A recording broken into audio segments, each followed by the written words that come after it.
So hi everyone, welcome to my webinar. My name is Elena Semenek and this is Psychology of Happiness, where happiness is the purpose of life. And today we're gonna talk about manipulations. We're gonna discuss manipulators' secrets, and today's webinar is extremely important for anybody who wants to learn how to spot a manipulation, how not to fall for manipulator's trap, and how to answer to a manipulation. This is a valuable knowledge that you won't find anywhere else. I can give you like 100% guarantee, because when I was working on this presentation, I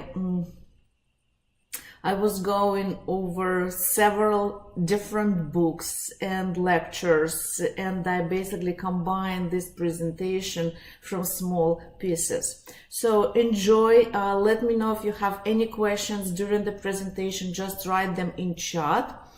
And today we're going to discuss all the theory. At the end of this webinar, I'm going to invite you to take the next step, to join me for a 4-week online workshop, which is called My Life, My Rules. And today I will tell you all the theory about the manipulations. And if you would like to go and take the next step, you can do it, and you can go and do actually practical exercises to practice your knowledge, to challenge yourself, so you can be the boss of your own life and you can live your life by your own rules. So please let me know where you are from. Say hi in chat, don't be shy. I am from Russia originally. I came to the United States about 13 years ago. Currently I live in Los Angeles, California. So please let me know where you are from and why are you here. If you're here, then you're supposed to be here. So something brought you here. Everything happens for a reason. So please share why are you interested in this specific topic. Based on your comments, I can modify my presentation and make it even more effective, more useful for you. So before we're gonna start, if you came to this webinar by clicking the link on social media, maybe your friend told you about this webinar. So if you did not receive my invitation by email, then please right now check the link below this video, and this link called sign up for free online webinars, and click this link, fill out a short form, your name, your city and your email, and click subscribe. So you won't miss anything in the future, because usually I organize 1, 2, sometimes 3 free webinars per month, and it's absolutely free. This is for you to work on your self-awareness, to work on your self-knowledge, self-development, personal growth. So please subscribe on my website and you will receive all my future webinars. I'm Elena Semenek. My name is E-L-E-N-A, Elena, and I'm a psychologist and a life coach. I am the founder of Psychology of Happiness, where happiness is the purpose of life. I believe that everybody deserves happiness, and we are here on this planet Earth because we want to be happy.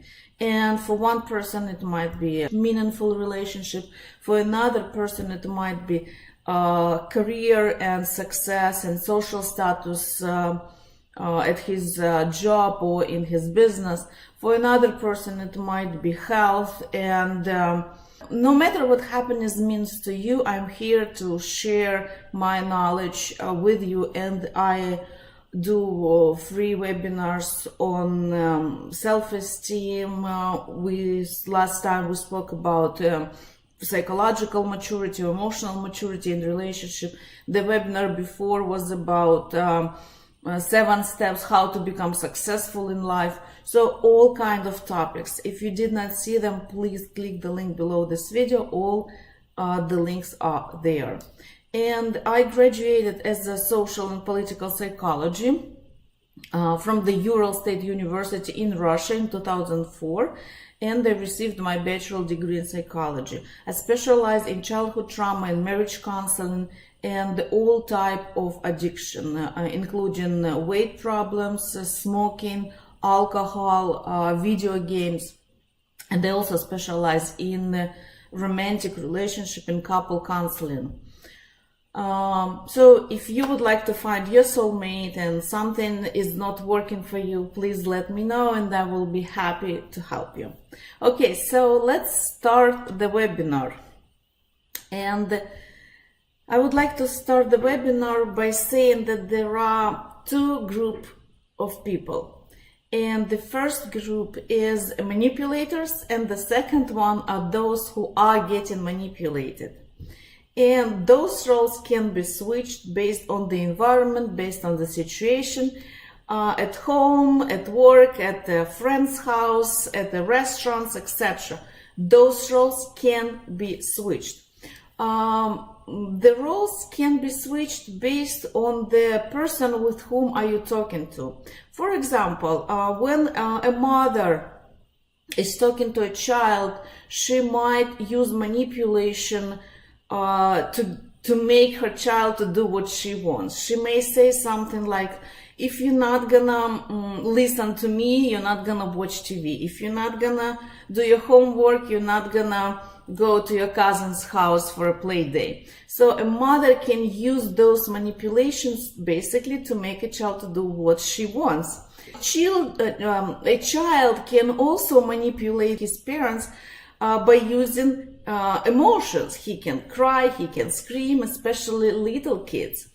And those roles, who is the parent and who is the child, who is a manipulator and manipulator, the person who gets manipulated can switch. And let me show you the picture that I found online when I was preparing this presentation for you. So children often can take roles of parents, and parents become kids. And when kids grow up, parents often wants to give them that role. They want to be babies. They want their kids to take care of them. And I'm talking about parents who are not old and disabled. I'm talking about normal people who are in their 60s and 70s, even 50s, and they often like to act as children. They like to call their adult children when they need help, for attention, for support, or just because they are bored. So please let me know in chat if you can relate to this, if you can remember situations when your parents acted as little kids. And there are two different types of manipulations: subconscious and conscious manipulations. In most cases, our parents, our friends, our spouses, and our children are using subconscious manipulation. They don't know that they do it. The other type of manipulation that are conscious, for example, when brands are trying to convince us to purchase their products. Right now is a holiday season, and we can see how big brands manipulate us to purchase their product. And this type of manipulation is called marketing. And this type of manipulation is intentional and carefully planned.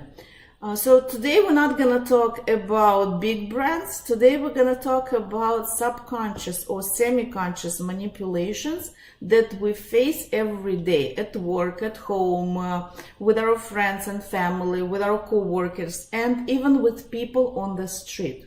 So the goal of today's webinar is to teach you how to recognize manipulations so you won't feel shame, guilt, or any other negative feelings when you say no to your mother, when you say no to your dad, when you say no to your sister or to your best friend, or even to your child. So the goal of today's workshop is for you to be aware of manipulations and to learn how you can reply to manipulations.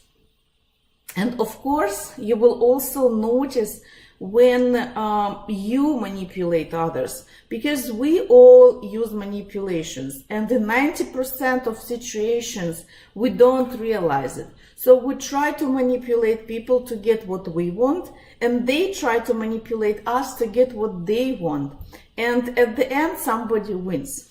So if you don't want to fall victim to manipulation and want to understand the actions and other people's behavior and want to understand yourself better, then you came to the right place at the right time. And I would like to start with the term which is called assertive behavior. Assertive behavior is an honest and confident expression of your feelings, thoughts, and desires to another person, while showing respect for his feelings, thoughts, rights, and desires. So assertive behavior is like an ideal way how people should communicate to each other. But we do not live in an ideal, in a perfect world. We are not perfect and other people are not perfect. So we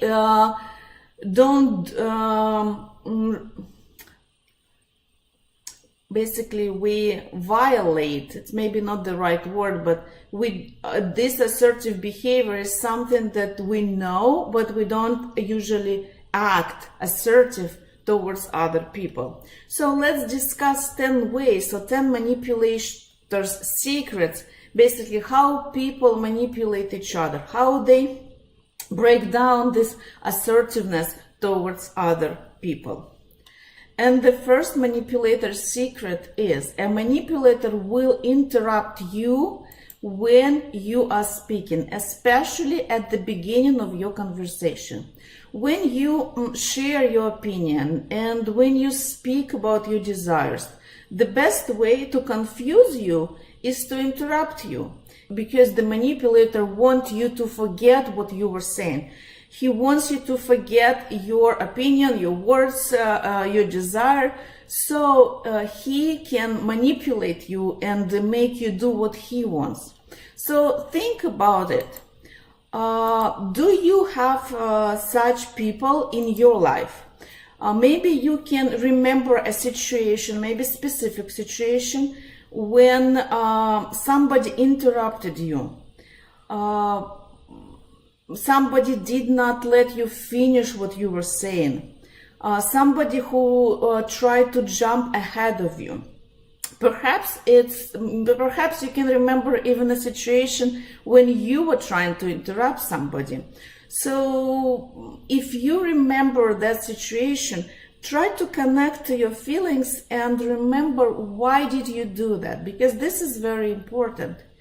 When people try to interrupt others, they usually do it because they completely disagree with your opinion.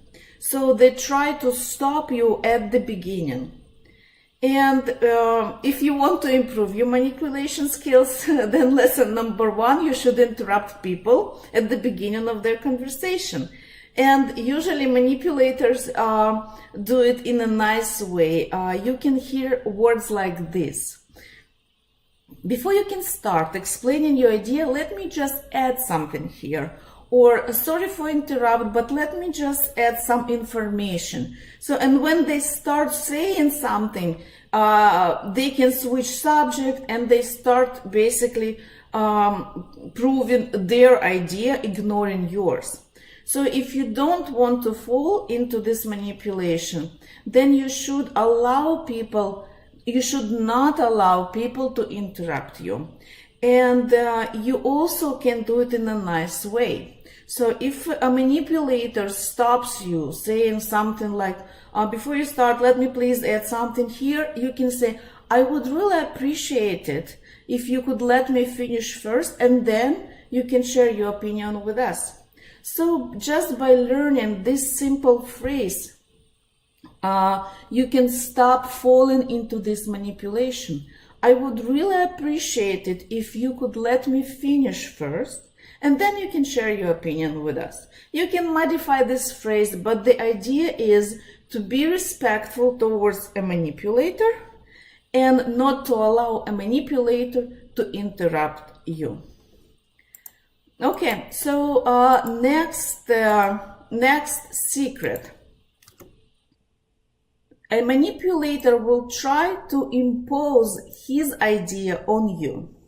A manipulator will use feelings of shame, guilt, or even feelings of love to impose his ideas on you. For example, a person might say, I really worry about you being stressed for the last few months at work. I don't think that you should take this new position. It looks like this person really cares about you. But if a month later you realize that this person, your co-worker, got your promotion instead of you, then you know that this was not care, that was manipulation.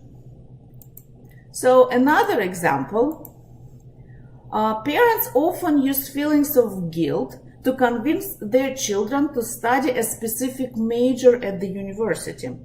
When you hear words like, what would your father say if he knew that you had decided not to follow this promising career path?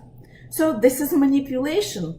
Another example, a manipulator can use authority and scare tactics. For example, at work, a co-worker can say to you something like this: the last time that a person decided to discuss his idea with boss, he was fired. So I don't recommend you to talk to boss about any new ideas that you have. So this is how a person uses scare tactics and authority figures. So you don't have to talk to boss because he will fire you. So in reality, this co-worker does not want you to be the smart one, does not want your boss to love you more. In reality, he worries about his own position, and he does not want your boss to notice you. So he wants basically to pull you down, and so you're gonna be equal. And later he will use maybe your ideas to talk to boss and to promote himself. Another example of authority tactics. A mother can say to a child something like this: if you don't stop crying immediately, I'm going to tell your father about your bad behavior and he will punish you when he comes back home. So this mother is trying to use authority figure and scare the child. In reality, this mother, she feels hopeless. She does not know how to communicate with the child. The child is not listening, and she is lost. And this type of manipulation, not really a bad one, because in this example, a mother kind of shows her child that father is a leader, that his father is a strong man and he has a power. She said, I will tell your father and he will come back and punish you. So she basically shows the child that father is a god and strong and powerful. Maybe it's not the best way to do it, but in a way she still kind of shows superiority and respect towards her husband. So if you don't want to fall into this second type of manipulation, you should pay attention when people use feelings of guilt, shame, or even love to convince you to do something that you want, or when people use authority figures or scare tactics. Okay, number 3. A manipulator will make decisions for you. So usually people will say something like this: or I'm sorry, I thought this was what you wanted. Or they can say something like this: I'm sure that you told me that this is exactly what you want. I'm sure you said it.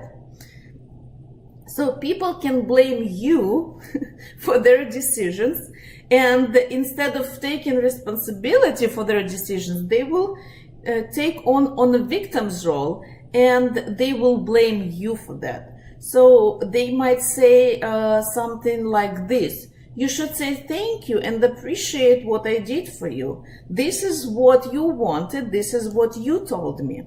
So they will try to blame you and kind of ask for appreciation of what they are doing, even though that you did not ask them to do it. This is the manipulator's tactics. So again, if you don't want to fall into this manipulation, you should tell a person that you do not appreciate his actions. You do not appreciate his help because you did not ask for it. So do not fall into this shame and blame game, or do not fall into this "I did it because I love you" game. There are all manipulations. And the person might not even realize it. If the person realizes and does it on purpose, then you should distance yourself from this person and never talk to this person again. So I'm talking about situations when people don't realize that they are trying to manipulate you.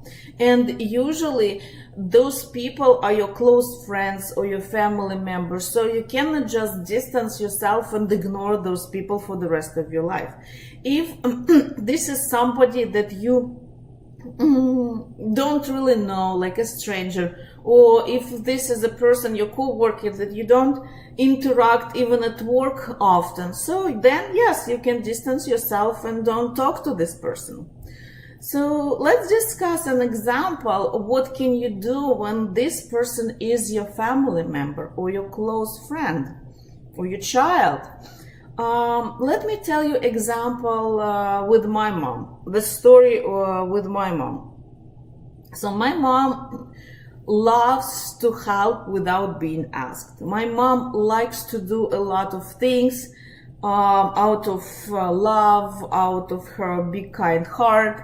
And then she becomes upset when people don't appreciate it. So she might do something nice for me, but if I don't appreciate it, she will get upset.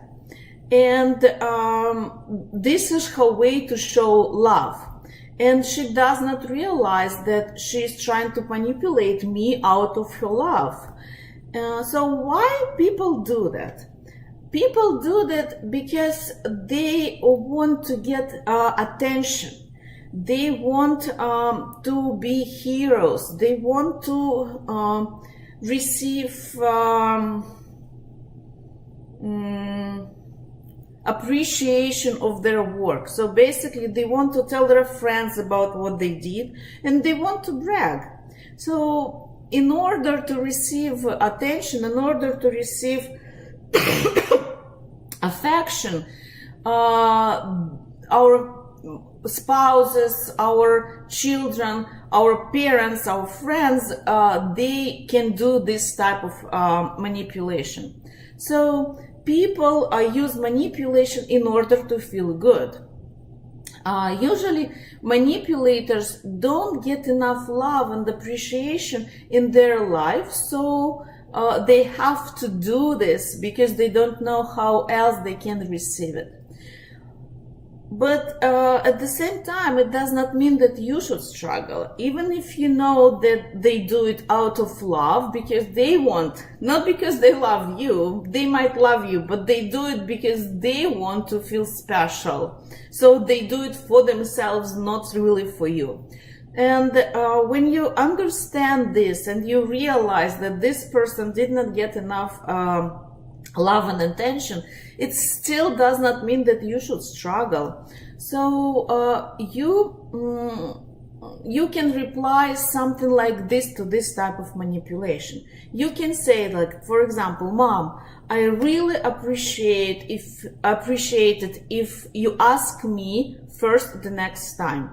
I really value and appreciate your desire to help. So you tell the person that you value the desire to help and you appreciate it, but please ask me first the next time. Would you please do this for me?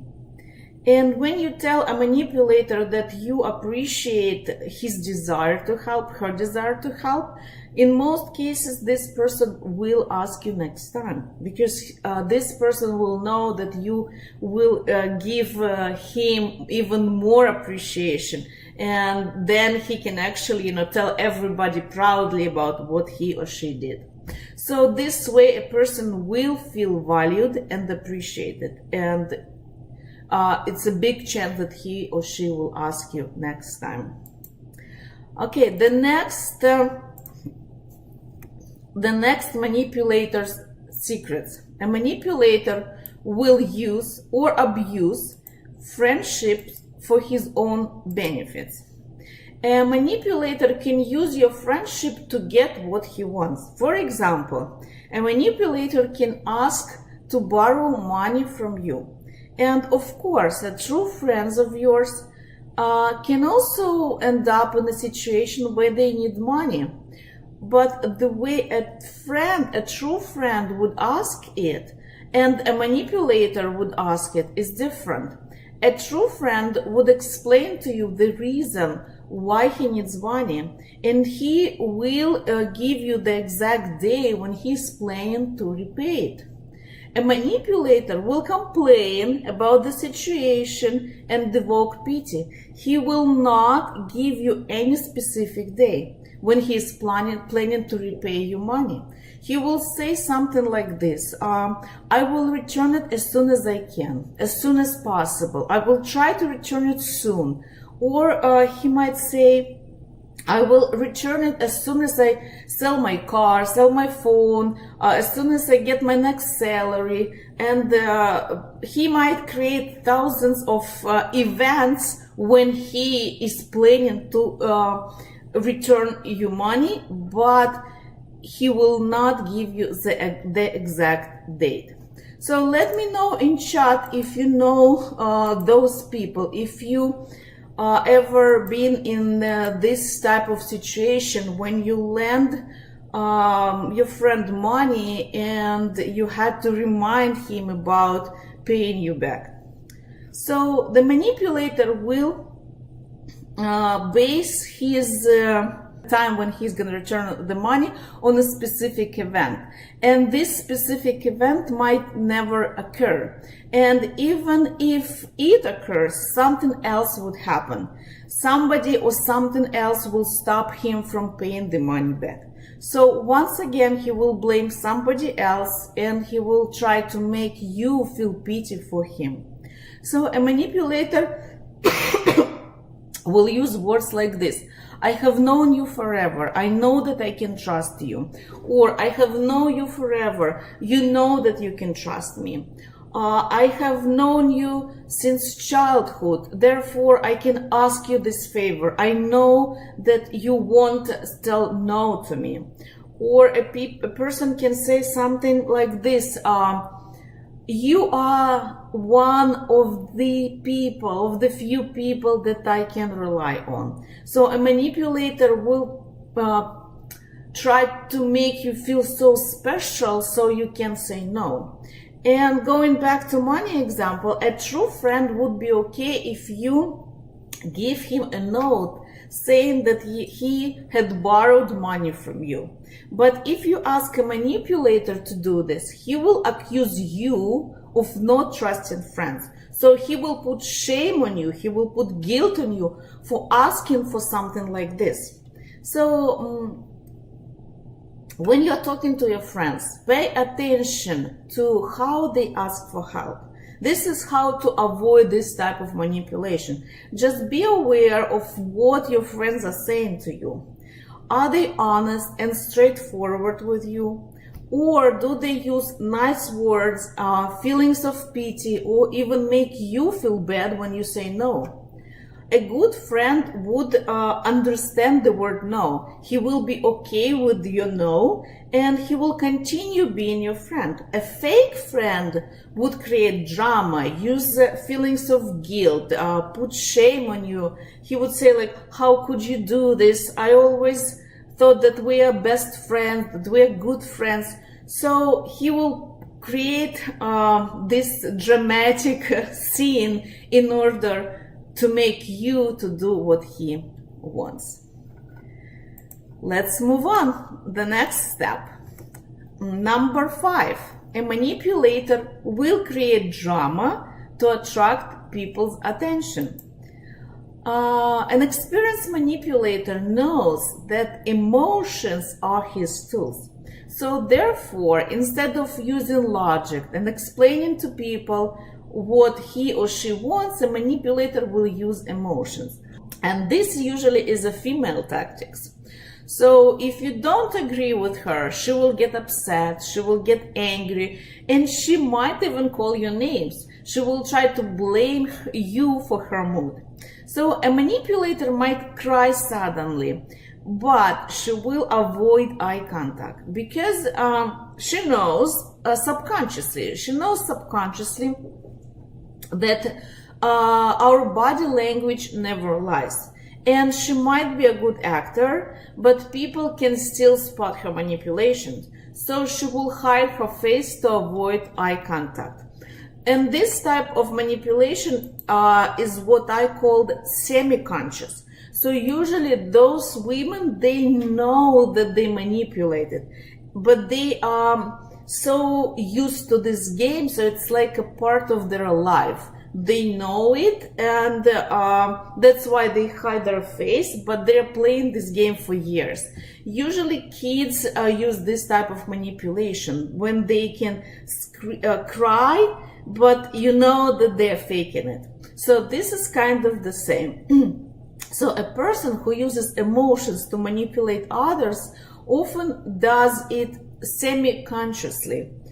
And although for kids it's kind of normal, this is the way how they learn different types of communications, and when your child is trying to manipulate you, you should stop this type of behavior. So your child will not grow up and manipulate other people, because if your daughter will do this, if your daughter will learn this game, it's gonna be it's not gonna make her happy, because she will have to live in a constant lie, and she will not be able to create loving, caring, honest, close relationship with other people. So, but still, for kids, it's kind of normal. This is the way how they learn what is good and what is bad in life.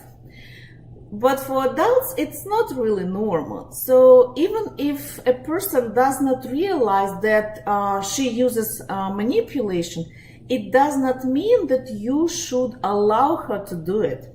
So if you won't allow to do it with you, at first, this person will try harder. And it's gonna be even more drama. And she will put all her acting skills to show you that it's a real emotions and she really feels bad. In order for you to feel guilt, she will increase her emotions. But if you won't allow her to do it, and if you will not react into her manipulations, she will probably find another victim. She will distance herself from you. And she might ignore your calls, texts, or even any conversations. And if this person is your close friend, or maybe if she is your girlfriend, then you might think that you don't want to lose this person, you don't want to lose your relationship. And unfortunately, she is the one who is using and abusing your friendship. So she is the one who is not allowing your friendship to grow into meaningful relationship.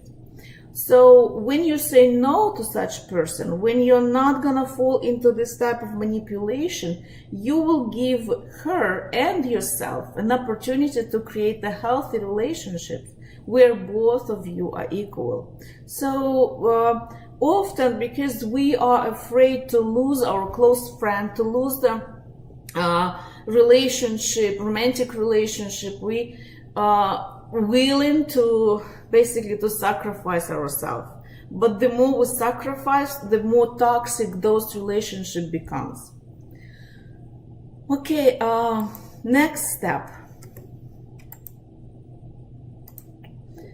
Number 6, a manipulator will blame you, point out your mistakes, and ignore your feelings. And this is very important. A lot of times we don't notice this type of manipulation.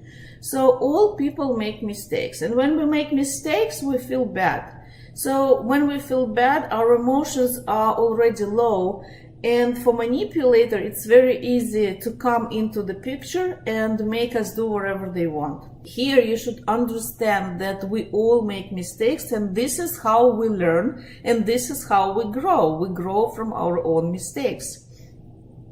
So when your friend or your co-worker or your family member, your husband, your wife, hears about your mistake, usually in a healthy relationship, they will try to encourage you, they will try to support you, they will try to make you feel better.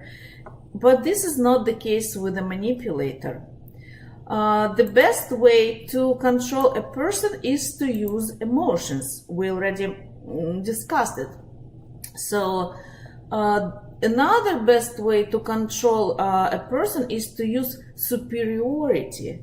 And manipulator will try to put you down. Instead of supporting you, he will point out on your mistake, and he will exaggerate it as well. Instead of supporting you in this difficult situation, he will ignore your feelings, and you will feel even worse. Then this manipulation has two steps. The first step, he will make you feel worse. Then he will put himself above you and becomes a god or a higher power. And when he brings himself up, he will switch, like immediately he will switch into a soft, kind, understanding mode. And he will do it quickly. So at the first moment, this person is kind of pointing out your mistakes, he's blaming you, he can say, how could you do this? Oh my God, this is so stupid. Like, why did you even say this? Why did you do? And then it's like, okay, let's figure out what we can do in this situation. Let me help you. So a manipulator will switch quickly and becomes a loving, caring person. And he will offer you his support, his understanding, but there is always a but with a manipulator. But in order for him to give you his support, in order for him to help you, you should follow his rules. So he will say, okay, let's come down, let me help you. You already did a lot. So you definitely don't know what to do. So let me tell you what you should do. Let's think about it. And he will tell you exactly what he wants you to do. So this way, a manipulator creates a dependent relationship. And a woman can become dependent on her husband's decision. An adult child can become dependent on his parents' opinion, and I have such friends. They're not young kids anymore, but they depend on their parents' opinion, on their parents' approval. A grown-up person can become dependent on his friend's approval. A woman can always call her friend in order to get her approval before she does something. And a healthy relationship are when both people have an equal position, even if they have different opinion. Remember, we spoke about assertive behavior, ability to express your own feelings, opinions, desires openly and honestly, while respecting opinion, desires, rules, ideas of other person. So this is healthy relationship. Healthy relationship is when two people are equal, and even if they have different opinions. So both opinions are important. And if one person cannot make a decision without the approval of the other person, then I recommend you to look closer. It might be a dependent relationship. The longer you stay in those relationships, the harder it will be to recover, the more toxic they will become. So this relationship is detrimental to your self-esteem and to your self-confidence. A manipulator will always enable his victim. He has power over you, and the more power he has over you, the easier it for him to use you. So if what I am saying is resonate with you, please let me know in chat. You can ask your questions in chat right now. You can ask them under the video if you're gonna watch this webinar later.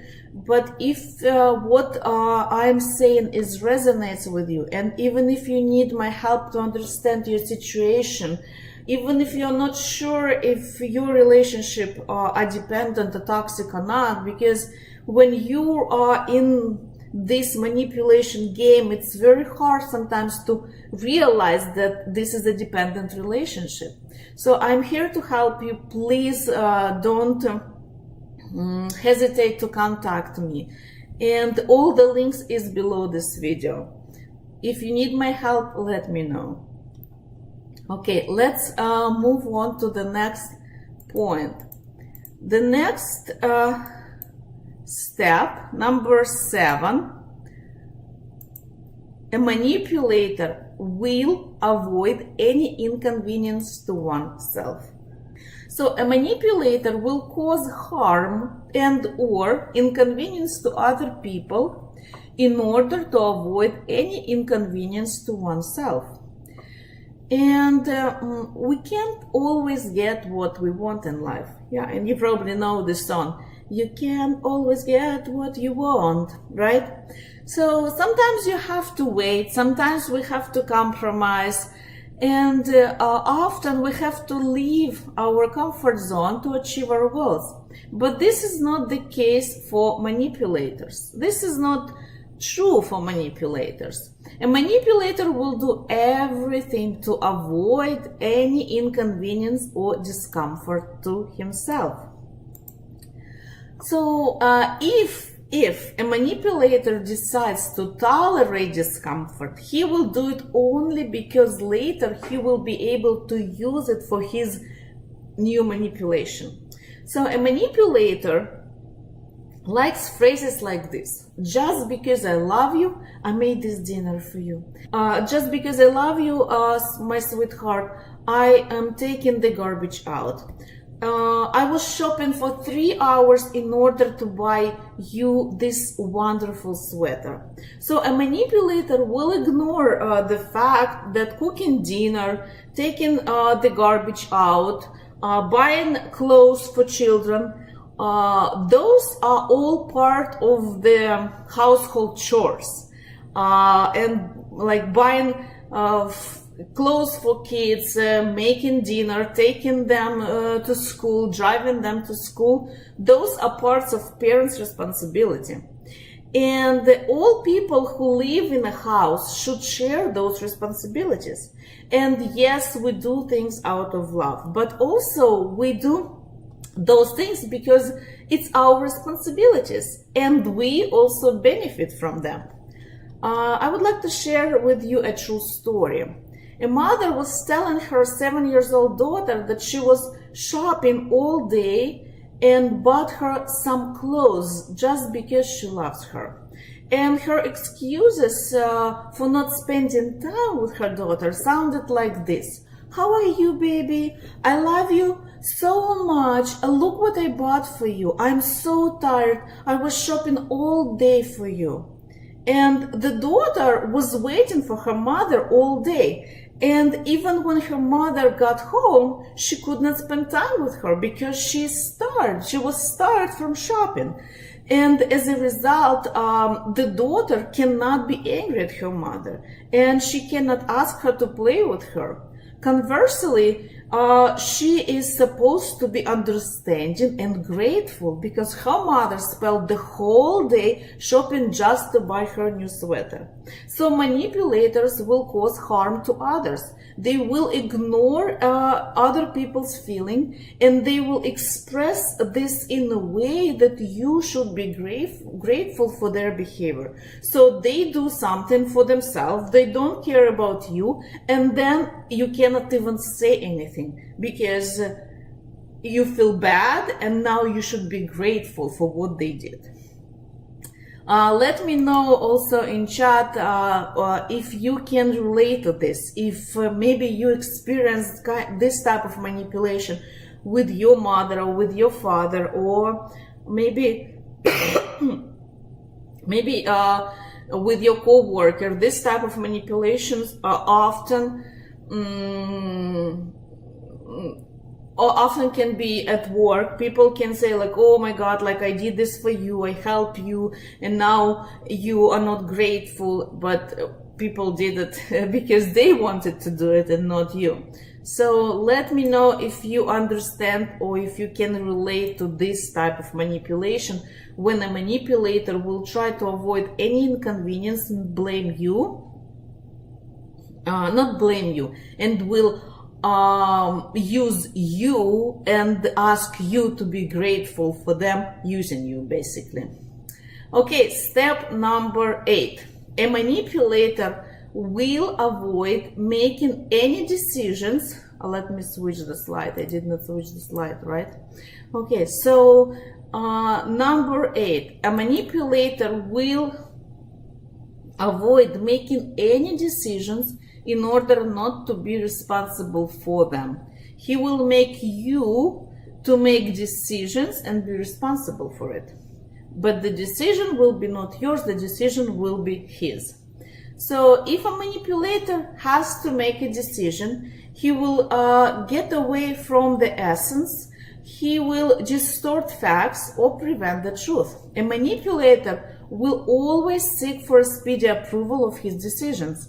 A manipulator knows that if he gives you time to think about the decision, you will likely notice his manipulation. So he will try to confuse you and push you to agree with him right away. And this is mostly how advertising works. So every advertisement has this type of manipulation, and it's called call to action. You've heard phrases like act now, call immediately, do not miss this, limited time only, 3 days only, come to the store before 1 p.m. To get this wonderful discount, etc. So brands are using this type of manipulation. So they are making you to do what they want, but decision is yours, kind of, right? So our emotions do not last longer than 30 minutes. And if you don't make a decision within those 30 minutes, it is more likely that you will walk out of the store. And let's discuss how it works in a relationship, because in the store, like with the brand, with the advertisement, it's kind of clear. But in a relationship, it's a bit different. So your mother, your spouse, or your child will use this manipulation to make you decide for them and to do what they want. They will not make decisions on their own because they want to avoid responsibility. But if your decision proves successful, then they will remind you that it was their decision and not yours. So do you know those people? People who like to blame you for your failures, but take all the credits for themselves when you are successful. An example of this manipulation. A manipulative mother will blame her child for bad grades in school. So if child has bad grades, it's his responsibility, it's his fault, and the mother will blame a child for being stupid, for not paying attention, for not doing homework, and blah blah blah blah blah blah blah. But if this child receives good grades or some type of reward in school, she will tell everybody about it. She will come to school, she will talk to a teacher, she will make sure that everybody knows that this is her child. And moreover, it will not be about the child. It will be all about her being a great mother. So if the child has bad grades, it's his fault. If he has good grades, it's her success, it's her achievement. So let me know in chat if you know such people.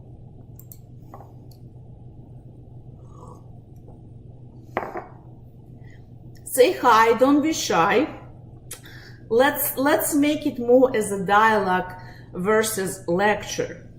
Step number 9. A manipulator will position himself as being more powerful and capable than you. And this is a picture from the movie Devil Wears Prada.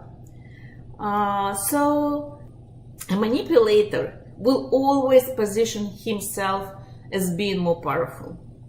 And you might heard phrases like this: because I know better than you, because I just know it, you should do it. Why? Because I just said so, because I just know it, or because I've been in a situation like this. And the manipulator will not give you chance to think or to argue. A manipulator can say something like this: because I'm your mother, therefore I know better. Because I'm your father, therefore you will do what I say. Because I'm your best friend, I have known you for years, therefore I'm telling you, you should do this. Stop asking why, just do it. I'm your best friend. I know exactly what you need. I have known you since childhood. Because I'm your husband, you should listen to me. So please write in comments or below in comment section when you're gonna watch this video later, what other phrases come to your mind? What else people can say when they try to position themselves to be more powerful than you? Okay, number 10, a manipulator will have thousands of excuses, always, always, always, always. You probably have met a person who always has an excuse. No matter the situation, no matter what you say to him, he will always have an excuse. It's like there is not even a point to starting a conversation with this person because he's always right. He always has something to say. He always has somebody to blame, other person, the situation, but he always has to prove that he is right. So do you know those people? And what to do?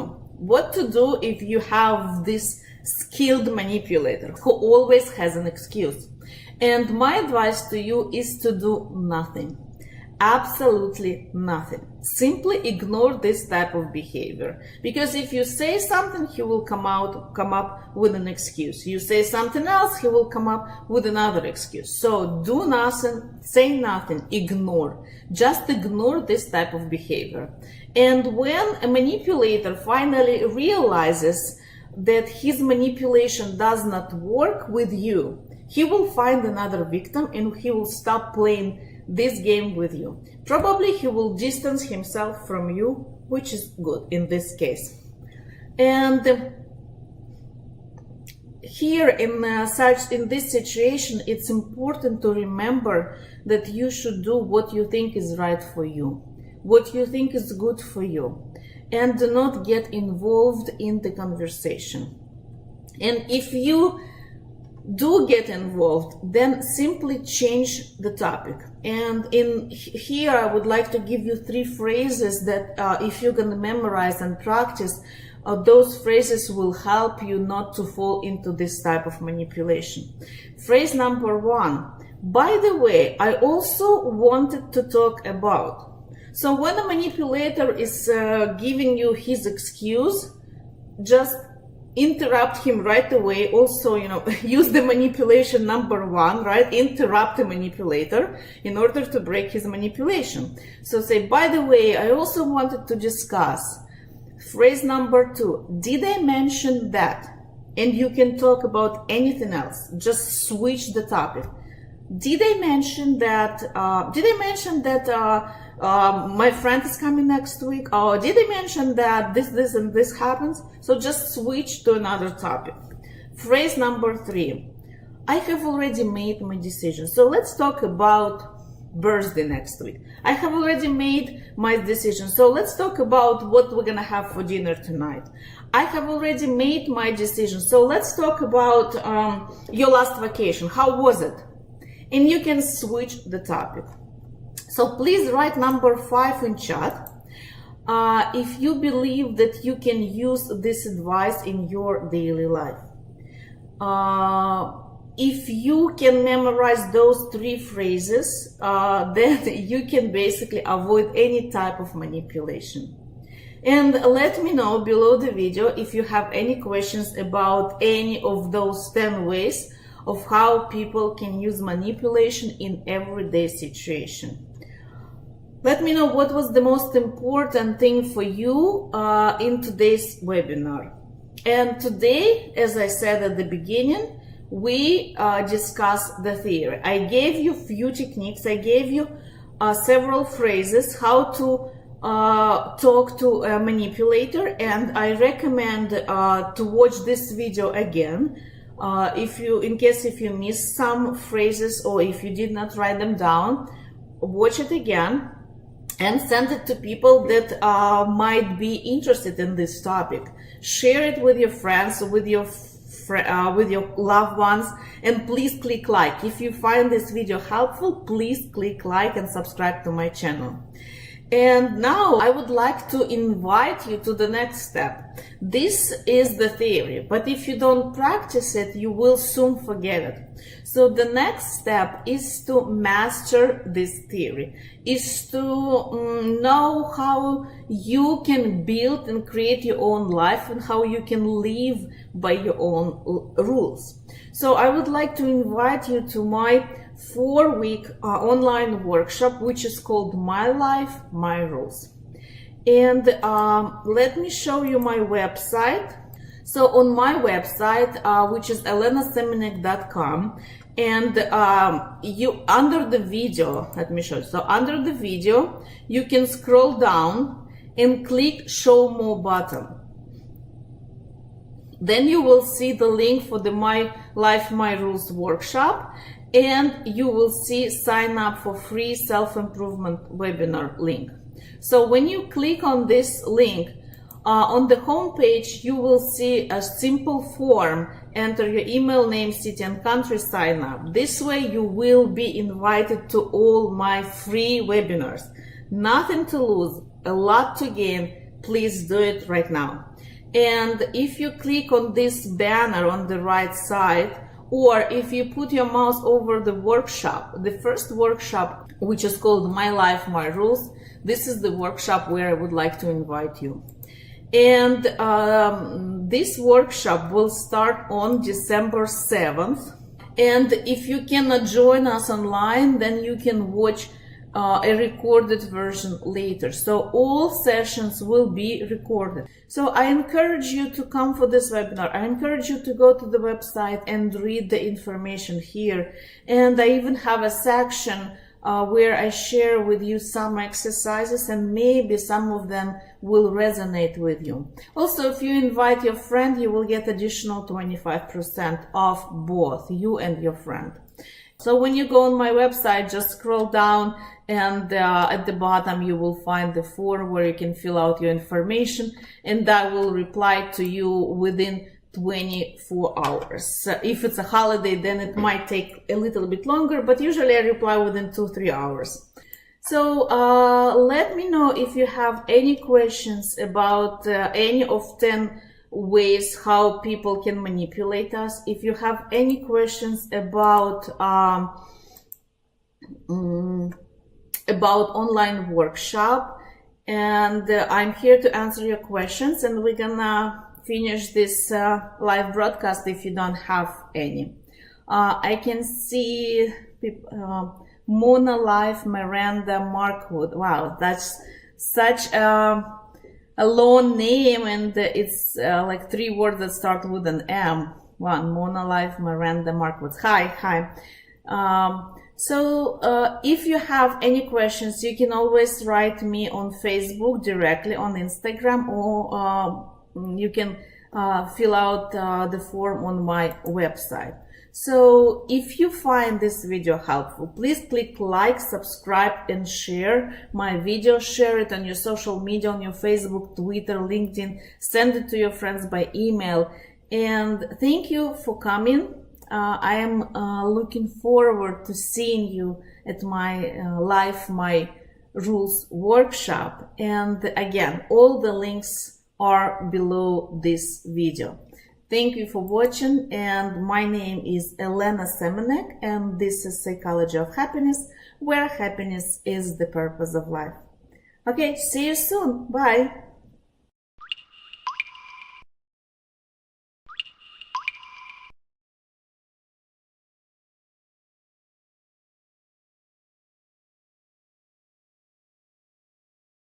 Bandwidth. I feel like that is a word that I've been hearing and reading a lot lately. And so it prompted this interesting discussion in my mind that I thought would be relevant to you all. So here I am. I want to talk about bandwidth and like the things that I've been learning and what I think that it might mean for us as moms. I feel like all moms are busy moms, so I don't even want to distinguish. I was going to say especially for busy moms, but I think all moms are quite busy. We all have a lot on our plate that we're trying to handle and juggle. And so, yeah, I've been reading a lot about that. And when I think about bandwidth, especially like mental bandwidth, I think about it as like your ability to like focus on tasks, concentrate, just like the energy that you need to like get through the day. And I feel like it's relevant for moms because I feel like you'll feel more confident and more peaceful when you feel like you have enough bandwidth to process all the things that need to get taken care of. But I feel like one thing that moms may struggle with, especially if you feel overwhelmed all the time, is we might feel like we don't have enough bandwidth, energy, focus, concentration, like all willpower, all the good things that we need to be successful. Sometimes it can feel like a struggle that we don't have enough bandwidth to juggle all the things that need to get done. And so I want to talk about bandwidth for me because one thing that you guys may or may not know about me, I used to talk about this on my channel a lot, is that I am an Enneagram 5. Please research that because I'm not an Enneagram expert, but I know that one thing about Enneagram 5s that some people see it as a flaw, but after the things that I've been reading about bandwidth, I'm starting to possibly see this characteristic as, having its good side and bad side. But one thing that we believe in as Enneagram 5s is basically the conservation of bandwidth, the conservation of energy. How do we still accomplish our goals and get things done without feeling depleted at the end of the day? And although I am not like an expert in that, I have definitely learned a lot and have found things that make me feel better when I approach it in a certain way versus things that definitely make me feel depleted and like I have no bandwidth left at the end of the day. So I want to talk about, I think I came up with 6 things that have been successful for me in the effort to preserve bandwidth, emotional and mental bandwidth. And so before I begin, I want to talk about why bandwidth is important. I took some notes here. Yeah, you need bandwidth in order to have willpower. So if you have goals that you're wanting to focus on and you notice that you're not showing up for them, it's probably because you're lacking bandwidth. You need bandwidth in order to make good decisions. You need bandwidth to be able to concentrate on tasks. I don't know how many of you guys have ever experienced this where you're trying to accomplish a task and you're doing it when you're tired, you feel depleted, and it just feels like you're not doing it as well as you would if you did it at a different time of the day when maybe you're high energy. That happens to me a lot, and that could be an issue of just not having the bandwidth to do it. I was listening to this YouTube video that was kind of talking about this as well, and he said one mistake that people make is when they plan out tasks that they need to get done, we tend to plan in time, like, I'm going to work on this from this time to this time, the next task I'm going to do from, this time to this time, and we think that we can plan with time alone.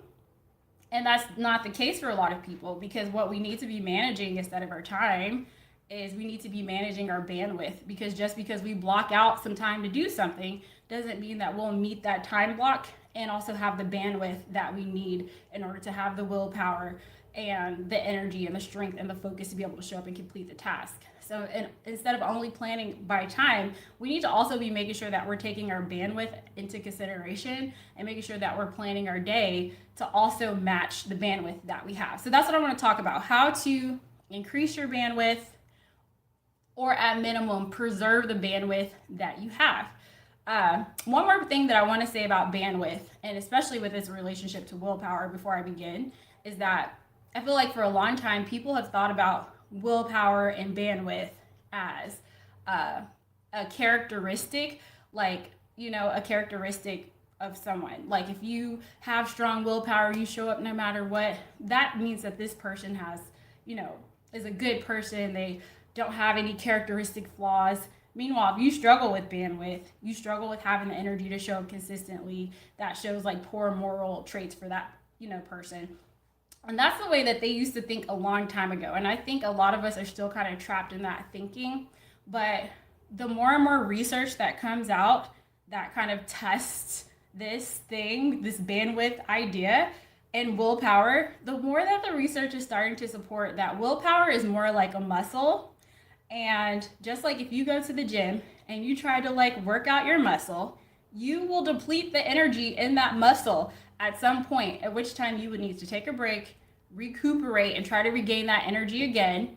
And then you could try again, maybe the next day or in a few days' time. So that's what it's like when it comes to our willpower and when it comes to our bandwidth. We only have so much in a day and we need to manage it because it depletes. And then once it depletes, it's very difficult to, like I mentioned, be consistent, demonstrate willpower, have the focus and concentration that you need in order to accomplish your tasks appropriately. So I hope at this point you guys understand the importance of bandwidth and the importance of taking it into consideration as you're planning your day, as you're planning your goals. Maybe this can explain why you feel like you're struggling with certain things, being consistent mainly. And it's, it's really hard to be consistent and make good choices when you just are at the end of the day and you don't have any bandwidth left. And so before I begin, hi, my name is Lede. I'm the creator of this channel, Love Always Lede. And on this channel, I just like to talk about tips, tricks, hacks, and things for moms to make life easier for us. If you like that kind of content, then definitely feel free to subscribe and like this video. That is an awesome way to support the channel. All right.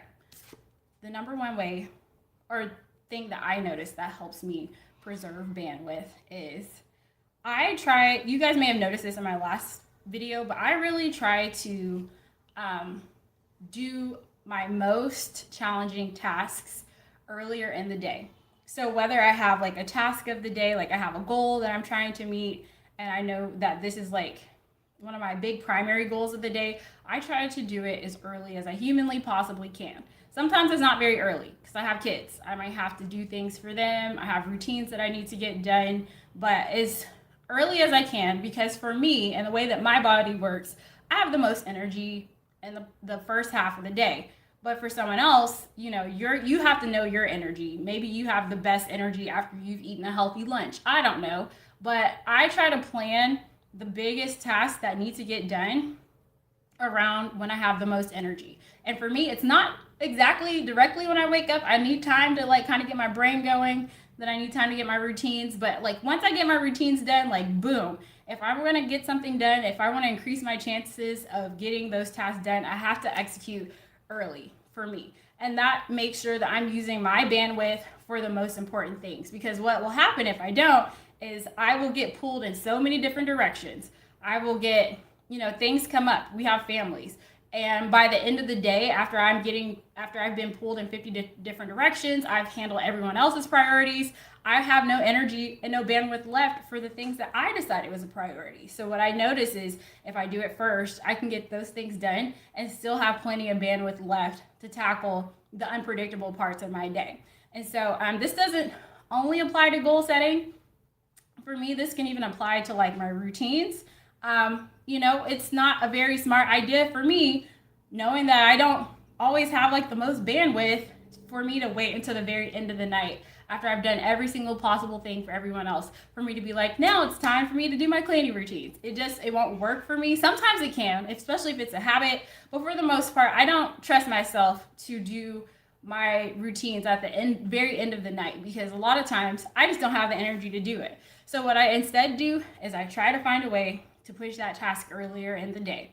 If I have like a small window of time before I need to go pick up my girls from school, I'm not going to waste that window of time. I'm going to do some darn dishes. If I am waiting for something to cook in the oven, I'm not going to waste that time. I'm going to be folding laundry because I know that all these things can give me a head start. If I don't know, I'm just in the kitchen and I don't have anything to do, or if I'm taking a break from work, I'm going to be like dicing berries and stuff and getting ready for the next day. Because just because I have a goal to get those things done at the end of the night doesn't necessarily mean that I have to do all of it at the end of the night. If there's any way that I could give myself a head start, or incorporate it into earlier parts of the day when I have more bandwidth, I just know that I'm more likely to be successful than if I wait until the end of the day to try to get things done. So that's just me. All right. So we're talking about 5 ways to maximize your bandwidth. And now I'm going to be going to point number 2. One thing that can take a toll on your bandwidth is trying to hold too much information in your brain at one time. You guys, there are studies that support that. Let's see, I have notes here. I've been taking notes for my reading, you guys. But there are studies that support for our short-term memory, we can only hold about 7 pieces of information, give or take 2. So for some people that number's 5. For some people that number could be 9. But we can only hold a small amount of information in our short-term memory at one time. And the more information that you just try to hold into your short-term memory, that has a way of pulling down on your bandwidth. Because what happens is we think we're just going to remember it, we're going to tuck it into this nice corner of our brain, and that's not how it works when it comes to our short-term memory. Because instead what it does is it just kind of bounces around in there, it keeps popping up, distracting us, pulling us from the task that we're supposed to be working on, because we're remembering all this stuff that we need to do. Oh, I need to do this. Oh, I forgot I need to get my son's medication order. Oh, I forgot. So one thing that you can do to preserve your bandwidth and to keep like those little short-term memory tasks clear out of your brain so that you can be focused and have bandwidth for the day is to have a system that you trust and to write those things down in a system that you trust. And so before I got, into my system, I tried to write tasks down on sheets of paper. I tried to write tasks in to-do lists, but even that wasn't enough for me because I kept losing my sheets of paper. I kept losing my to-do list. And I just didn't feel or information would get lost in the to-do list. I would overlook it and I would still be struggling to get things done in a timely manner because I totally overlooked it. It was on my list, but I didn't pay attention to it. And so, for me, I noticed that having a system, the system that I do now, helps me with that because it helps me build that trust that when I write this down, I will absolutely take care of this task because it's not going to get lost. I have places where I document certain things. And for me, that has given me peace of mind. So when I write something down, I literally release it from my brain so that I can focus on the task at hand. And I feel like it took me starting the Fly Lady system for me to feel that sense of relief from writing things down in my life. For example, if I have things that are coming up, I know the perfect place to put it in my Google Calendar. I have, I have planners that I've created and I have the perfect place to document stuff. And I just know that information is not going to get lost. And because I create routines and systems that are realistic, I'm not overcrowding my day and expecting myself to do too much. Because it's realistic, I know I'm probably going to get that task done. And I feel a high level of confidence in myself that things are going to get taken care of. And that gives you such an increased amount of bandwidth when you can write stuff down and trust that it's going to get done. I read that there are 2 ways to kind of stop that loop of, things floating around in your short-term memory. The first way is to get the task done. To stop what you're doing, do the task, and that will release it from your brain. The other way that you can also have that same sense of relief is to document it into a system that you trust. I think that came from the Getting Things Done book. I have not read that book, but it was referred to in the book that I did read, which was How to Take Smart Notes. That's what I read this weekend. And, this actually goes along with the second thing that I was going to write. You guys know that I'm a lady who I think a lot. I have lots of ideas. I like to build lots of connections, and then I like to talk about them. And that was another thing that was frustrating me. Like I would have these ideas and I would always be worried that I would forget them because I would like write them in notebooks. And then when I need the note, I don't know which notebook I wrote it in. Did I put it in my app? And that's stressful when you don't trust that when you write something down that you'll be able to get back to it or reasonably handle it. And so that's what this book helps you with. It helps you with having a system of note taking that kind of takes away that problem so that you can reference back to it. I can't remember, but did you finish Tiny Habits? I did. That was an excellent book. I read Atomic Habits and I read Tiny Habits. And for me, I feel like I liked Tiny Habits a little bit more because I felt like that book had like practical, like things that you could be doing today to improve your routines and not your routines, your habits. And I thought that book had a lot of great ideas about just in general habit creation and being intentional about that. And that was a book I really enjoyed. So yeah, I recommend it. All right, so where was I? Having a place to document so that you don't have to try to hold things in your short-term memory, because holding things in your short-term memory, it drains you guys. And so having a system to document those things. If you have not heard of the Peaceful Homekeeping System, I highly recommend that you find some type of system. The Peaceful Homekeeping System is a free series of videos that I offer here on my YouTube channel where I walk you through the system that I am using. And it's just really good because it will help you take that massive list of things that you feel like you have to do and it will chunk it down into 4 categories. So you know that everything that you see in your home, you know what category it goes in. And just something about the simplicity of that and the way that I try to teach it is very realistic. You will get things done, but more importantly, you will just have that like clearness of your mind when you have like an appropriate place and a system that you actually trust to get things done. All right, I gotta hurry up and get back to work. So let me zoom through these next 3 things. Okay, we're talking about how to maximize your bandwidth. Number 3, it kind of goes along with what I was talking about before, but I listen to my intuition when it comes to planning what I think that I can reasonably accomplish in one day. If I am writing out my to-do list and I'm like, oh, I'm not sure that's gonna get done, I listen to that. I break my task down into small bite-sized pieces. I use the basic weekly plan to spread tasks throughout the week so that I have a focus of the day. If I feel like I have too many focuses in this week, I start rolling tasks into the next week, and that system has worked out very well for me. Because I find that what I was doing before is I would underestimate or overestimate how long things take. And I find that if I keep my focus to like 3 major focuses of the day, that gives me lots of room in my day to, like if things don't go according to plan, I have not overpacked my schedule so much that I can't address it. And then that creates stress. So I try to keep it, like I mentioned, to 3 focuses a day. And I have a system that helps me like spread that out throughout the week, throughout the month, so that number 1, I'm not handling a lot of urgent tasks that are due today. Like I don't have that problem as much as I used to before. So I'm getting things done in advance.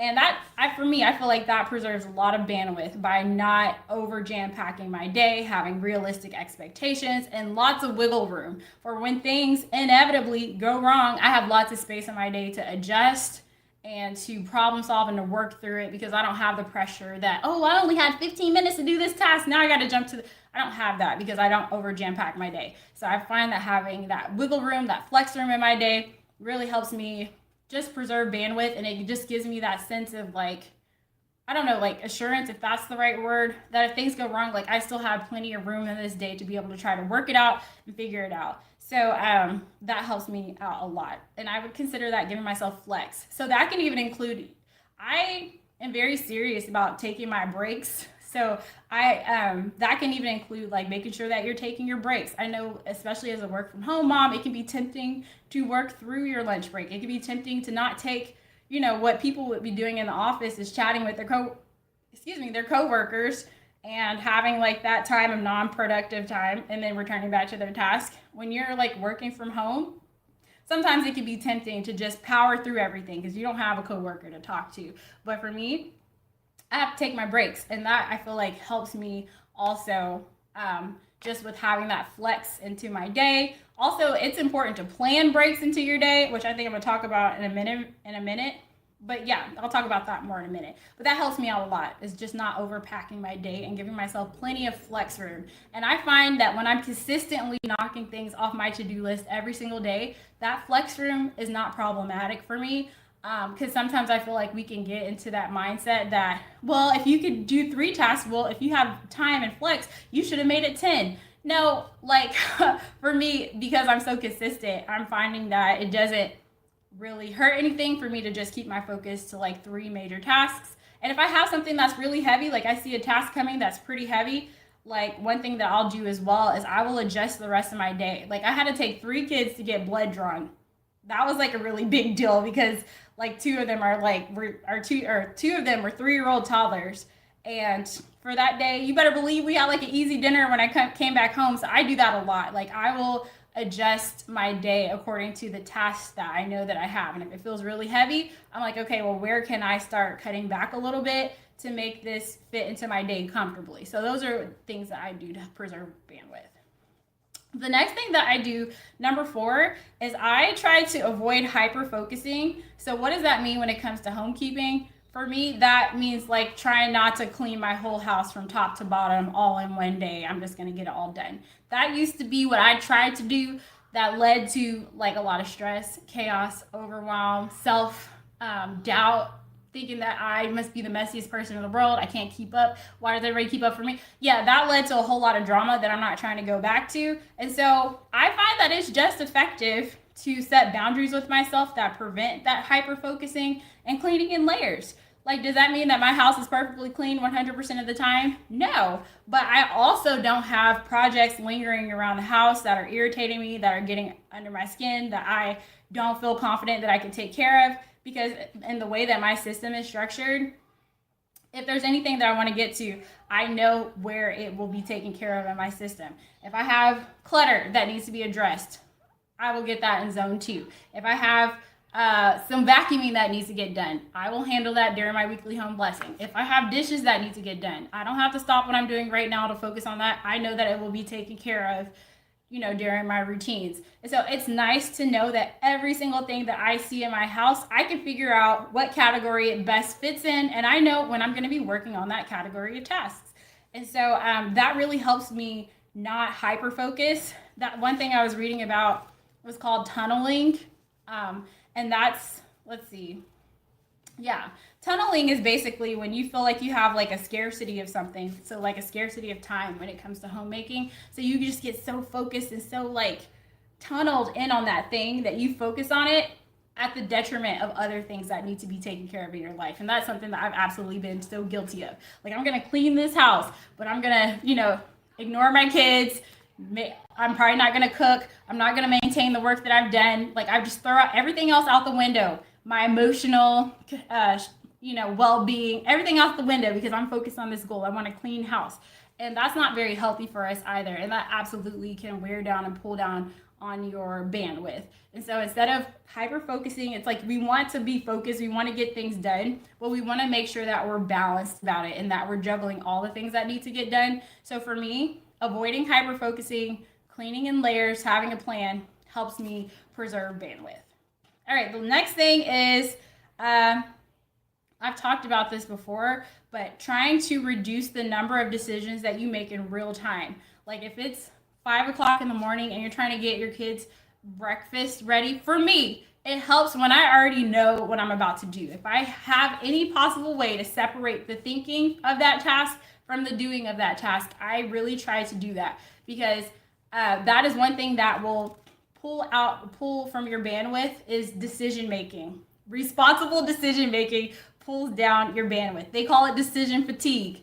And so the number of decisions that you can make ahead of time will help you preserve bandwidth throughout the rest of the day. And I think for a lot of us, we've already made so many decisions just to walk out the door. Like we probably already feel drained just by walking out the house. What am I going to wear? What are the kids going to wear? What am I going to pack for snack? What are you going to have for breakfast? And then heaven forbid something goes wrong. Like you thought you were going to pack this, but you found out that you're out of this. So now you got to make a new decision. What am I going to make for dinner? I said I was going to make chicken. We're out of chicken. Like it just, before the day can even start, you've already like depleted yourself because you have so many decisions that you have to make. So if there's any way that you can make those decisions ahead of time, Maybe you have a dedicated planning time on the weekend to think about how you want your week to go. Maybe when you're in bed at night, pulling up your Google Calendar and just writing a couple of decisions out. I do that sometimes. Like I'm in bed and I'm like, okay, this is what we're gonna do in the morning, you know, whatever. Like really try to get out of making those decisions in real time and trying to decide what that vision of your morning would look like and making those decisions that night. So that for me, it's just much easier to do the task than it is to think about the task and to do the task. So whenever I have the ability to do that, I definitely try to get it in because it just helps. Like right now, I know what we're eating for dinner, but there have been times where I'm like, I will figure it out when we get there. And that is like one of the most draining things that you can do, especially when it comes to things like that require preparation and having supplies and then finding out that you don't have what you need to make what you thought. So one way to avoid that is to make your decisions in advance whenever you can. All right, the last thing that helps me, oh, I gotta hurry up, you guys. All right, my break is over. It should have been over. I wanted to make this a 20-minute video, but y'all know I get long-winded. So the last thing that helps me with just preserving my bandwidth is, incorporating lots of planned breaks and me time into my life. There used to be a time where I felt like selfish about that. I used to feel like guilty about that, but those days are behind me because I've learned that when I have like that wiggle room in my life, that flex room in my life, it just makes me show up in everything that I do better. And so what does that look like for me? That looks like on the weekend, I have my self-care day. Half the time, my self-care day literally could just be me under the blankets without, I'm sure you guys can hear my kids yelling, but that helps me out so much. Sometimes it looks like me reading a book and having quiet time. Sometimes that looks like me getting my kids to bed on time so that after 8 o'clock, like I don't have to talk to or answer to no one. Sometimes that looks like me waking up an hour before my kids because as much as I don't want to do it, it sets me up for so much success when the first hour of the day is quiet. I gotta talk to nobody. Like I can cut my fruit in peace if I need to, pack whatever I need to pack, take my shower, put my makeup on, and have that slowness. So what looks like self-care and time and space and capacity for me might look completely different for you. Maybe you need to schedule some time to go hang out with your girlfriends. It don't have to be dramatic. It don't have to be an all-day event. But if you know that it makes you feel energized and rejuvenated, I just feel like it goes a long way to helping you maximize the bandwidth that you have when you're pouring back into yourself. And it is something that I have seen the difference, you guys, between not doing it and doing it. And that is why I advocate for it so much because I have seen a very contrast difference. And so if you are not taking that time for yourself, I highly recommend that you start doing that because that is definitely a way to kind of increase your mental and emotional bandwidth so that you can show up for all the things that you need to do with more energy, more clarity, and more focus. So my kids are really back there just screaming. School starts next week. But anyway, that's all I have.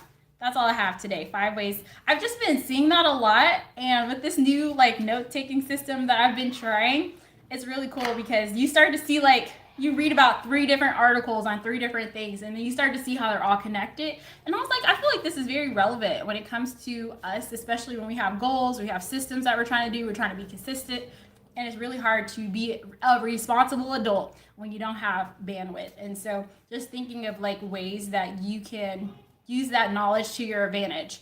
How can I not allow that bandwidth to wear down so quickly in the day? Like what can I do to like not let it wear down? So we talked about making decisions ahead of time before the day even starts, knowing how you want this day to look. We talked about when you have something bouncing around in your head, writing it down in a system that you trust so you can preserve your bandwidth. We talked about, doing things. If you know that you have tasks that are like important, maybe they're not urgent, but they're really important and you want to see yourself working on it. We talked about either giving yourself a head start throughout the day when you have bandwidth or trying to work on bigger tasks first.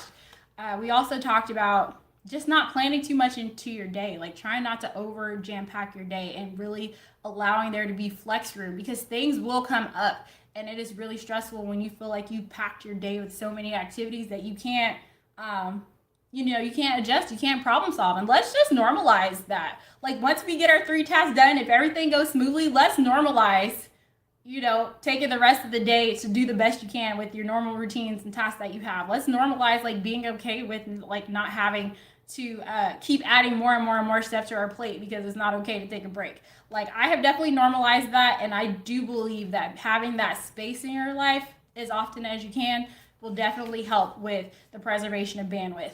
The book that I was reading was called or not reading, I didn't read it, but that was referred to a lot, was called something about scarcity. Yeah, if you Google scarcity, why having too little means so much. That was the solution that they had for just increasing your bandwidth, is giving yourself more flex room in your life. And I know that's going to look different for every person.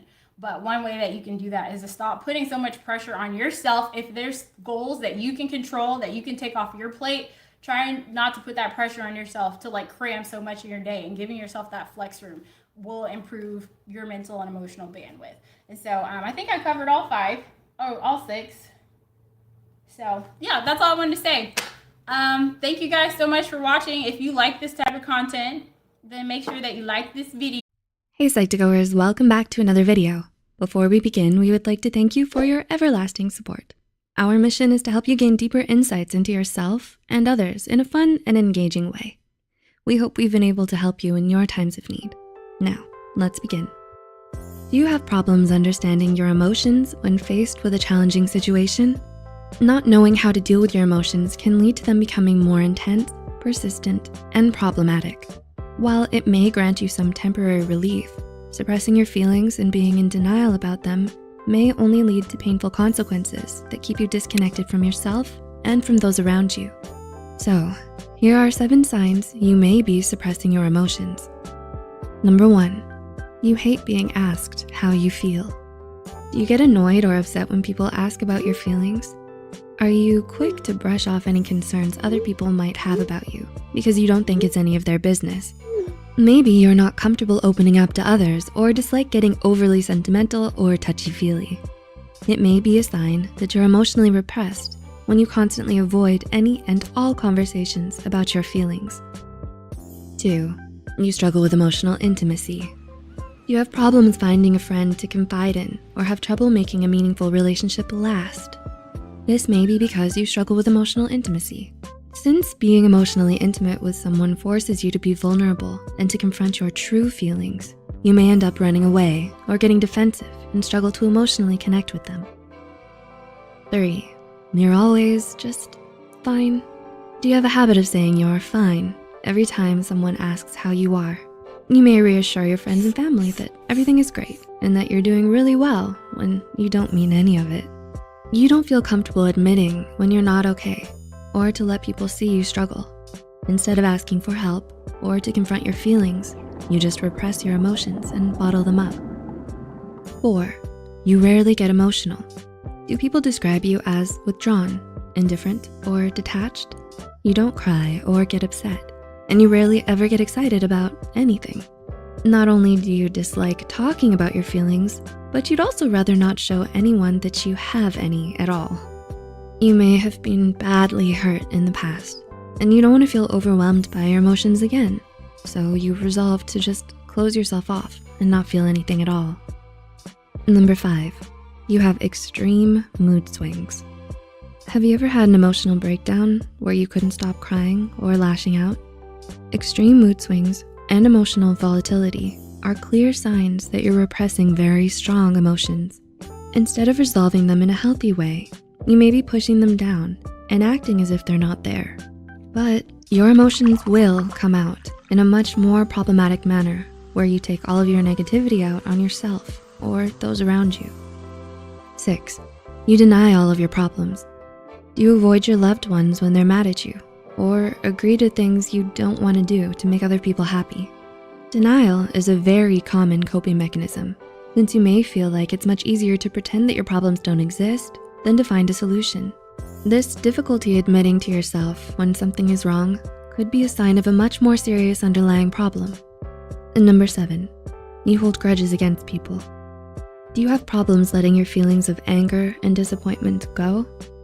Harboring grudges against people and being vindictive is a very telling sign that you're holding back on your emotions. You may be having a hard time forgiving others because you can't come to terms with all the pain that they may have caused you, even if it was unintentional. But holding on to grudges only shows that you're not prepared to deal with your emotions and that you'd rather let them linger over time. Did you relate to any of these signs mentioned here? I know I did. Are you worried you might be emotionally repressed? Tell us about it in the comments below. If you enjoyed this video, please give us a thumbs up and share it with others who may find it helpful too. Don't forget to hit the subscribe button for more Psych2Go videos. All the references used are also added in the description box below. Thanks for watching, and we'll see you soon.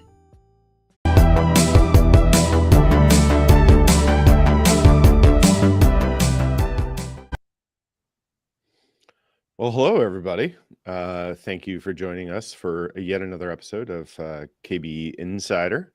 And this is the show where we try to get a sense of what's going to be happening next in the Kubernetes kind of ecosystem. As I've often said on this show before, and as I'm sure many of you have experienced, getting a sense of where open source projects are going can be a little challenging because the engineers or the people who kind of work on the project, not just engineers, docs, tests, release engineers, et cetera, have a lot to do with what actually gets shipped. Sometimes in alignment with groups like product management, and sometimes not so much because it's an open source project. They can just kind of deliver what they also are interested in, maybe on nights and weekends. There's no set code base, so as long as the community thinks it's important, it can be added to the system.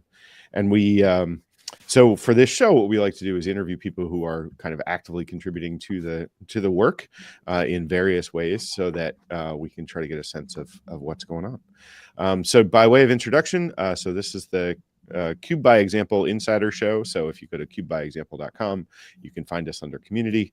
And we do an episode every month on the last Tuesday of the month as a way to remember what it is at, obviously this time, 10 a.m. Eastern, other times elsewhere, as you might imagine. And I'm Langdon White. I'm a clinical assistant faculty member at Boston University. I basically teach introduction to data science, as well as support a bunch of practicum classes. Currently this semester, I'm working on a class with a bunch of students called Data Science for Good, which is a bunch of social science students, as well as a bunch of tech type people. And they are working to build a system to help do police accountability. So that's kind of what we've been working on this semester. And I would like to introduce my co-host, Daniel O, who had some technical challenges this morning, but hopefully are resolved in his lovely home, which, sometimes it's a toss-up whether Daniel's actually at home. And then we'll introduce Andrew. So Daniel, who are you? Hi, everybody. Yeah, thanks. I'm so sorry about that. I'm really late joining because I got technical difficulties this morning. But yeah, everybody always happening the technical difficulties. So yeah, my name is Daniel O. I'm based on Boston, and I'm working for Red Hat as a developer advocate and pretty much like a CSF ambassador to help many people to build their own CS, like a cloud native stuff. Awesome. And Andrew, why don't you, because I worked at Red Hat for a long time, I am well aware that it is a terrible idea to try to figure out exactly what your title is or what department you're with, as it regularly changes. So if you want to introduce yourself, and then we can maybe start talking about the Kubernetes. Absolutely. Thanks, Landon. Thanks, Daniel.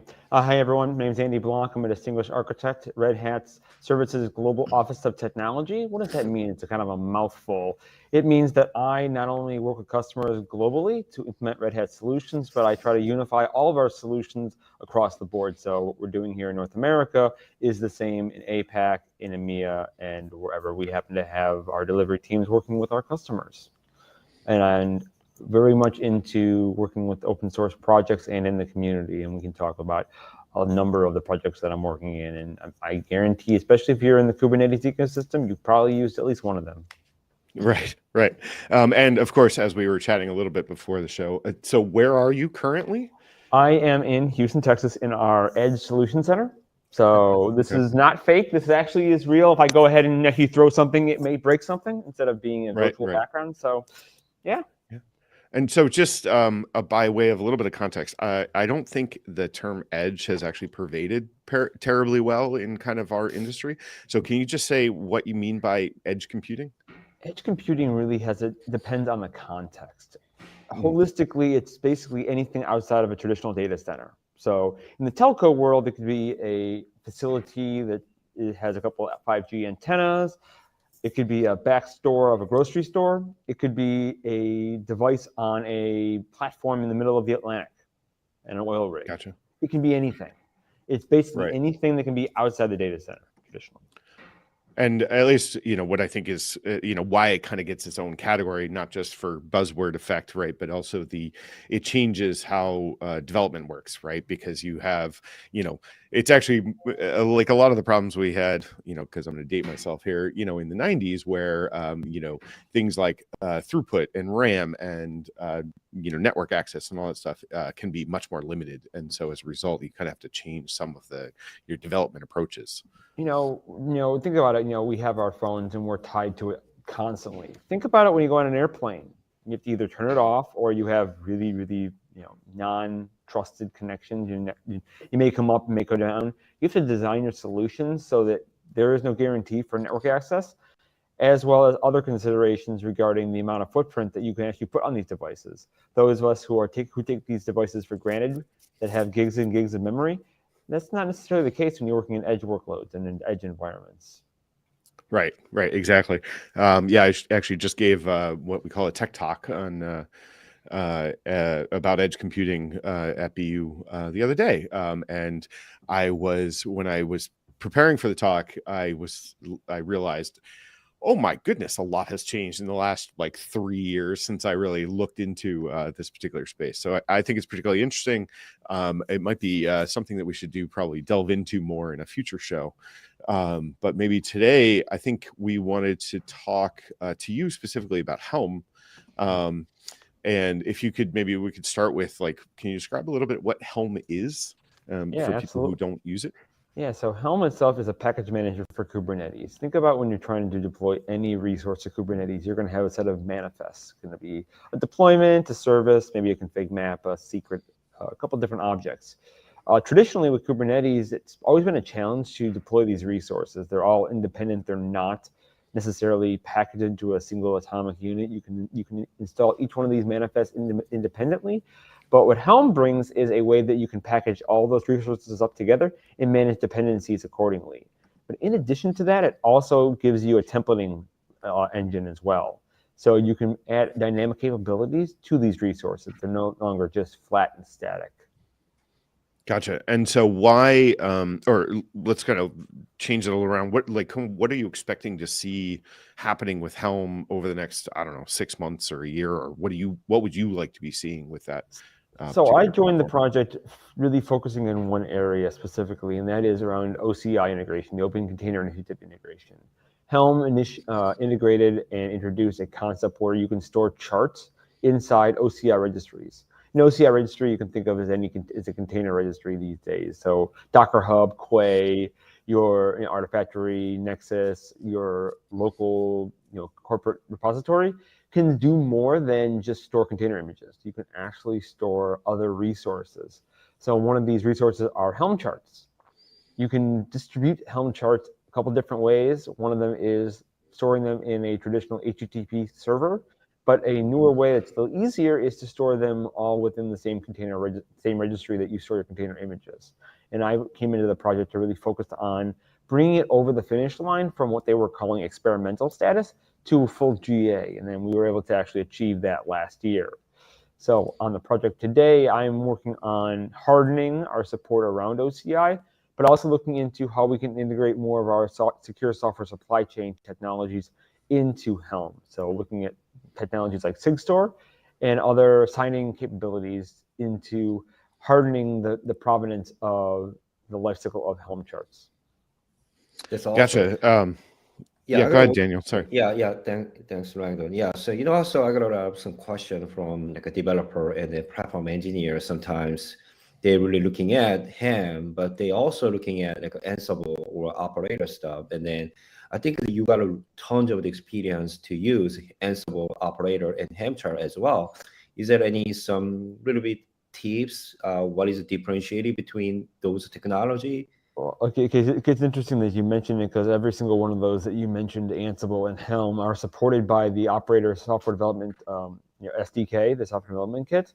So you can make use of every one of those technologies and package them all into an operator. But what I think about is, if you're going to develop an operator, have a reason for developing it. Is there a reason for having to manage the resources beyond day one or some high level day twos? An operator is very powerful. However, it's somewhat complex to develop and maintain an operator. So especially if you're just deploying a simple application, do you need to develop a whole operator to manage it? Probably not. A Helm chart is really easy. There are tooling available. There are IDEs that some companies have created that really simplify and abstract a lot of the concepts for creating it.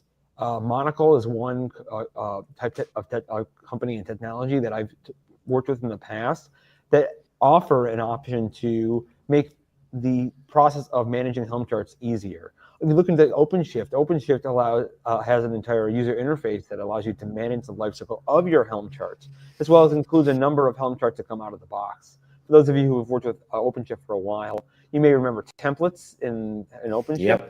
Yep. So those are great. Trust me. When they first came out, they were brilliant because Kubernetes had no templating mechanism whatsoever.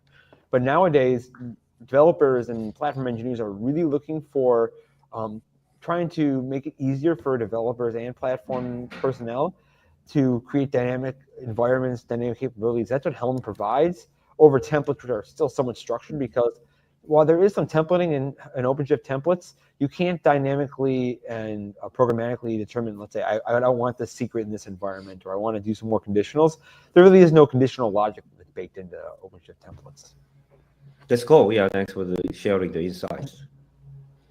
I would like to point out a project that was done a number of years ago at Red Hat by me, as well as a bunch of other people, called Atomic App, which does a lot of what you're describing, which was basically ship a container and then deliver containers, or deliver a kind of a template for an application. I think we might have been a little before our time, but yeah, I am a strong believer in that kind of model. I mean, I look into OpenShift really being the foreground of a lot of Kubernetes technologies. Look at Ingress. They had the routes in OpenShift never existed before Kubernetes even thought about internal access from external resources. Deployments, when Kubernetes first came out, there was no deployment resource. There was no way to easily just deploy an application. It was all just basic pods and replica sets, replicas. Mm-hmm. Right. Yeah. I mean, it's gotten it's really interesting where, I mean, this is kind of goes back to why open source is really cool, right? Is that there's all kinds of innovation going on that, sometimes kind of eventually lands, or some variant of it lands but because there's no block, right, to kind of try new stuff to when you're kind of working in an open source world. I think it makes a big difference, and it can make the software a lot better. I was going to move on a little bit, as it seems to be coming up as a thread a lot in our episodes lately. But I guess, have you done some work with Backstage? I have. I've actually worked with one of the projects that Red Hat's sponsoring called Janus. So Janus is helping the community around Backstage. So I've worked on a number of integrations around the security space and making the developer lifecycle a little easier for those not only getting into the IDP concept, but also looking at deploying it on OpenShift. So if you go to the Janus IDP blog, we can post the link in a second. I had written a number of articles out there. Now. Yeah, I've written a number of articles and there's a lot of interest around this space right now. So it's great for those of you who are tuning in. Take a look at it and join the community. We have a very healthy open source community. Have a Slack, have a GitHub organization. It's a great place to just collaborate around the internal development platform initiatives, because that's really getting hot right now in the Kubernetes space. Yeah, and I think it's there's the Janus blog. There's also a bunch of GitHub GitHub repos under a GitHub org called Janus as well. And so we actually have a question from the audience, which is Backstage a replacement for dev spaces? No. So Backstage itself, Backstage itself is really just a portal. It allows a framework for you to build portals. Dev Right. spaces is a way that you can do active development. Yeah, I think it's one of those distinctions which, everyone kind of, or I think a lot of people expect whenever you talk about developer tooling, you mean like an IDE, right? Or like a place to code. But I think what Backstage is actually kind of setting out to do, and maybe eventually there'll be plugins that do some of that, but really Backstage is trying to say, hey, here's everything you need to know about this particular project. And so it might have docs, it might have GitHub repos, it might have whatever. And then it has a bunch of plugins as well. But we've actually been looking at it. Why I kind of brought it up with a guest a couple of episodes ago was we as BU with the Spark organization that I'm affiliated with, what we do is experiential learning at BU, right? So we do student teams on projects for third parties. Obviously, like any other consultancy in a sense, right? We get repeat customers with repeat projects. But we have, my joke is we have like the worst turnover of any consultancy in the world, where basically we flip 300 employees every, 3 months. And so as a result, trying to get the continuity of content between the projects or between the cycles of the projects, right? It's the same project. It's very hard. And so we're hoping the Backstage will be able to give us kind of one place where we can do that content and have it so that it's just there and we don't have to explain to every new team, oh, you got to go to this Google Doc, you got to go to this GitHub repo, you got to go to this Trello board, etc. And we're really hoping that that's going to deliver for us. When you said security, though, for that, what kind of aspects of security are you dealing with Backstage? Yeah, so this is just an issue that has really just open source mentality that I've worked with is that, okay, everything, we just want to get working. But what about making it secure? And that's always very similar to like doc writing, comes second or third or fourth. So Backstage, right. There are integrations for like robust access control and integrations with other providers. But what I've been working on is adding support for like federated authentication using an OIDC provider called Keycloak. So if you're familiar with Keycloak as the SSO server, develops an integration for Keycloak, bringing in not only a way that you can authenticate from Backstage to Keycloak, but also bring in data like organizational data like users and groups from Keycloak into the Backstage catalog. Yeah, that's super nice. And then, the really nice thing coming from the developer side, not the security side, but the other nice thing right then is then I can say, hey, let me just put this user in this group, right? And then now I can have a plugin to Backstage or something which will actually go and manage access to all the things that they are supposed to access for a particular project, I presume. And what I love about Keycloak is that you can abstract the backends that your source of data. So you could actually have your users stored in GitHub or GitLab or even Microsoft Azure for AAD, but they can still all come through Keycloak as your single source of truth. So Backstage you just talk to Keycloak, and Keycloak does all the hard work integrating with the backend resources. Gotcha. Yeah, that's really cool. Like I said, we're pretty seriously wanting to like implement it. As you might imagine, working in a university, it's a lot easier to do things in the summer. So we may not get to it for another couple months, but it is definitely on the to-do list. So kind of the next question we want to kind of talk about, Daniel, do you have anything you wanted to add about kind of Backstage in general?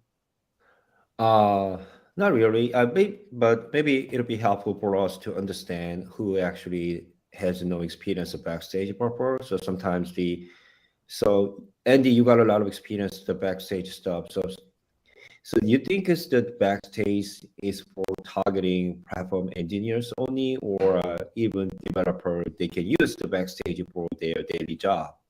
I mean, it's built for developers. You're trying to make this environment available for your development teams to start consuming. So that's really what we want to look at, is making the developer process in Kubernetes easier. I mean, you look at Kubernetes, and it was developed for a infrastructure mentality. It was never developed initially by Google for developers. It was just there to run workloads. It does a great job doing that, but you have to build a developer experience on top of it to make it consumable. And for the first 5 years of Kubernetes, we always worked very hard to make that possible. And we made some strides, but it could certainly continue to be improved upon. And Backstage and other IDP tools, I don't want to just say Backstage is the only one out there. There are plenty of others out there in the space. I mean, I went to the last KubeCon, and like everyone was talking about IDPs and internal development platforms. I can only imagine what it's going to be next month or a month and a half when we're all together in Amsterdam for the next KubeCon. How many companies that either exist now or are going to announce something at it? We have a lot of the vendors who have been in the Kubernetes space. Are they going to announce something? That's always something that's always good to see when you have conferences like this. Yeah, that's cool. And then, so I've heard that you recently created a Helm chart for the Backstage stuff. And then, can you tell us a little bit more why you actually created the new Helm chart for the Backstage? And then what kind of benefit specifically platform engineers and SRE and even developer can earn some kind of really cool stuff from your Helm chart on Backstage? Yeah, so when I first got into the Backstage community, probably 6-8 months ago, there was no easy and streamlined and holistic way to deploy Backstage. It was everyone and their brother created their own Helm chart or deployment mechanism. So while working with some folks from the Spotify group, because they're the ones that originated Backstage, it's in their GitHub organization. It was initially. Worked with them and the community to create a canonical Helm chart, because the Janus project, we created our own just to have something out there as well, because like everyone, we had to create one since there was no centralized one. So what we've done is we've worked with their communities to take some of the concepts and best practices from a number of the different charts and communities that were out there deploying Backstage using Helm, and brought it into an actual chart that the community can start to leverage. So if you go to github.com/backstage/helm, I think, or chart, it's one of the two. You can go ahead and look at the repository for it. And it's also published to a traditional Helm repository, so you can just add it in a repository and just install it that way. And you can integrate this with any GitOps tools like Flux or Argo CD, OpenShift GitOps, and the OpenShift space that can easily be integrated into the Helm chart for Backstage. And what I've been doing is I've been demonstrating how you can take that chart that the community and all of us work to develop and deploy it using different paradigms. So everything from how do I just do a hello world Backstage chart to I want to deploy it to OpenShift, or I want to integrate it with some of the plugins that I mentioned earlier, the Keycloak plugin. How can I do that and do it all with using the same tool, but still be able to reuse the same asset? And that's really what I've been writing about. That's really awesome. So, so since the KubeCon Detroit, I tried to by myself to install Backstage on my laptop, but I got a really hard time to make that happen. But Helm tries to pretty much make me easier in my life. And then I think it's that all developer and even platform engineer have the same benefit to give it a try to Backstage experience on their own local environment, even the Kubernetes or OpenShift stuff with your Helm chart. I mean, look, to take a step back, let's go and move back from where we started in the conversation. Where, okay, if you want to get started with Kubernetes, how easy was it initially? Okay, it's hard because I have to figure out what a deployment is, what a service is, and figure out networking, and then how do I take dependencies from one or more applications and bring them together? So look at Helm. Helm helped bridge that gap by introducing folks to Kubernetes. I can deploy, let's just say the most canonical Helm chart out there is WordPress. I want to deploy WordPress. Okay, WordPress is a multi-tier application. I need a front end and I need a database. Well, stitching that all together manually is not easy. If you're getting into Kubernetes, it's quite difficult to take not only how do I deploy one application but two and tie them together. What Helm does is very similar to how I just install a package in your operating system. DNF yum install X, install WordPress. It goes ahead and gets all the dependencies, installs and configures it out of the box. That's what Helm does. That's what we did for Backstage. And look how it makes your life easier, Daniel, to get Backstage running in Kubernetes. 100% agree. So I wanted to kind of ask you a Helm kind of question. Somewhere along the way, I picked up, I want to say it might have been from Tomas Tomacek, using makefiles basically to kind of build and deploy my containerized applications. I've kind of played into, I've kind of tried around kind of getting into Helm to, kind of do the casual things that I'm doing a lot, right? Another kind of similar concept, right, or whatever, is like Docker Compose kind of model. Every time I've kind of looked at Helm, I didn't find it as simplistic as doing either of those kind of choices.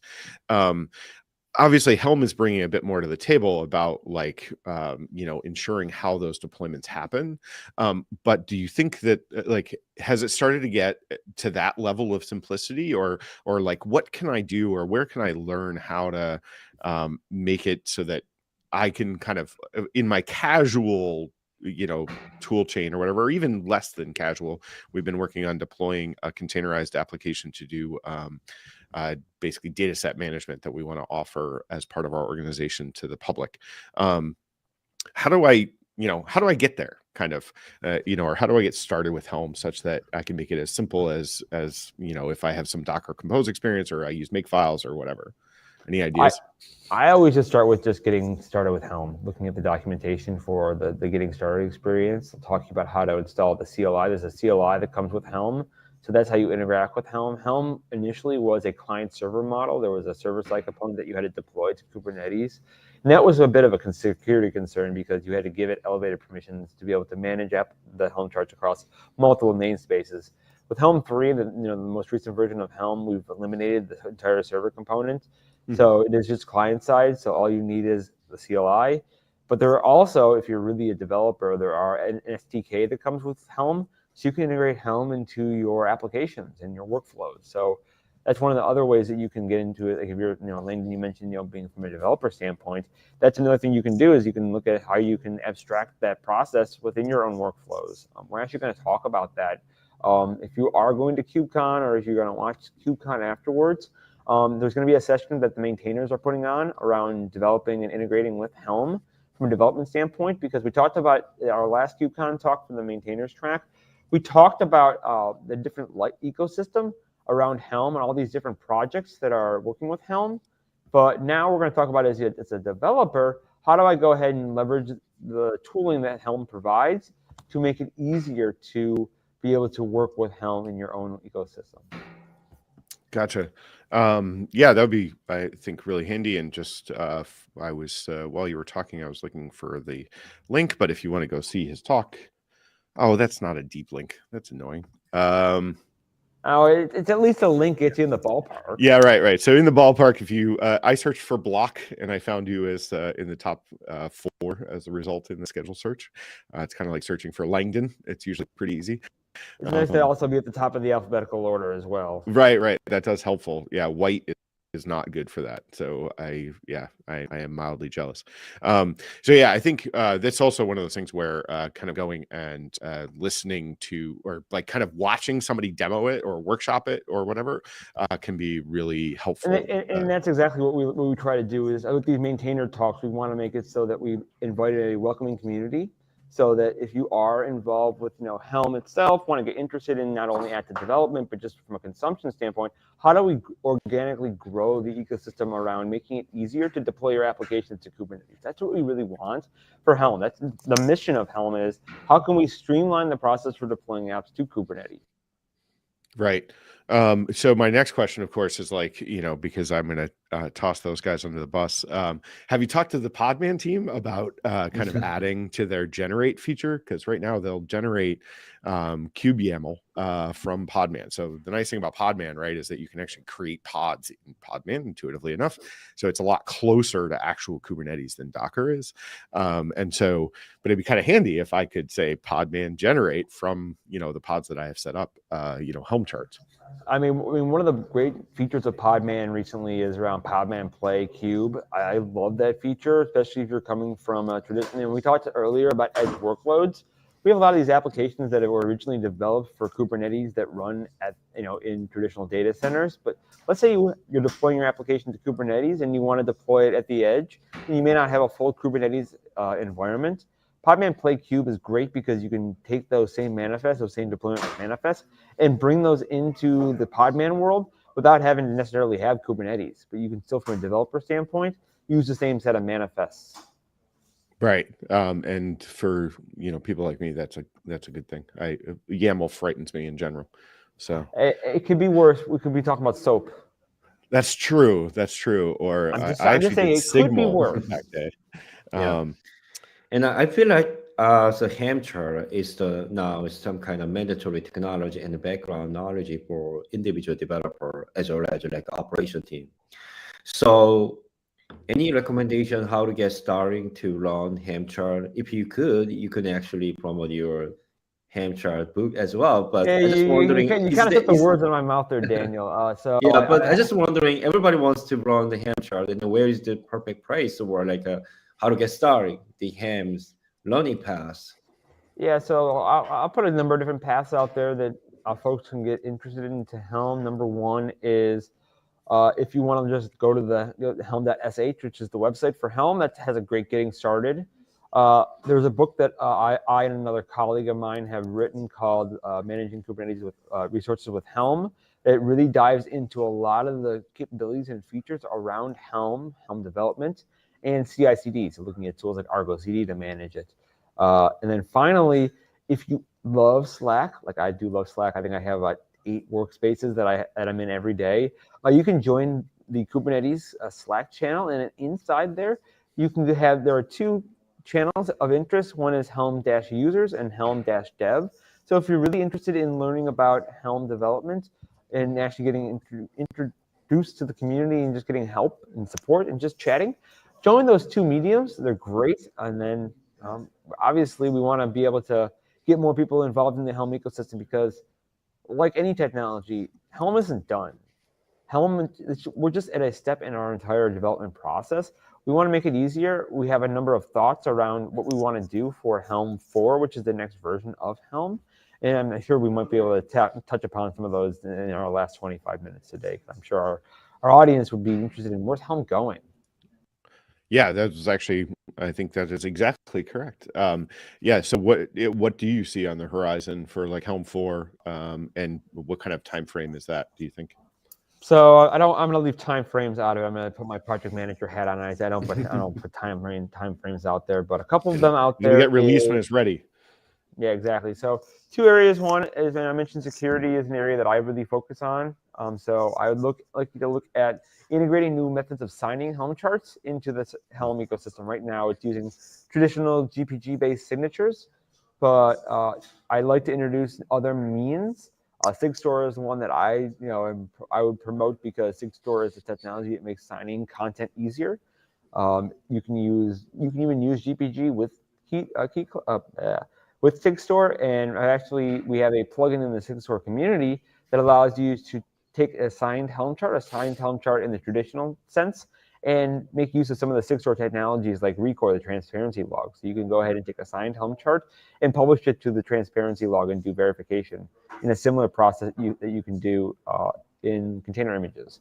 You can also just sign the Helm release artifact as well using the SigStore tooling, but there is some more integration that's direct from the Helm ecosystem. So aside from signing and security, probably templating in languages. Right now, Helm uses Golang-based templating language to manage the templating capabilities, but there are others in the community that want to introduce additional frameworks. Qlang is one that I've heard of interest, but just providing a flexible way to deploy and create these type of resources in a dynamic fashion is something that I know a lot of interest from the community.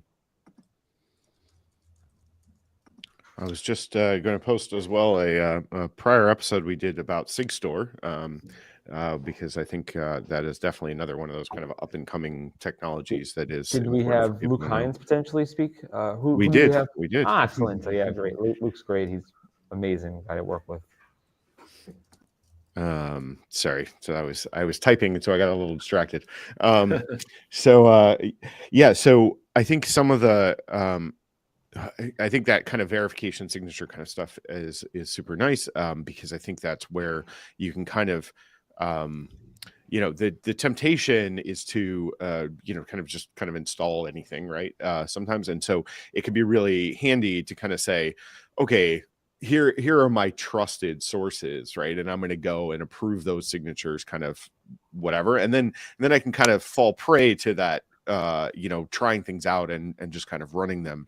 But then if I get prompted, hey, this is a new one, do you really want to go there? I think that's a really nice way to kind of give you that freedom of kind of exploration, but also, hey, this may not be as far into the woods as you want to get to today. And when we talk more about SigStore, more into now how we actually gating what gets deployed to our deployment resources. So in Kubernetes, do I want this container image and these deployment manifests to actually go out to my environment?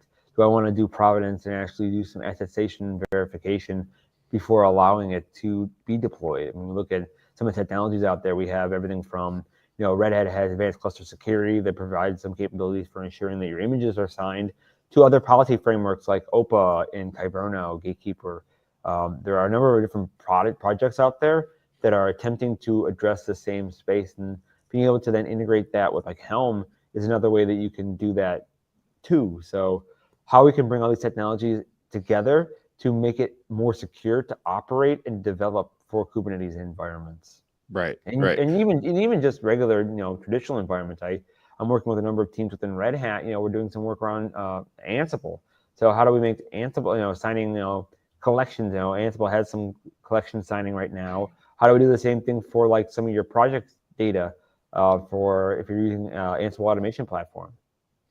Right, exactly. I mean, one of those things, kind of speaking again, I kind of come much more from the developer background than I do kind of ops side, right? And so, and then particularly in consulting, one of my biggest paranoid fears, right, was that we were going to get through building this whole project and then find out that the ops, team was not going to want to deploy it for X, Y, and Z, probably perfectly valid reasons.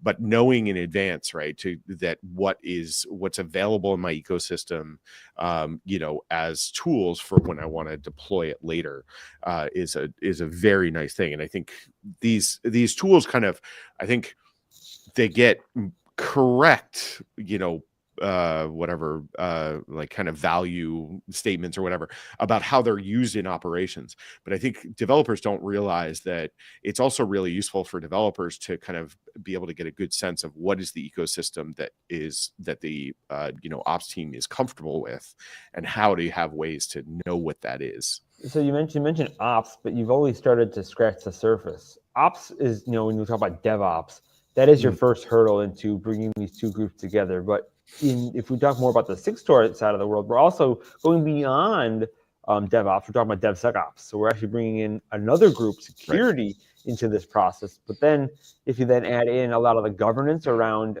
how I actually determine what policies I want to employ and govern which assets are being able to be eligible to be deployed, that's actually going even a step further than DevSecOps into more of a modern governance, automated governance side of the world. So really, we're all going down this journey of lineage of how we bring these different various dispersed groups within organizations together to make operating our software much more secure.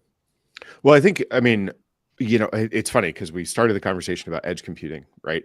And edge computing in some ways is really driving this, especially kind of the SBOM kind of idea, right? Yep. So secure bill of materials, or is the S officially secure, I guess? But software.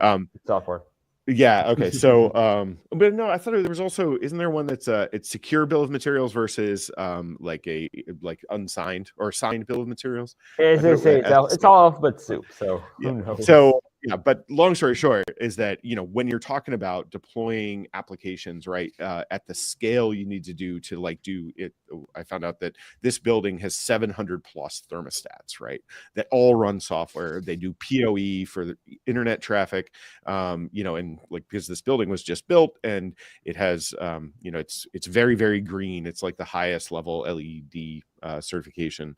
And so when you're talking about doing deployment at that kind of scale, you need to be able to like completely automate all the things that we think of traditionally as having to happen in the data center, of like getting software from point A to point B, but then making sure that what landed at point B is valid, is what you expected to get over there. Now, another area that, for those of you who are mainly data center centric, is this convergence of another concept. Now, we've mentioned DevOps being really the focus, but If you're working with edge workloads, you're actually working with another convergence of IT and OT, in your traditional information technology, but then operational technology, bringing in these different groups together, because they very much like IT, like dev and ops, they work in silos. Right. Yeah. Yeah. One of the, it's funny, like, you go to the Phoenix Project, right? And you kind of wonder, it's like, okay, we need to see the rest of the series. It's like where is security? Where is quality assurance? We need the rest of the books someday. To have the novels about the, kind of the rest of these silos that we've built in the technology world, which, I always go back to that technology, particularly software, right? It's such a young field.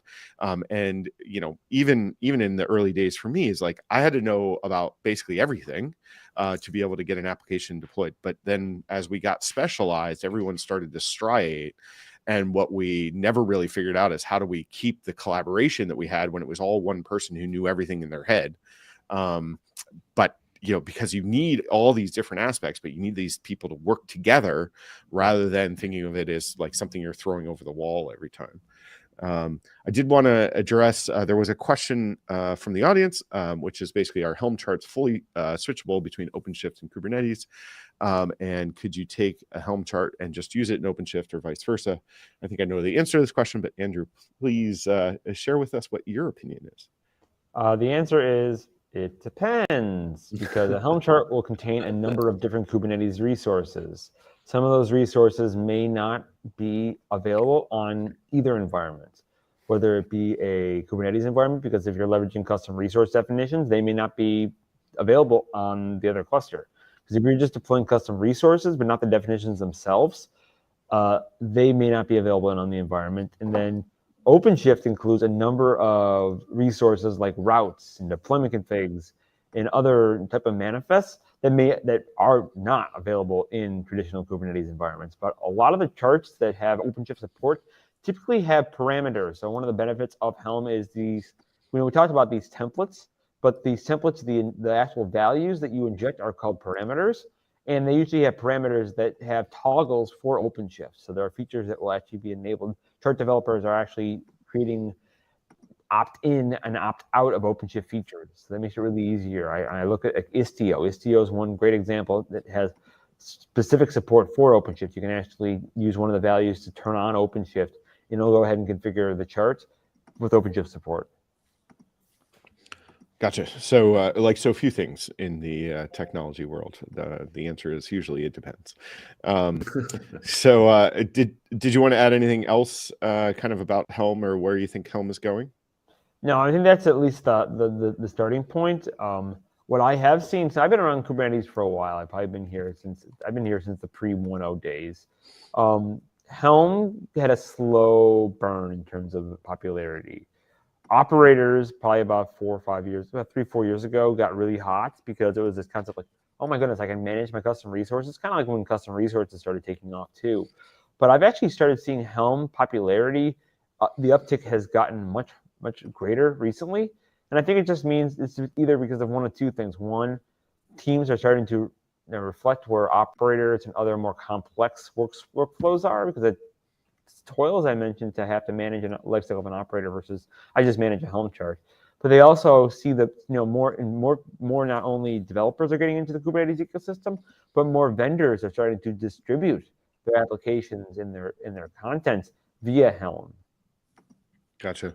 Yeah, that's, I think, one of the really nice things, right? I mean, in some ways, that's what really made Red Hat Enterprise Linux take off, right? Was the ability for vendors to have a well-defined way of distributing, even proprietary software to a platform in a well-known way that was enterprise ready, et cetera, et cetera. And I think that when you have, it's like, it's always all about the ecosystem, right? So, it's super useful if you have well understood ways of building and deploying, even proprietary applications. on, kind of that infrastructure such that you can run it in ways that you want to as your enterprise, rather than some custom, mess or whatever that, some proprietary vendor has decided is how they're going to distribute their software. And especially if you're working with teams, and like you have like one lead platform engineer. Well, if he either gets hit by a bus or plays musical chairs and decides to head to a different company, then you're left with some proprietary way of deploying software versus Helm. Very rich community, very easy to get support in terms of the community. Some vendors are starting to provide more support around Helm too. So being able to look at a tool that can be supported regardless of either your workforce situation or just the technology, aptitude of your teams. Right.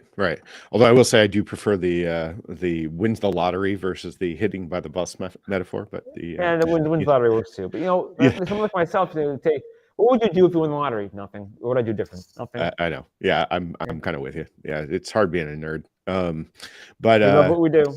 Sorry. Yeah. So we have to close out with we know you travel a lot, and we know where you're going to be in April for KubeCon. But is there anywhere else that you're particularly looking forward to that's coming up for you? Yeah, I'm actually going over to Romania in a few weeks. It's the first time I've been in that part of Eastern Europe, so looking forward to that. I'll be in London early April. Be in Copenhagen next week, so doing a lot of European travel. But then I'm probably going to focus a little bit more on the APAC region in the U.S. summertime. As travel opens back up and I'm starting to reconnect with more of the teams and customers in these different regions. I have taken on more of a newer role within Red Hat in the last year. So we had some of our work, muted because of the pandemic, but as more of these regions start to open back up, more customers are looking to have more of the partners come, work with them, being able to actually get out to meet these folks and actually hopefully not with not only our customers, but also the communities. I love speaking at some of these, developer days that are out there. So trying to coordinate my trips also with these different community days and seeing the Kubernetes community starting to have more of these Kubernetes community days out there and aligning with that. We actually talked about those last episode, I think, with Chris Short, and the contributor summit was the main focus of the episode, but we were talking about the community days, and I helped to start the DevOps days in Boston, and what was so nice about DevOps days, right, was there was like a pre-packaged whole website and everything else, and you just kind of like set it up, and then you went out and kind of did the conferencey stuff, but you didn't have to do what I think a lot of people who want to run a conference find difficult, which is kind of the building all the marketing tools and that kind of stuff. And especially, like you wouldn't have any idea how to run a conference. You only do that in August timeframe. Yeah, right. Yeah, DevConf US. Let's see, but DevOps Days was actually before all that because I think I helped start that in I don't know, had to be 10 or 15 years ago. Yeah, so it's been a while. But yes, is it at least easier now? Oh yeah, well, particularly seeing is someone who you may be familiar with, Urvashi Mahani, and who does a lot with Podman, and Sally O'Malley, who does a lot with kind of containerization. I think she's been doing a lot of kind of bill of materials stuff too lately. I've been working with her and her team actually quite a bit these days. As I mentioned, I'm working with the Sigstore community as well as some of the work we're doing here within Red Hat. So I work with Sally's team, and Sally's fantastic. Yeah, well, so I convinced both of them to help co-chair DevConf US with me a couple of years ago, and they are really starting to run with it. I might be picking up that emeritus title soon. So well, that's good. Yeah, I can just show up and look pretty, and I don't have to. You can enjoy the conferences instead of having to run around like a chicken with right, cut off. Exactly. Yes, my running joke is for the first 2 years of the conference, I literally blew out a pair of shoes at each one from just how many, and I've done as part of the trivia, I've done how many steps did Langdon take over the course of the conference. So yeah, I think unless we have anything else we wanted to talk about, Daniels, do you have any other questions you wanted to ask? Maybe one question. So I think Andy got a lot of experience to customer meeting and the customer engagement so far. So is there any interesting story if any your customer actually looking forward to adopting Backstage for some use case or the other stuff. I know it's a backstage pretty early stage right now, but yeah, it'll be very helpful for us if you share a little bit about the kind of the real story. Yeah, so there's a lot of interest right now around integrated development platforms and portals out there. I'm working with some of the folks within Red Hat to talk to some of our customers who are very interested in leveraging Backstage within OpenShift. And some of the work that we're doing here within Red Hat is providing a way that you can, deploy the Backstage ecosystem into OpenShift confidently. So working with our product management and engineering teams to help not only from the community side of things, which I care very much about, but also from our customers to also provide an enterprise-grade experience that they can trust. Yeah, thanks for sharing. Sounds like your next session topic in conference, the Backstage stuff. Yeah, right. Definitely. Yeah, we it's actually interesting that you mentioned the interest in developer portals, whatever. I actually have a student who is proposing an independent study that they'd like to do about looking at some of the research around. I guess there's some growing concern about IDEs may be not the best way for new developers to start to get, and maybe that it's like too handholdy. Which I thought was kind of interesting, but just kind of in the same vein. So I don't know, maybe future episode we will have the output of her potential research into that topic. She's talking about doing it for the summer, so I think that might be really interesting. Nice. Because I think as a longtime engineer, right, I need all the help. I want all the help, right? But at the end of the day, I know how the code works. But I thought that was kind of an interesting perspective. Well, thank you. I really appreciate your time, and obviously, and also all you do for the community, which is, as many people know, quite a lot. And I think we finally met in person, right? Like sometime in the last 6 months, right? It was DevConf. Oh, okay, yeah. And so that was kind of interesting because I think we've crossed paths off and on for at least 8 years, maybe 10. So that's kind of random. I know that I've met a number of colleagues of mine, either in airports, hotels, or conferences, right. And they've actually lived in the same city that I have lived in. But I never see them except for when I'm at the Exactly. So whenever I go to Chicago, I never ever met Andy at once. Yeah. All right. Well, thanks all, and we will see you in about a month. That'll be our last episode before KubeCon, I believe. And then we're going to do some more driving interviews at KubeCon. So if you haven't checked those out, you should go see our interviews that we did at KubeCon NA, where we borrowed a car from Ford and drove around people and did interviews about Kubernetes. So the question is, are you going to go ahead and have, instead of being in a car, you're going to be in a bike because it's Amsterdam? So that was the hope. But the problem is, if you think about like a tandem bike, how do you interview somebody, right? Or you could do 2 bikes, but then you have to have both people able to ride bikes, which may or may not be, So we did toy with that. Then we also toyed with, could we do a boat? But like a canal boat, right? But then, but to kind of give it the same feel, that means I have to drive said boat, which doesn't sound like a good idea. Well, no, they do have some of the things where you'll have someone pedal the bike, but then you're sitting in back. Oh, that's true, like a pedicab. Yeah. We could have done. Oh, that isn't a terrible idea. I think, however, we might be doing another fancy electric car by a customer relationship that Red Hat has that I don't want to mention because I'm not sure how confirmed it is. But I am now sorry we didn't think of pedicabs. So maybe for the next thing. There's always future sessions. Exactly.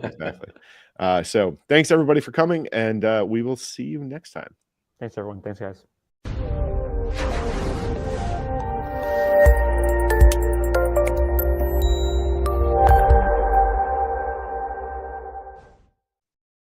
Hi, everybody, and welcome to Mindfulness for Happiness and Relapse Prevention. In this presentation, we're going to define mindfulness and mindlessness. We'll differentiate between mindfulness and purposeful action, identify how mindfulness can be used in practice, and explore several different mindfulness techniques and activities that you can use with your clients. So what is mindlessness? We're going to start there. Mindlessness is on autopilot. It's when you get up in the morning, you stagger into the kitchen, you make your coffee, you eat your breakfast, you take a shower, you go to work, you come home, you eat dinner, and you go to bed.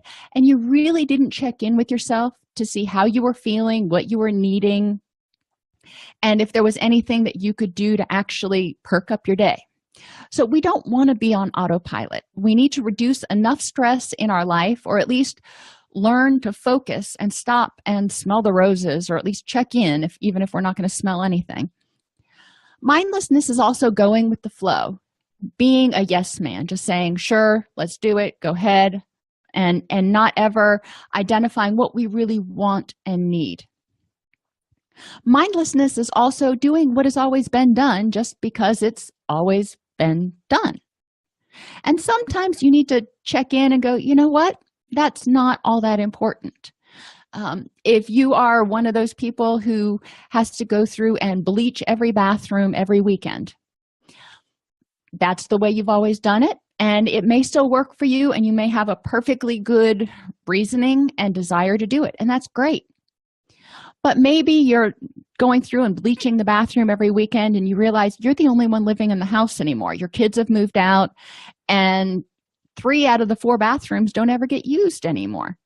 So maybe you can not bleach those every week, maybe just once a month. So looking at what you're doing and identifying if it's needed or if you're just doing it because it's always been done that way.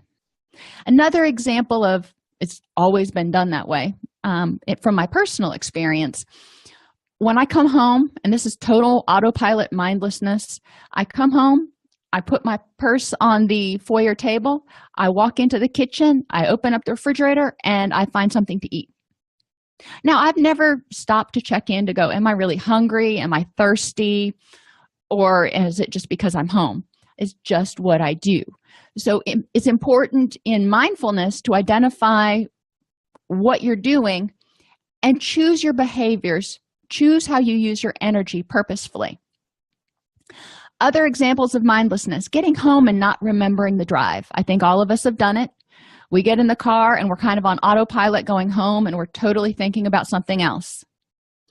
Eating without realizing it, or when you're not hungry. Sometimes people will just kind of meander into the kitchen and get something to eat and sit down and start eating, and they're like, wait a minute, I'm not really even hungry. And having intense feelings or relapses come from, quote, out of the blue. These usually don't come from out of the blue unless there's been some sort of a trauma in your life. Most of the time, relapses, whether it's mental health or substance abuse, started a long time ago, and you weren't paying attention to the fact that you were getting run down, that you were getting stressed out, that you were getting overwhelmed. So you get to this breaking point, and all of a sudden the dam breaks, and you're like, oh, where did that come from? Well, if you were paying attention, it started about 6 weeks ago. Mindfulness is having an awareness in the present. We stop, look, listen, feel, and interpret what's going inside us and what's going on around us. I encourage my clients to do mindfulness check-ins at every meal because we usually eat at least 2 to 3 times a day. So that's a good anchor point for them to go, okay, before I eat, let me just stop, look around, see where I'm at, figure out how am I feeling physically. Am I tired? Am I anxious? Am I stressed out? Am I hurting somewhere? And what's going on around you? How are you thinking? Once you figure out how you're feeling, whether you're comfortable, what the environment is, interpret where you are and what you need. Purposeful action means becoming mindful in the present moment and acting intentionally instead of reacting emotionally. If you are stressed out and you're exhausted and you're in the cafeteria of your office and people keep coming in and talking to you and just bothering you, and you just really want some peace and quiet, mindlessly acting people would likely just continue to sit there until somebody comes up and you bite their head off. If you're being mindful, you realize, preferably before you even go into the cafeteria, that you're stressed out and you need some quiet time. So maybe you need to eat at your desk. So you're acting intentionally instead of reacting when the dam breaks. You want to intentionally choose behaviors and actions that are going to make effective use of your energy and help you achieve your goals. So again, just thinking about biting people's heads off or getting overwhelmed, how can you prevent that from happening? If you're acting intentionally, if you do a mindfulness scan and you go, you know what, I'm really stressed out right now, I'm exhausted, I can't think straight, what do I need versus what do I think I should do? Because what you need is going to lead you towards purposeful action and get you closer to your goals. How did we learn mindlessness? As we were growing up, people have told us things like, do it because I said so. Don't ask why. This is always one of my big pet peeves when I'm working with other coaches or I'm working with clinicians in a residential setting or even in an outpatient setting. If they tell their clients to do something because they said so, that's A, not respecting the client's autonomy, but it also doesn't help the client learn why, so they can be mindful and make a purposeful choice about whether they want to do it or not. Suck it up communicates don't feel, just do. You know, some mornings we get up, we don't want to go to work, we don't want to face the traffic, we don't want to take a shower, whatever the case is, maybe all of the above. And sometimes we do have to suck it up. But if you do a mindfulness scan and I go, you know, all of those things are true, I'm not motivated to do anything, I've got to decide in the big scheme of things what works best to help me achieve my goals. Sometimes it means suck it up. But it's important to check in with yourself and feel first, identify what you need, and then make decisions about what's going to get you closer to your goals. Nobody cares, just ignore it. It means don't trust your own instincts and don't trust other people. We don't want to learn this. Again, when you go and tell your boss, I'm overwhelmed, I've got 16 things to do that are due on Friday, and I need to know which is of more of a priority to you. And he says, you know, just go figure it out. He's not giving you any direction for being mindful. Or if he says, I don't want to hear about how stressed you are, that means how you feel doesn't matter. And you need to just go ahead and do it regardless of what's in your best interest. Now, sometimes that's going to happen in the workplace. You know, I'm not saying that we live in a utopia. It is, however, important for people to be aware of their own limits and boundaries to prevent burnout. And finally, that's what everyone does. So don't question it. Everyone else does this, so you need to do it too. And in reality, this is one of the biggest mindfulness trip-ups ever. Always, always, always ask yourself, is whatever I'm getting ready to do getting me closer to or further away from my ultimate goals and where I want to be? Mindfulness can help us transition from reacting to acting. It can help us be proactive and prevent reacting, prevent blowing up, prevent burning out. It makes more efficient and effective use of energy by making the right decisions the first time. So beginning with the end in mind, so to speak. What are my ultimate goals?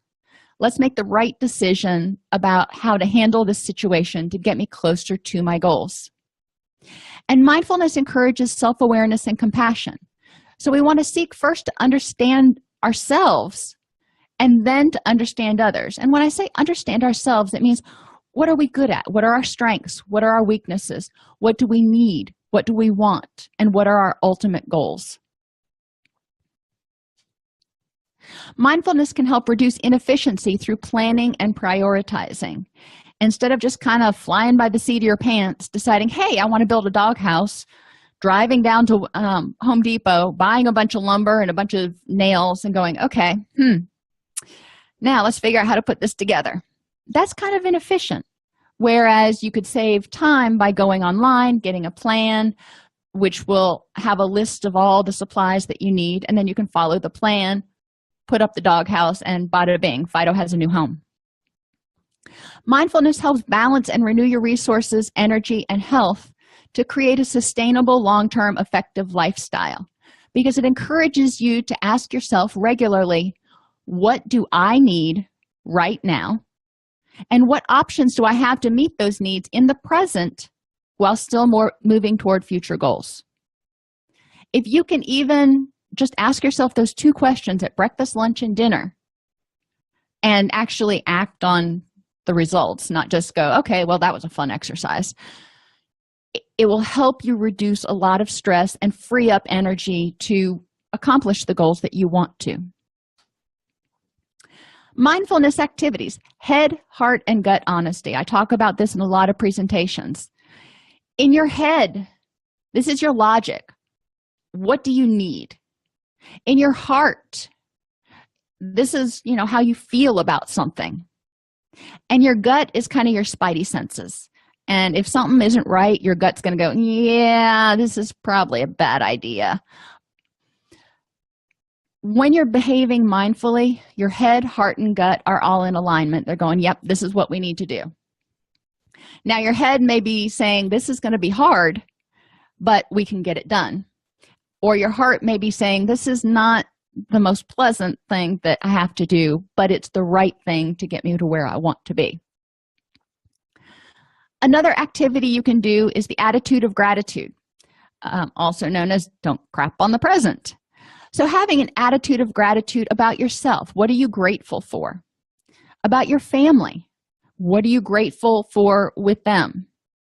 Your job and your life. Too often, because this is the way we've always been raised, we focus on the negative and forget to identify the positive, when in reality, we should identify 3 positives for every negative. Try that. 3 positives for every negative. Another activity is called the 5-minute focus, and this can be somewhat daunting at first. Go into a room for 5 minutes, and it may seem like an eternity. Write down on a piece of paper everything you see, what you smell, what you hear, and how you feel emotionally and physically. This gets you into the habit or practice of being more attuned to your surroundings and being more aware of not only what's going on inside, but also what's going on around you. Smells are the strongest trigger for memories. So if you walk into a room and, every time you walk in there, you just kind of feel chills go up your spine, think to yourself, what does this smell like that is reminding me of something in my past? Or is the paint on the walls a color that reminds me of something? Am I triggering a memory? Being aware of what's going on around and inside is important because they work together. Vulnerability checklist. This is something I encourage people do every single morning. Vulnerabilities are things that, when unchecked, can cause low-grade stress, making you more vulnerable to stronger reactions.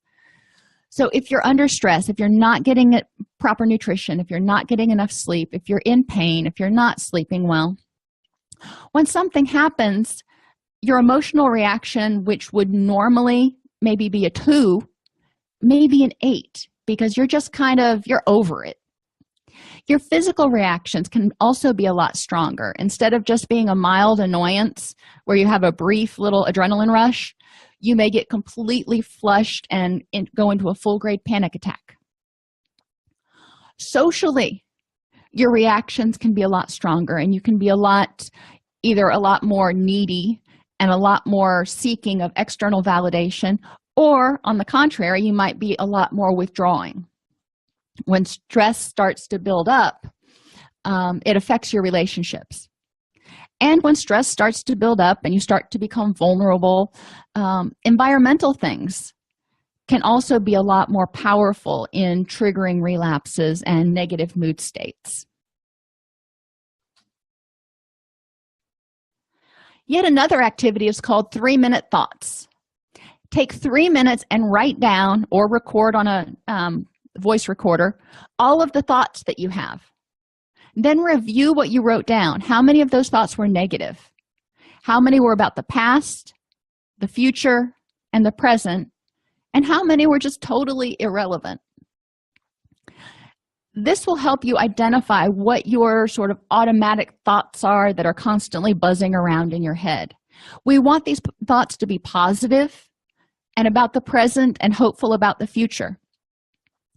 Irrelevant thoughts happen. You know, you may be driving down the road and you're like, ooh, bunny rabbit.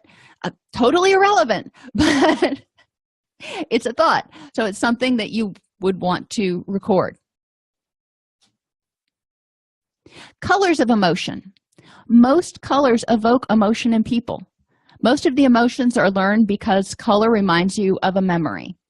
So get a big crayon box and identify how different colors make you feel. Now, certain colors, they've done research.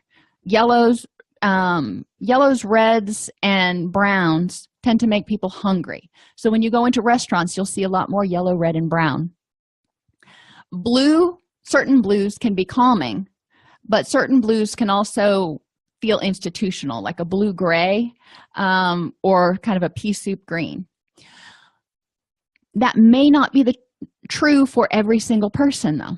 So look at colors, look at swatches, and just see, how does that make you feel?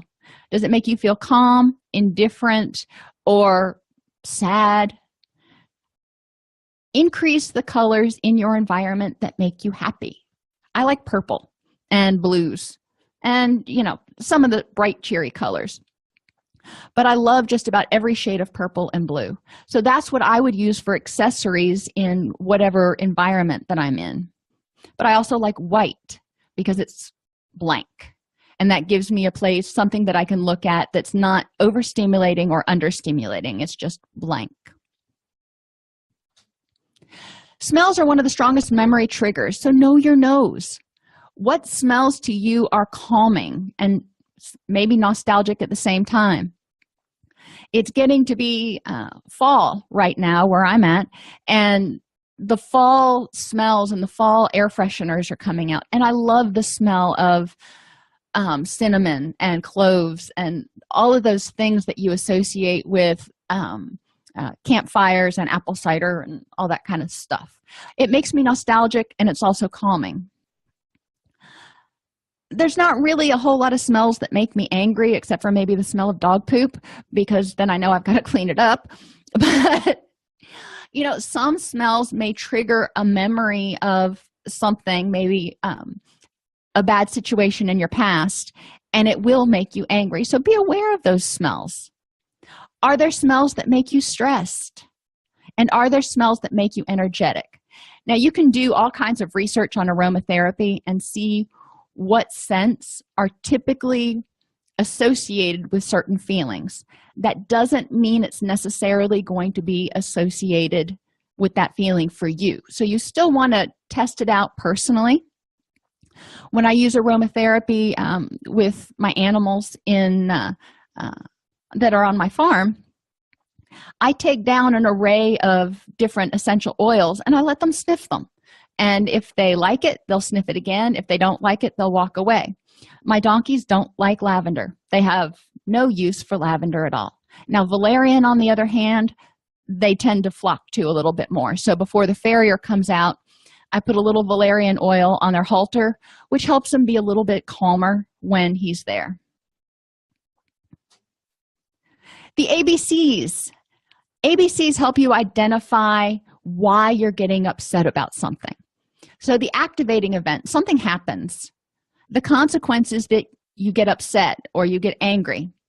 But between those two things, which are like a split second, you have all these automatic beliefs. So something happened, and you tap into schemas about this event, which are all your automatic beliefs, and it results in an emotion. Now, what you can do is dispute these beliefs and say, you know, that doesn't really apply to this situation. Sometimes your beliefs are spot on accurate, though. So then you've got to evaluate, is this worth my energy? Is my reaction useful? If you get cut off in traffic, and this is my favorite one to use because everybody gets cut off in traffic occasionally. If you get cut off in traffic, was it dangerous? Yeah, that's probably a very valid belief. But when I evaluate the consequence, is my getting angry about it and, trying to convince the other person how wrong they were, is that useful? My answer is no. The other person may not even know they cut me off, but even if they do, they may not care, and likely they don't. So is it worth my energy and effort to follow up on that, or do I just need to go, okay, deep breath, need to be a little bit more alert? Relapse warning signs checklist, or the black swan. Relapses don't come from out of the blue. A black swan is something that is an unexpected event to occur. Part of mindfulness is learning about yourself from past experiences. In the past, what has led up to a relapse? In the past, what has triggered my depression? Relapse prevention means being aware of your status, how you're feeling, your vulnerabilities, and your wants and needs. So being aware of that, being aware of your swan, will help you prevent the black swan. It will help you prevent a relapse from just showing up out of the blue. Developing a checklist of your relapse warning signs and reviewing it daily can also assist in preventing relapse. A functional analysis: what, whys, and hows. I like this one just because I tend to be more cognitive in my approach. What makes you angry, resentful, or guilty? Anger is a protective feeling. It pushes people away or gives you power over them. Resentment is just another form of anger. Guilt, interestingly, a lot of people don't loop it in here, but guilt is often anger at yourself for something you did or didn't do. So we're still dealing with anger. So what triggers your anger? What are you angry about? Why are you angry about it? And how can you get rid of this anger? Because being angry doesn't do anybody any good. So figuring out how to deal with that anger and let it go. Fear, again, what's causing it? If you've got fear going on, what's causing it? Why are you afraid of this? And how can you deal with it? Being stressed out or overwhelmed. Same basic principle. Now, happiness, here's one that we don't usually question.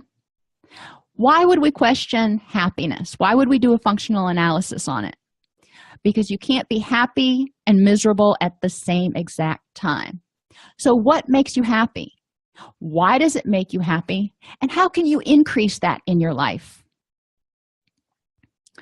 Denial. Sometimes we have to look at, somebody tells me I'm in denial about something. So what is it they're telling me I'm in denial about? Why do they think I'm in denial about it? And how can I address it? And depression and isolation follows the same pattern. What is it that's causing it? Why do I feel this way? And how can I deal with it? A daily planner can also be helpful. Each morning, spend 10 minutes being mindful of how you're feeling.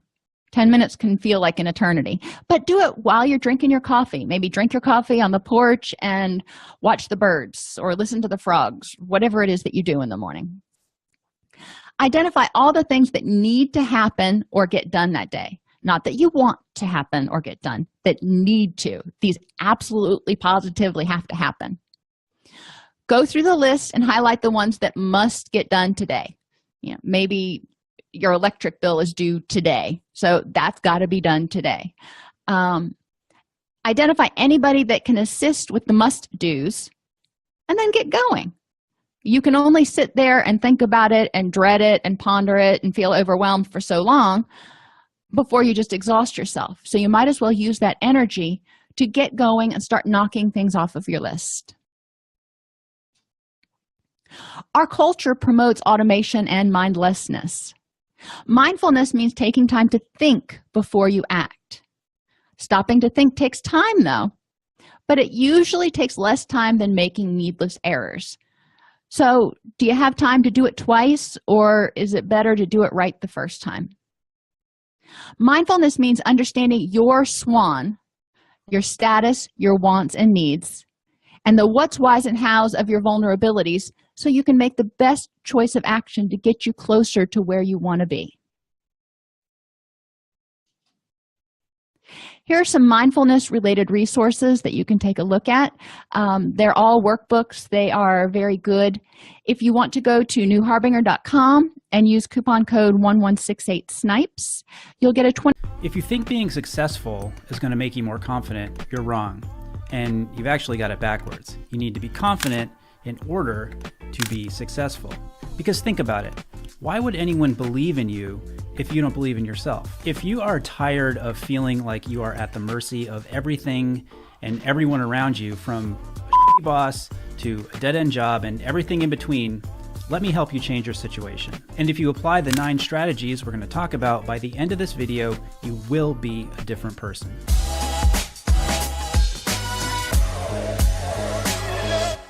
I'm Brian Sakawa. This is He Spoke Style, advice and inspiration to help you dress better, develop your personal style, and yes, be more confident. The first thing I want to do is to dispel the myth that in order to be confident, that you've got to be loud, extroverted, and aggressive. It's easy to think this because people who act this way often do appear confident, but the way they're presenting themselves is actually that person compensating or overcompensating for their lack of confidence in themselves and their abilities and their insecurities. Confidence or a lack of confidence is something that's created throughout your life.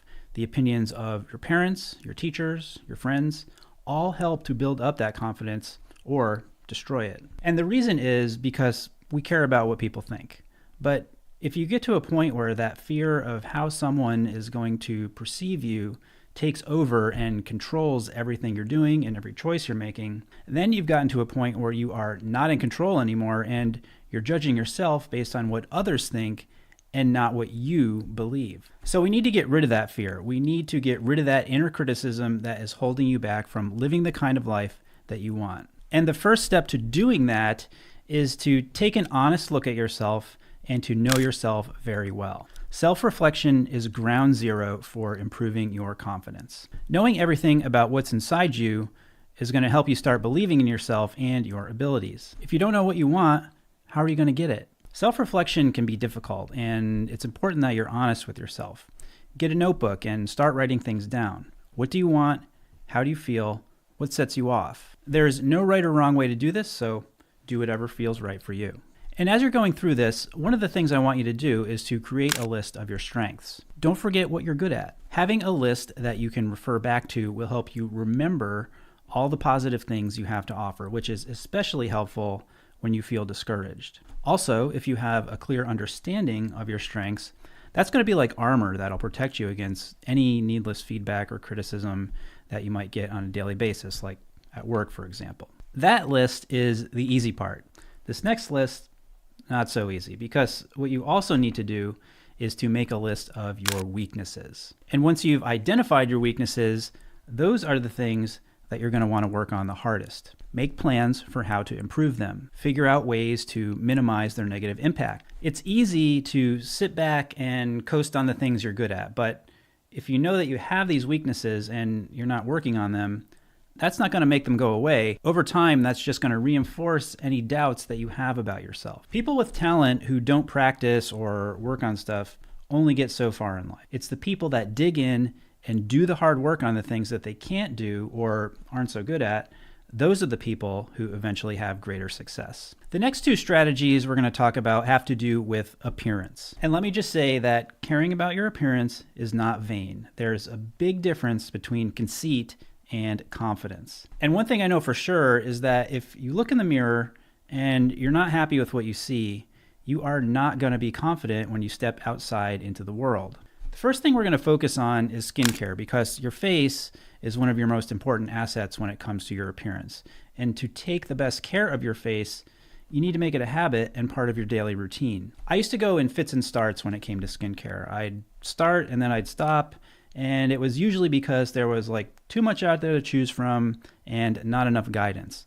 That's why I love Tiege Hanley, who I'm proud to partner with for today's video, because they make it so easy to start and stick with it. If Tiege is new to you, they have many different products, but all you really need to get started is their basic plan. Now that's a face cleanser, exfoliating scrub, AM moisturizer with SPF to protect your skin from the sun, and a PM moisturizer for the important repair process that happens while you sleep. I'm almost 45 years old, and if you're like me, I'd recommend bumping up to Tige's level 3 system that adds in a firming serum and an eye cream. But let's get back to the part where I said it's easy. So when you get your box in the mail and open it up, it comes with a card.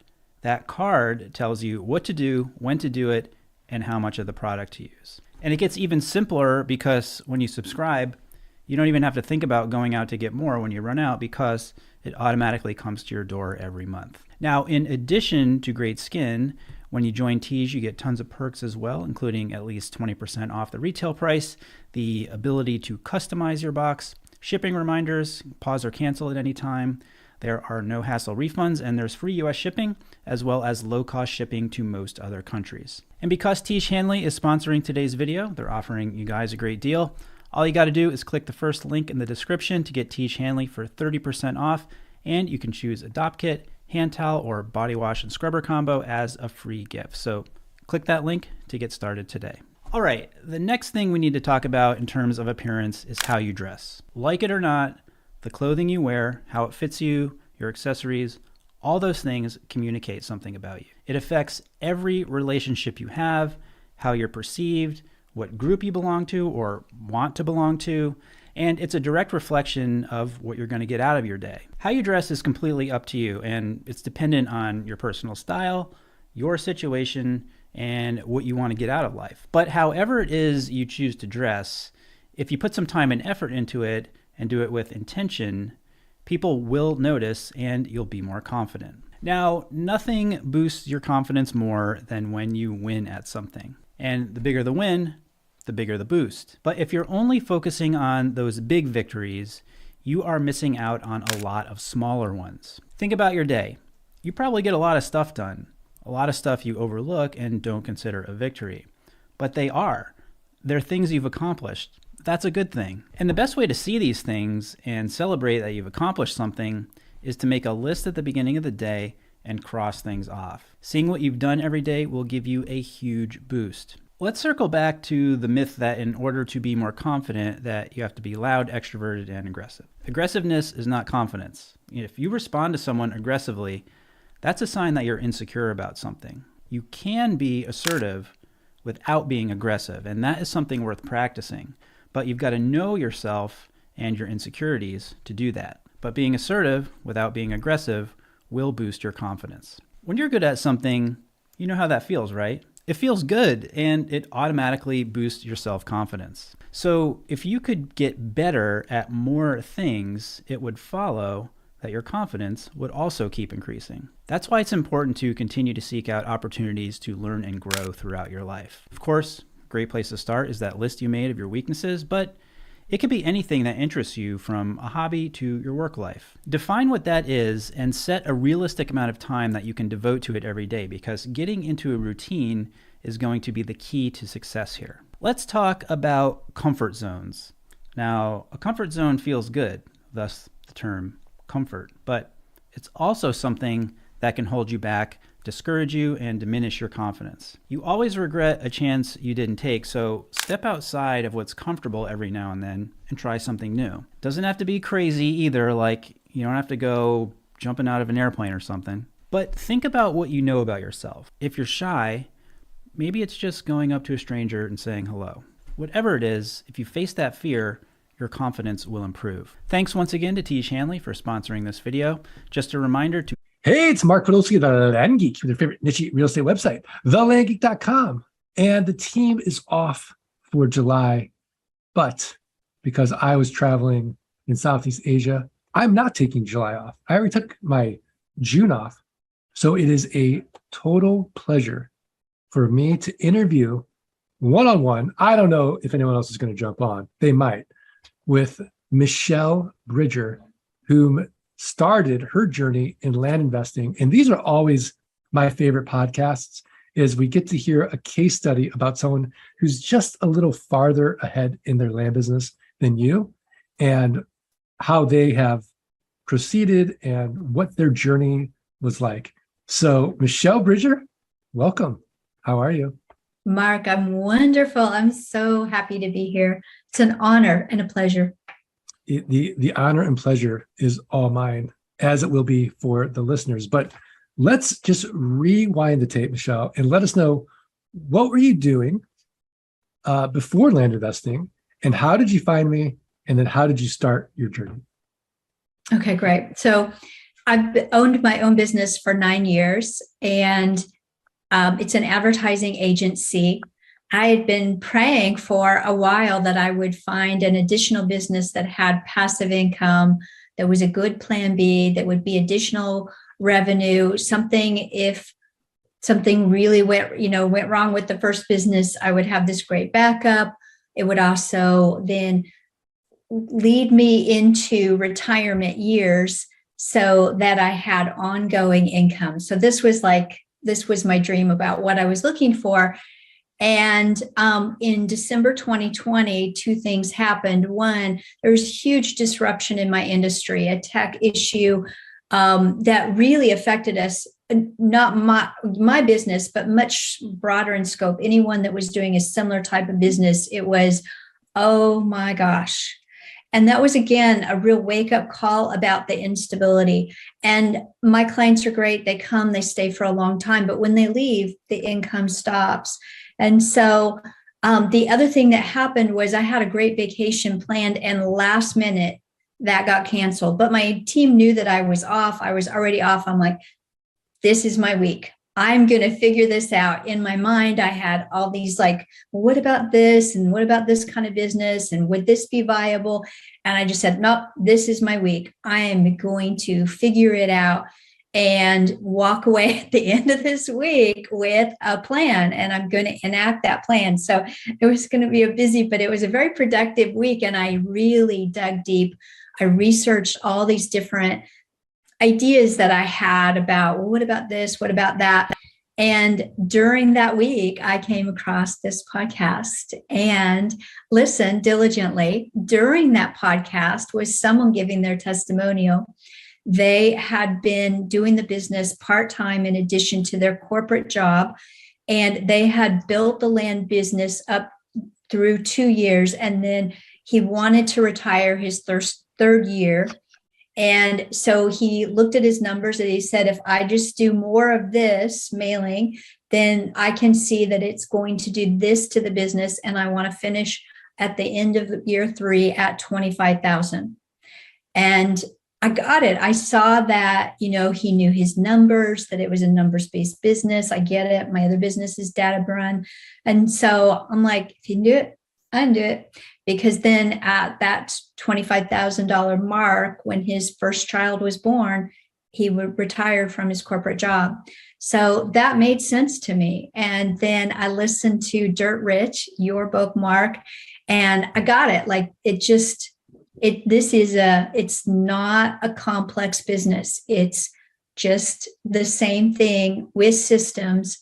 And it made sense to me. And then I had a sales call with your team and thoroughly looked at the business and prayed like crazy. And I was all in. December 31st, I was all in, and started January 13th in flight school. And I've been all in all the time. Now it's been part-time in addition to the long hours that I put in with my other business. Then I've been doing this business, but I'm super happy with the results. Okay, so when you started flight school, you've got this full-time business you're running. Yes. How did you feel? I mean, how was your energy level? Because a lot of people ask us hey, I've got this going on. I've got a big life. Well, I have actually enough time to do this business alongside with either my high stress corporate job or my full-time business. How was that for you? So I knew that I was very motivated to make it work. I decided to do flight school rather than the do-it-yourself toolkit just on my own time, because I knew that I needed the accountability and I needed the hand-holding to be able to walk me through the process. Or I would still be saying, oh, I really still want to do that land business. Now, that motivation caused me to just make time. And so I'm an early riser anyway, 5 a.m. every morning on the nose. But that time now, I set aside like, okay, so I set aside an hour. I'm going to make sure that my team has what they need, or I'm doing the most important thing during that hour. And then I work in the middle of the day. I'm doing X at the end of the day. I'm spending a couple hours on it. So it was long hours, no doubt, but I am happy with the results, and I made it work because I'm still making it work because I still run both businesses. I'm still making it work just simply because I want to. I'm passionate about building the land business and have made the time for it. Now, what were your results in flight school? In flight school itself, I kind of think I wasn't ready for that question, Mark. Like in terms of, I was buying property. I was selling property. So by February, we'd already been, I don't know, maybe 3 weeks, but we're required to buy a property. So I bought a property and I sold that one. I also, during those 16 weeks, I also was buying and selling other properties. So as to how much, I don't remember how many I bought and sold, but I was actively buying and I was actively selling. I had property on terms. I don't think I sold any for cash during that time, but I was on the move. I was doing it. You're executing. And so why Yes. did you join the one-on-one coaching program? What convinced you, do you think?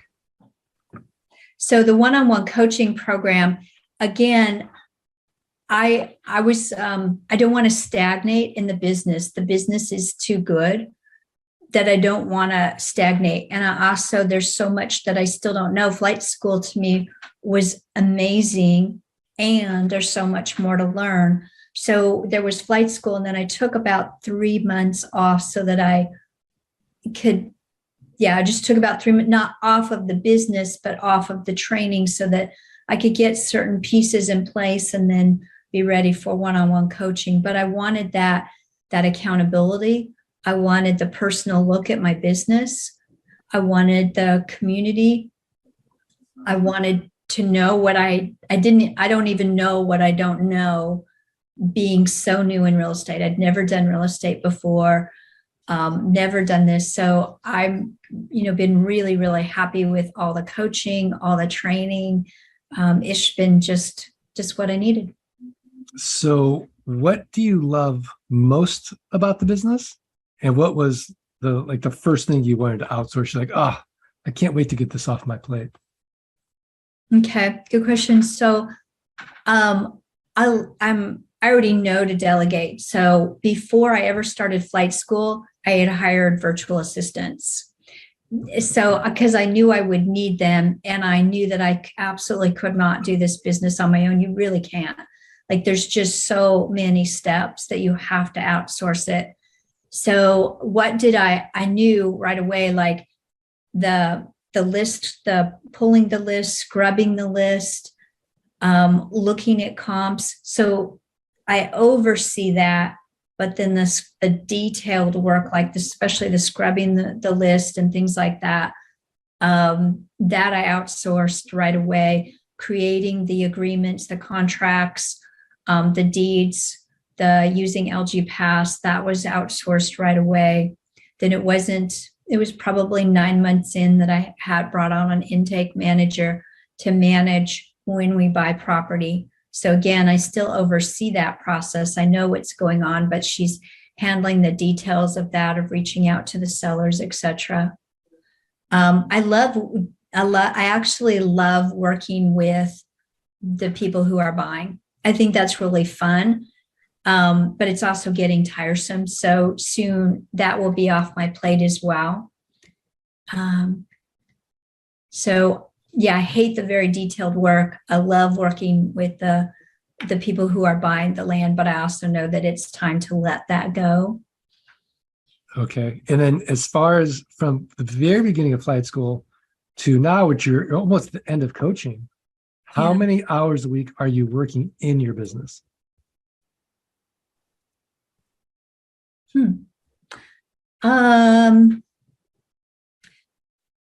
I would say I'm working about 15 hours per week in my business, in my land business. So about 2 to 3 hours a day? Yes. Yes. Okay. And it's a common that I'll put in about a half a Saturday in as well. And Saturdays are for systems. S is for systems. So my Saturdays, if I'm going to be working any part of it, it's about how are my systems, what needs to be a new system, what system needs refined, what holes did we find in the systems this week, what needs fixed. So high level stuff. Okay. And is most of your time now on selling, or what's left for you to do in your business? What's left for me to do? It's more and more marketing. More of a It's marketing. refining the marketing process. So I have people who are posting ads. I have people, I have a copywriter, bringing on another copywriter. So it's doing more. I would say it's doing more better and constantly looking at how we can do more marketing better. Right now I have 27 properties in inventory, which is a good number for me right now. And so we have plenty of land to sell, but it has been selling really fast. And so gotta, keep bringing in more. We sold a property today. So it's just buy land, sell land, buy land, sell land. Very simple and very systematizable. Yeah, I love it. So I know, like in Grill the Geeks at boot camp, everyone asks the same question. How much do you spend a month on your team and tools? That's a number that I should know, Mark. So kind of warn me on these tough questions. Would it be 1,000 a month, 1,500 a month? It would be, let me give me just a second to think about that. I would say it's 1,700 per month would be a guess. And that's a great question. I have a bookkeeper, but I haven't looked at that in a while. So that would be a good question, but I bet it's around 1,700 per month. Okay, let's talk about some fun numbers. Let's do. So what have you been able to accomplish since you've started the business? So look up here because I have my little numbers. Okay. So my business is based on retail, but I have sold 5 properties for wholesale. I've sold 21 properties for cash, which was $162,000 in cash. I have 47 properties under contract. And this is the fun number.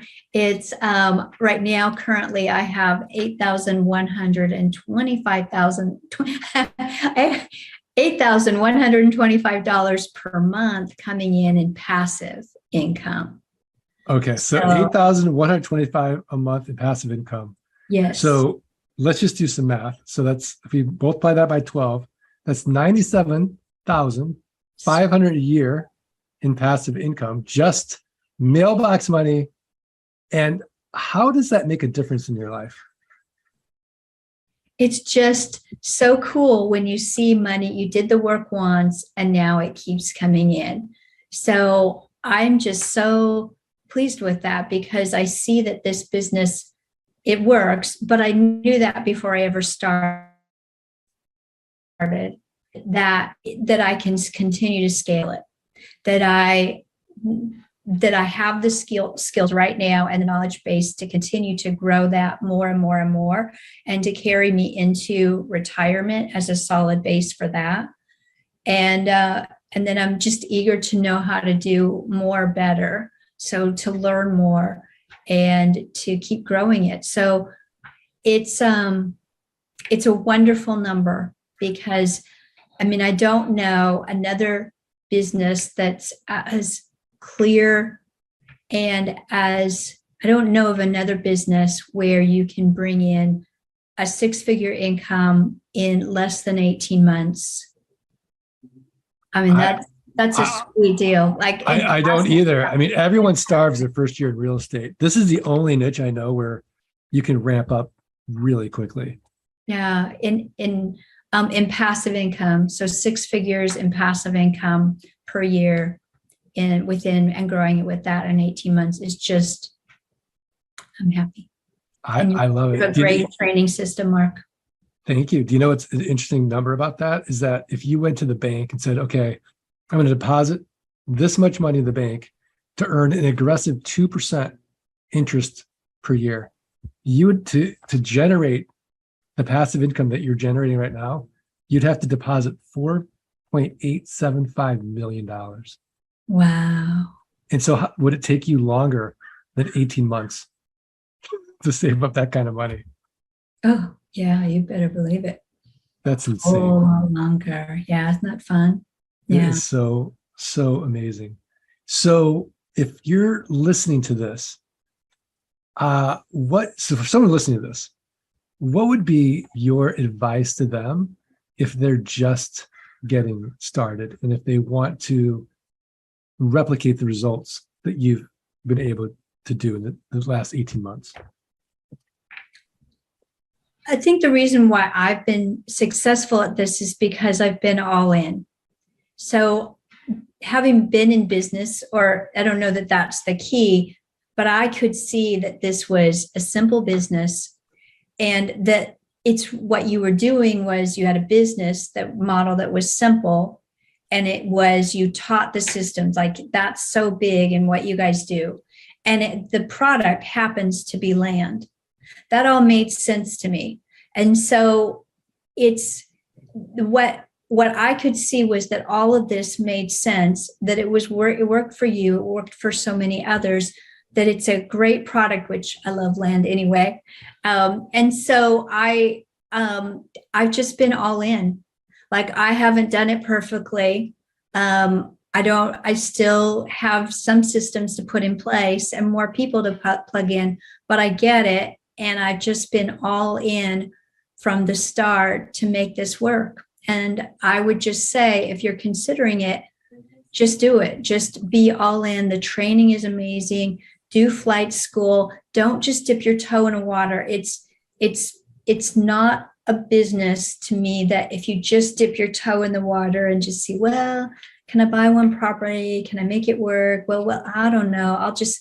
It really is best because of the cost of the software, because of the cost of having a team, because of seeing your results and getting traction and going. It really, to me, has made all the difference to be all in. I think that's almost the blueprint for success in life, in any aspect of life. If you're just dipping your toe in the water with your relationship or your job or a hobby, and you're not fully committed to really being the best version of yourself in that area of life, you won't get the results you want. I think that combination of commitment, we talk about burning the ships, and grit is so important to success in any endeavor in life. So before we get to the tip of the week, I do want to ask you about your grit, because it can't all be butterflies and rainbows in the land business. Tell us a story about a time where things didn't go well and you had to pick yourself up, and how that went.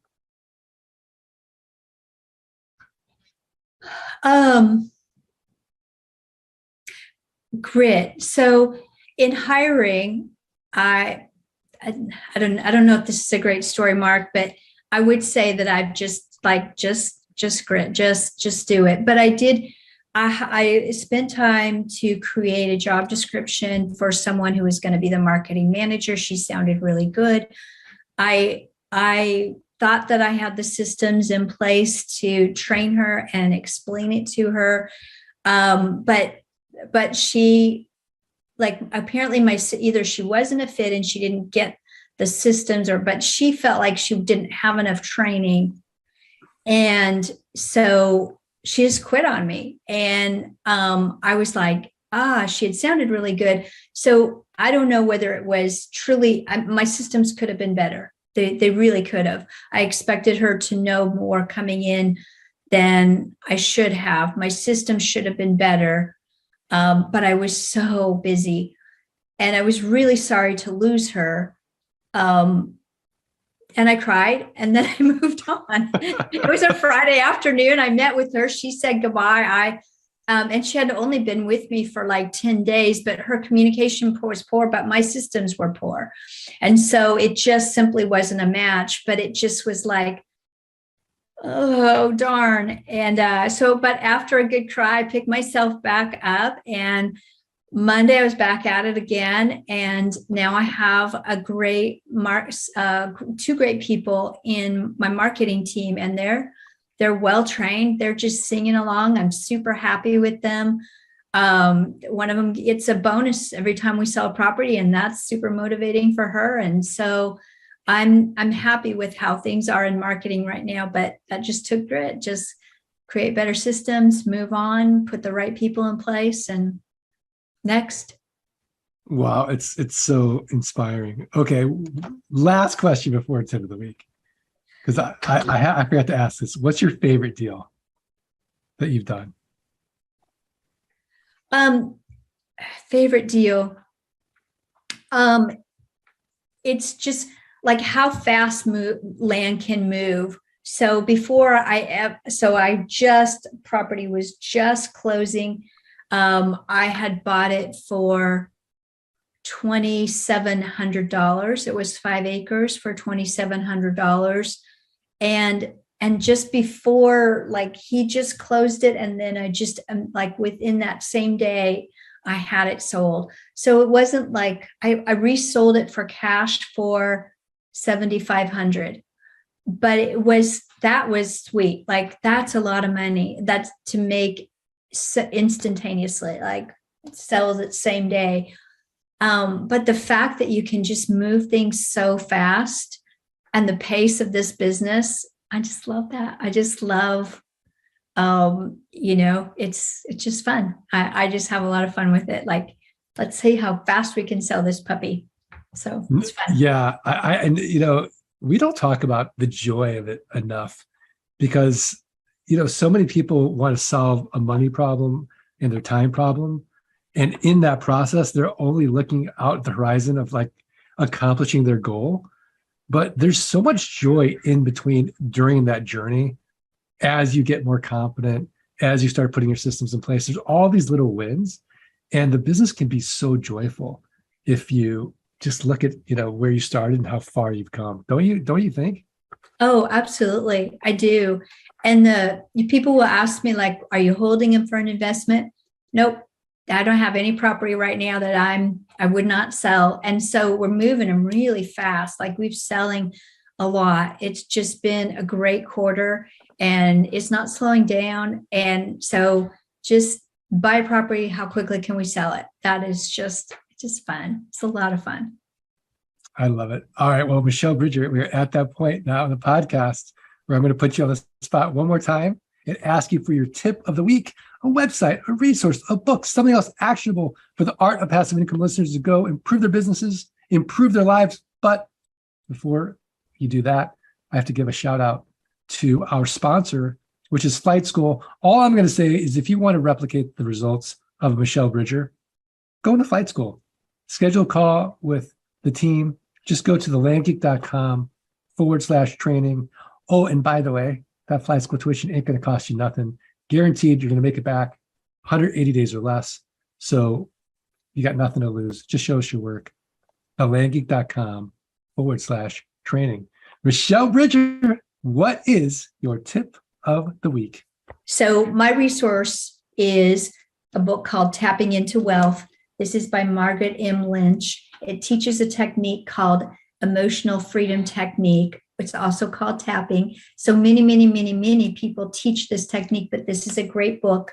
I recommend the technique, and I recommend this book, Tapping into Wealth.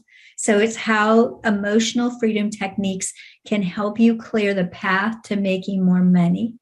So it's a simple, scientifically validated process that clears inner blocks and limiting beliefs that keep you stuck. So give it a try.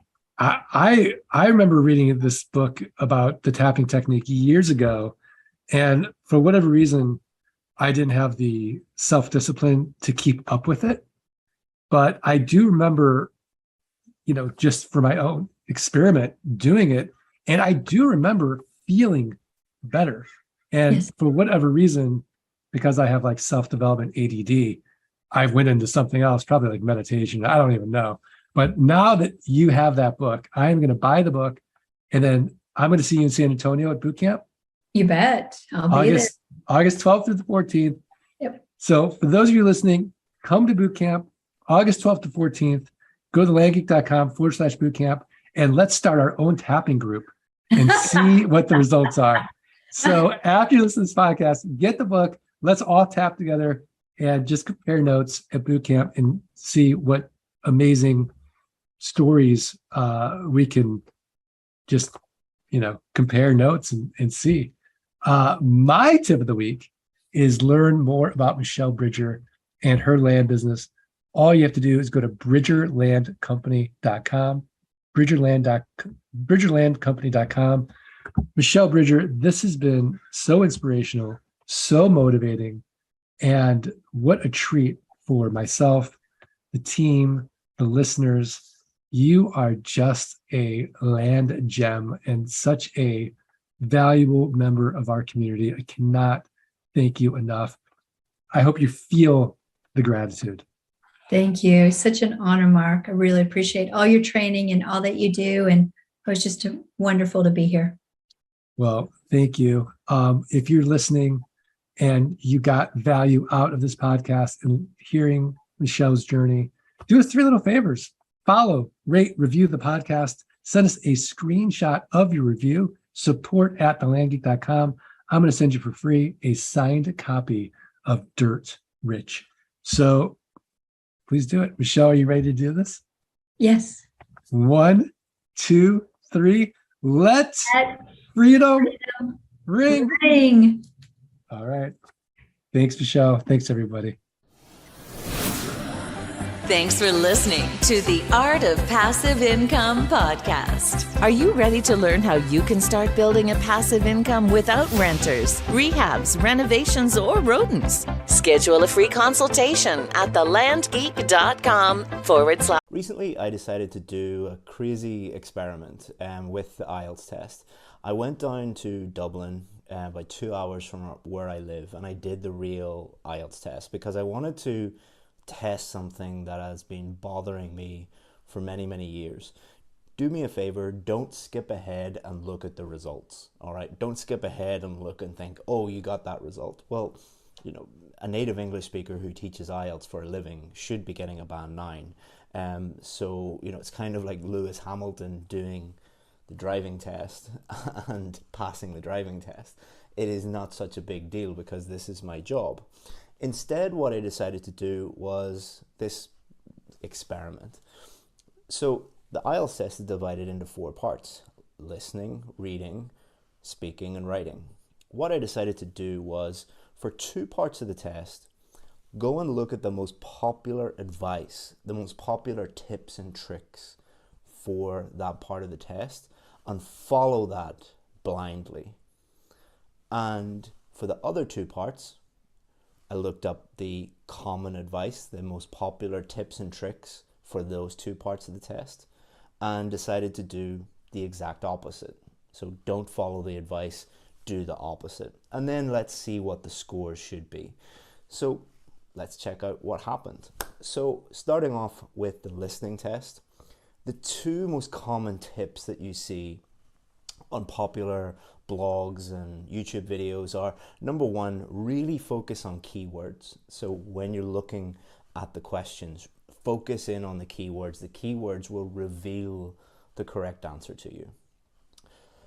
And the second tip is skip ahead. When you finish a section, go straight away and read the questions and try and find those keywords. So it's a very keyword driven way of doing the listening test. And this is the most popular advice out there. It's not the advice that we give at IELTS Advantage, but it's certainly the advice that millions of people use every test day. So for the listening part, I followed the gurus, just did exactly what they said.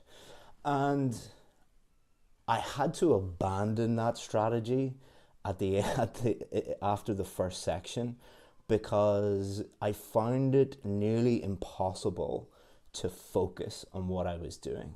A huge part of listening is focusing and being able to focus on the question and focus on the listening at the same time. And you really have to do three things. You need to read, listen, and think, and decide the correct answer all at the same time.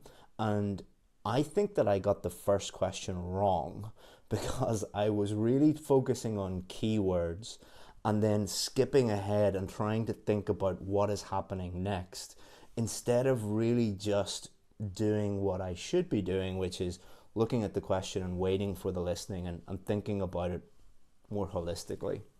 So I think that I got the first question wrong, and it was an extremely simple question. It was a registration number, a number plate on a car. And I think I got that wrong, because what I was doing was really focusing on keywords and thinking about what was coming next. And what that did was it stopped me actually getting this really simple answer. Like, the first question in the listening test is the easiest one. And I think I got that wrong. And I paid a lot of money for this test and this experiment. And I was thinking to myself after section 1, I better abandon this strategy of focusing on the keywords and then skipping ahead, because my mind was going blank. I couldn't think straight and I couldn't focus on what I was doing. So here's the result. I ended up getting a band 9 for the listening test, but if I had have maintained that strategy, I definitely would have got much lower than a 9. And really, to be honest, I didn't want to embarrass myself. So I followed the common popular guru thinking, and I think I got the first question wrong, and I abandoned that. And I would not recommend that to anybody, because you really just lose focus, and my mind was going blank and I couldn't really understand what was going on. And that's as a native English speaker. So I did get a band 9, but it was only because I abandoned the strategy after the first section. So a pretty good start, a band 9 so far, but it was quite shocking how difficult I found the first section, and the first section is the easiest section. Moving on to reading, the 3 most common things that you will see online about reading, the popular tips and tricks are skimming, scanning, and keywords.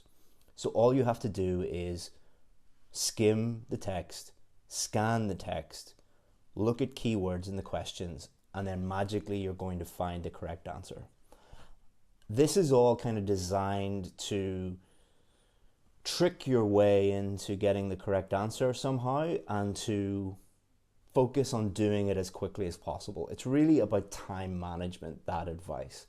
And I totally disagree with that advice, because it is not a time management test. It is a reading test. So what I did instead was basically the opposite of that. I didn't do any skimming. I didn't do any scanning. I did no keyword highlighting or anything like that. What I did was carefully read the text, like really, really carefully read it. Then I went to the questions, and I basically applied the strategies that I teach for each of the different types of questions, thought about them very deeply, read very carefully, no skimming, no scanning, really thinking about the correct answer to each question. And I believe I got 100%, all of them correct. I got a band 9, as you can see up here, by following exactly the opposite of what the gurus teach. And not only that, I got it all done in about 20 minutes. Now, that is not bragging. Anyone who is a native English speaker should be able to get a band 9 in reading by doing that. But if I was skimming, scanning keywords, I think I would have messed it up, because a lot of the questions, skimming is a waste of time. A lot of the questions, looking for keywords is a waste of time. So by focusing on time management, I actually would have wasted a lot of time, ironically, because good time management is not really about time management tips. It is about becoming better at reading and reading carefully and deciding the correct answer based on your understanding of the text and your understanding of the questions. And all of that skimming, scanning, keywords, that kind of gets in the way of it. Now, some of the strategies that I use do deploy some of those things, but in a very limited way, not answering every question in that way. So doing the complete opposite of the gurus, band 9. The next one was speaking. So I did the opposite of what I was supposed to do in speaking, the opposite of what the top tips and tricks. So again, what I did, what are the most common, most popular tips and tricks for speaking? They are, for part 1, memorize answers. You're going to get questions about your job. You're going to get questions about where you live and your home. So memorize some answers. I didn't do that. Use idioms and phrasal verbs and things like that. I didn't use one single idiom the entire time. I was told to use idioms, didn't use them at all. Use a very high-level vocabulary, didn't use high-level vocabulary. What I did was just answer the questions in as simple language as possible and only use high-level vocabulary when I absolutely had to, when there was no simple way of saying it. But, you know, where are you from? I'm from the place that I'm from. I didn't say I reside or I dwell in, like, I wasn't using really high level words when I could use simple words. Complex grammar, didn't really focus on using the most complex grammar, the most complex sentences, or the most complex tenses I could think of. If they asked me about the past, I used the past tense. If they asked me what I thought about the future, I would say, like, I think they might be doing this in the future, or I said Elon Musk has big plans for this. Like, I wasn't using really complex standardized grammar that you'll see online. Number 5, I was told in part 2, using these popular strategies, you must focus on the bullet points in part 2. You must address each of the bullet points. If you don't talk about the bullet points, you will not get a high score. I didn't even look at the bullet points. I just talked about the stuff at the top, the topic at the top. And I just talked naturally about that. And I don't know if I used the bullet points or not, but I didn't really consider them. And then the 6th popular piece of advice is part 3 is very formal, it's very academic, so you should use lots of academic words and talk about it in that kind of formal academic way. I talked about it in a really informal, non-academic, very friendly, conversational way. So I did exactly the opposite of the advice, and I got a band 9. There's a lot of people out there that will tell you if you don't use idioms, you'll get a low score. That is completely false based on, my experience doing the real test. And at IELTS Advantage, we've got like 12 ex-examiners who would agree with me on that. So who is right? Is your YouTube guru right, or is the actual examiner right? A lot of people will say if you miss a bullet point, you will get a low score. A lot of people say if you don't use high-level vocabulary and complex grammar, you will get a low score. This is completely untrue. And this was not because I'm a native English speaker and somehow my pronunciation was so magnificent or that I, got a really high score. It's not done on pronunciation alone. It's not done on fluency alone. It's not done on grammar alone. It's not done on vocabulary alone. In order to get a band 9, you need to be a band 9 for everything. And if you are lacking in 2 of those things, then you're going to get at least an 8.5. That didn't happen. Writing was the most interesting part. So I have seen other YouTubers, IELTS YouTubers, going and doing the real test and getting 6.5, getting 7, 7.5 in the writing, and then blaming the examiner and blaming the writing or blaming the test and all sorts of things. I don't think that's right. I think that's probably because their methods are not very effective. If you are a native English speaker and you're getting 6.57 in the IELTS test, then you're doing something seriously wrong. And that's what I did. What I did was I did a few things that are popular advice, and I believe that they're seriously wrong. So what did I do? I used high-level ideas. So very common advice, very popular advice about the writing test is make sure your ideas are very high level, whatever that means. They're impressive. They would really impress the examiner. Number two, make sure that your vocabulary is very, very high level, as complex and as high level and as many C2 and C1 words as possible. Never repeat a word. Always vary your language as much as possible. That's very common advice. Number three, make sure that your ideas are impressive, that they impress the examiner in some way, that the examiner will look at it and think, these are really impressive ideas. And number four, make sure that your grammar is very complex, that you use many different structures, that you use like things like conditionals and multiple different conditionals, and you use multiple different types of tense and complex structures and everything. This made writing the essay really difficult because a few problems came up. Number one, it took me a long time to try and think of high-level ideas, and I wasted a lot of time. Before I knew it, like 8 minutes had gone by, and I was still thinking, like, well, what is a really high-level idea? Then when I started writing, what I noticed was there were certain keywords that I didn't know how to vary. So one of the keywords was hobby. Now, there's only a few ways that but it was some people like high-tech hobbies, some people like low-tech hobbies. So the whole thing was about hobbies. So all I was doing while I was writing, instead of thinking, how do I write a clear essay? What I was doing was thinking, how do I change hobbies? Which really isn't that important. The examiner is testing your writing and clear communication in writing. They're not testing how many different variations of the word hobby can you put down. So that made my job really, really difficult. For part one, I was trying to think of something that would impress the examiner. So I was trying to think of something that would be really interesting. It was write a letter to your boss about the dress code.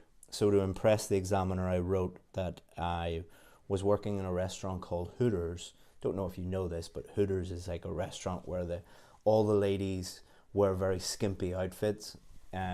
So I pretended to be a Hooters girl and complain about my outfit, and the men were harassing me and everything. I thought that was funny, impressed the examiner that way, and I tried to use really complex grammar. So what I was doing was actually deleting good simple sentences with really effective simple grammar in it and trying to make it more complex. So everything that I did by following the common advice, the popular advice, that made my job much more difficult. And I got a band 8. So I should have got a band 9, but because my job was made so much more difficult, I was a full band below where I really should be. And that's something that you should really think about. You probably deserve a much higher band than you are currently getting. But if you are doing even one of those things, you're not bad at writing. You're just making your life more difficult by following popular advice on YouTube and on blogs that doesn't really help you get a high score. Because what you should be doing is, instead of thinking of high-level ideas, try and think of simple ideas. Simple ideas are easy to write about, easy to think about, easy to explain, easy to think of examples for. High-level vocabulary actually lowers your vocabulary score because you're trying to think of ways of varying your vocabulary and making it more complex and making your job more difficult, and probably your writing less clear Impressive ideas, it's just an extra thing that you need to think about. You're running out of time. You don't have time to check your work because you were spending all that time trying to think of impressive ideas. And you're probably making grammar mistakes because you're making your grammar more complex. So have a think about that. By following the advice and listening, I nearly messed up my listening test. By doing the opposite, I got a band 9 in reading in 20 minutes. By doing the opposite in speaking, I got a band 9. By doing what the gurus tell you to do, or most of the gurus, not all of them, there's some good coaches and trainers online, not criticizing all of them. I know you guys think that I'm overly critical, but the reason why I'm overly critical is I spent €200 plus €100 getting my writing rechecked. So that's €300 in test fees. I spent €160 on a hotel. I spent €50 on food, breakfast and dinner, because I had to go down and stay there. Spent another €20 on petrol. I took half a day off work. That cost me probably about €500. So I'm close to €1,000 in just doing this test. And I know that you guys spend an equivalent amount of money, and it makes it even worse for you guys, because if you don't get the scores that you need, that means that you can't go and work in that country of your dreams and achieve and earn the money that you deserve. It's easy for me. All I had to do was drive up the road and I'm back into my big house, working in my nice job, getting paid what I deserve.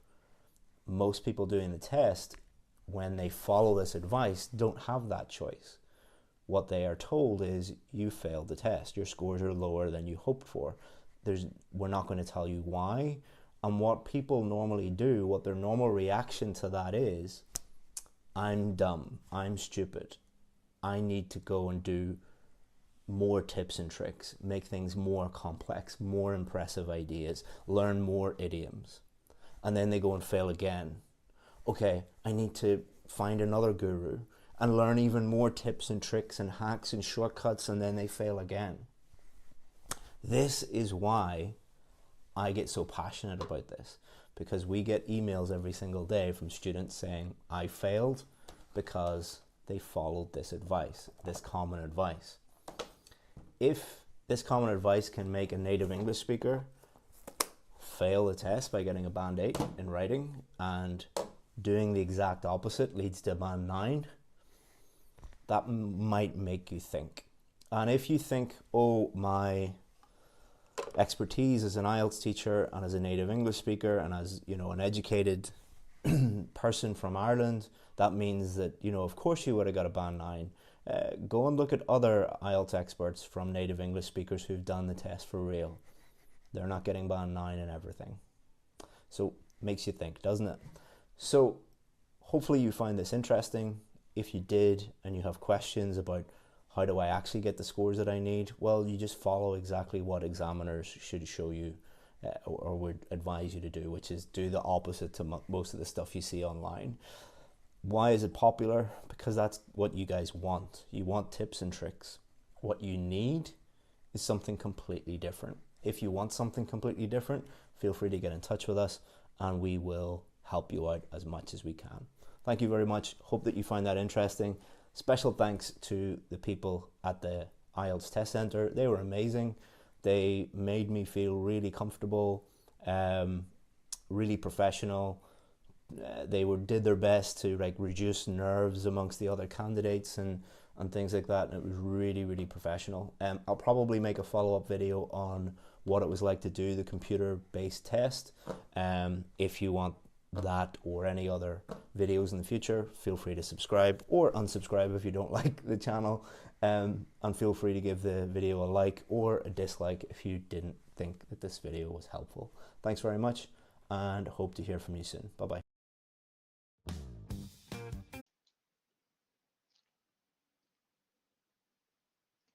So welcome everyone to Strategies for Enhancing Instructor Presence in Your Online Classroom. And I thought today we could just start a little bit with our goals and getting to know each other, and then we can get into all of the different content. So we do have a couple of goals for you for today. So hopefully I can give you some new ideas for how to communicate effectively with your online students, how to show your students that you are present, as well as how you can support them for their overall success. And I'm going to give you a couple of opportunities just to interact and get to know each other. So if you wouldn't mind, in the text chat, if you can introduce yourself, your name, what is it that you teach, and in your mind, what makes a strong, positive teacher impression? And I'm just going to wait a moment and I'll let you type.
Hello, Helena, welcome.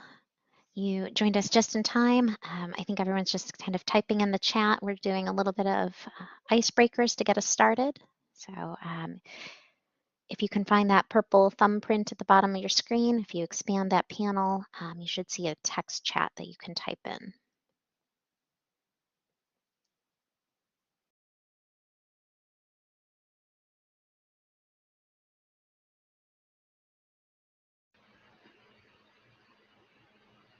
Megan, would you tell us again what it is you want us to answer in our little introduction?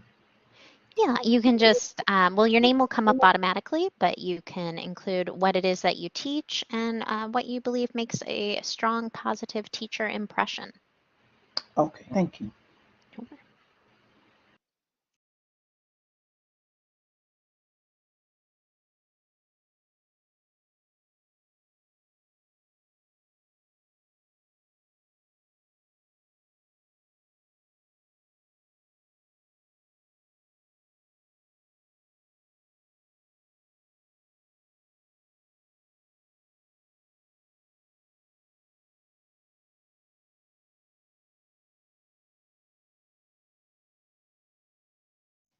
Great, I see them all piling in. So Lori is from the ETRA department, and that's actually my doctorate program, so I'm very fond of ETRA. Let's see, she thinks that students in online classes really want to feel like their instructor is present, and she does this by providing consistent communications via announcements and Blackboard messages and providing prompt feedback on assignments. Fantastic. Kelly teaches in higher education and student affairs program, and enthusiasm makes a world of difference. It really does. I love when I get an instructor who is just passionate about their field and about their course. Yes, it makes me want to be there. Helena is teaching public speaking in the comms department for 25 years. Congratulations, that's fantastic. And Helena, what do you think makes a positive teacher impression?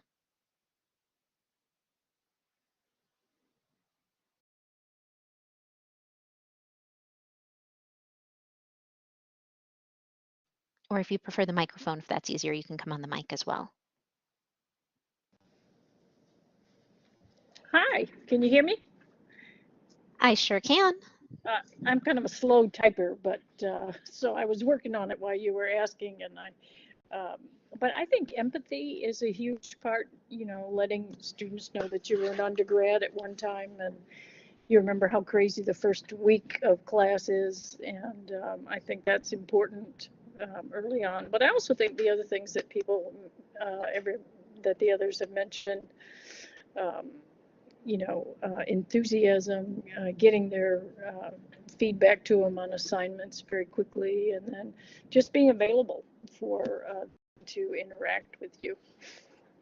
You're going to steal all the content for the workshop. No, I'm just kidding. Right. But yes, I agree. I 100% agree. All right, so we'll move on. Thank you, everyone. So here's another approach that we can take when we're thinking about instructor presence in an online course, is to think about how online teaching is different. Right? I think many of us, or most of us, may have come to teaching from the face-to-face traditional classroom. So, you can think of one or two of these, but how do you approach communicating effectively with your students? And how do you show them that you're present? Or how do you support their success? And I know you may have already touched on this, so if you've already answered it, but it is kind of a nice way to think about how are online students different. And I'll take either text answers if you're more comfortable typing, or if you prefer the microphone, the floor is yours.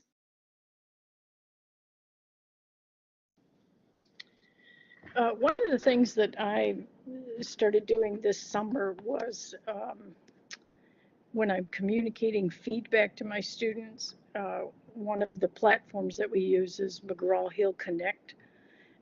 I actually have the option to give my feedback as an audio recording rather than as, a little blurb, text blurb.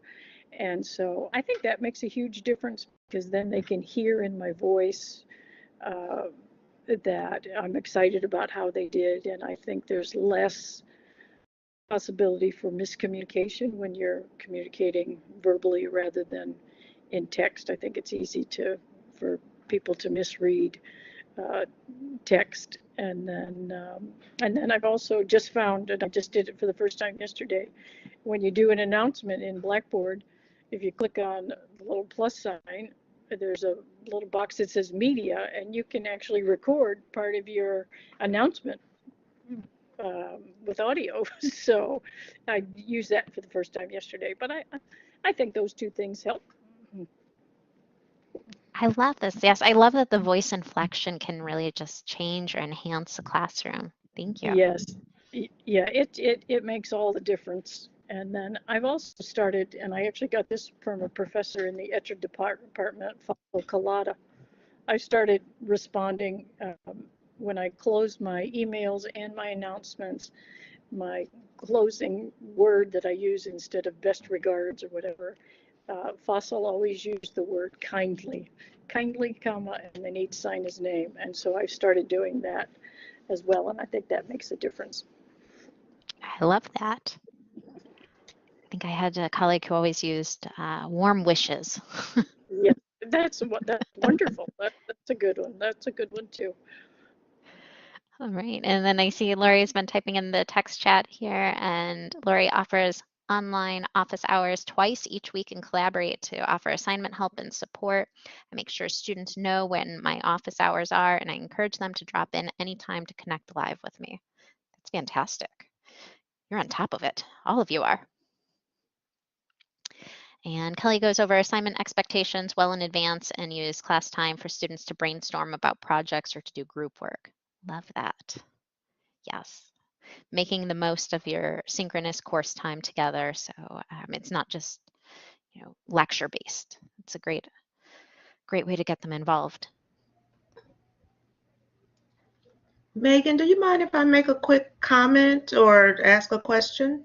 Sure, please. So I teach undergrad gen ed courses, and it's typically one of several sections offered, right? So I'm a teaching assistant, and so we all have our Blackboard course shells populated for us. I'm pretty sort of stuck in, what is already present in the course. But there isn't a whole lot of student interaction opportunities built into the courses that I teach. So I'm really looking for ways to make my presence more enhanced. What can I do with the content that I'm given, which I can't really augment much?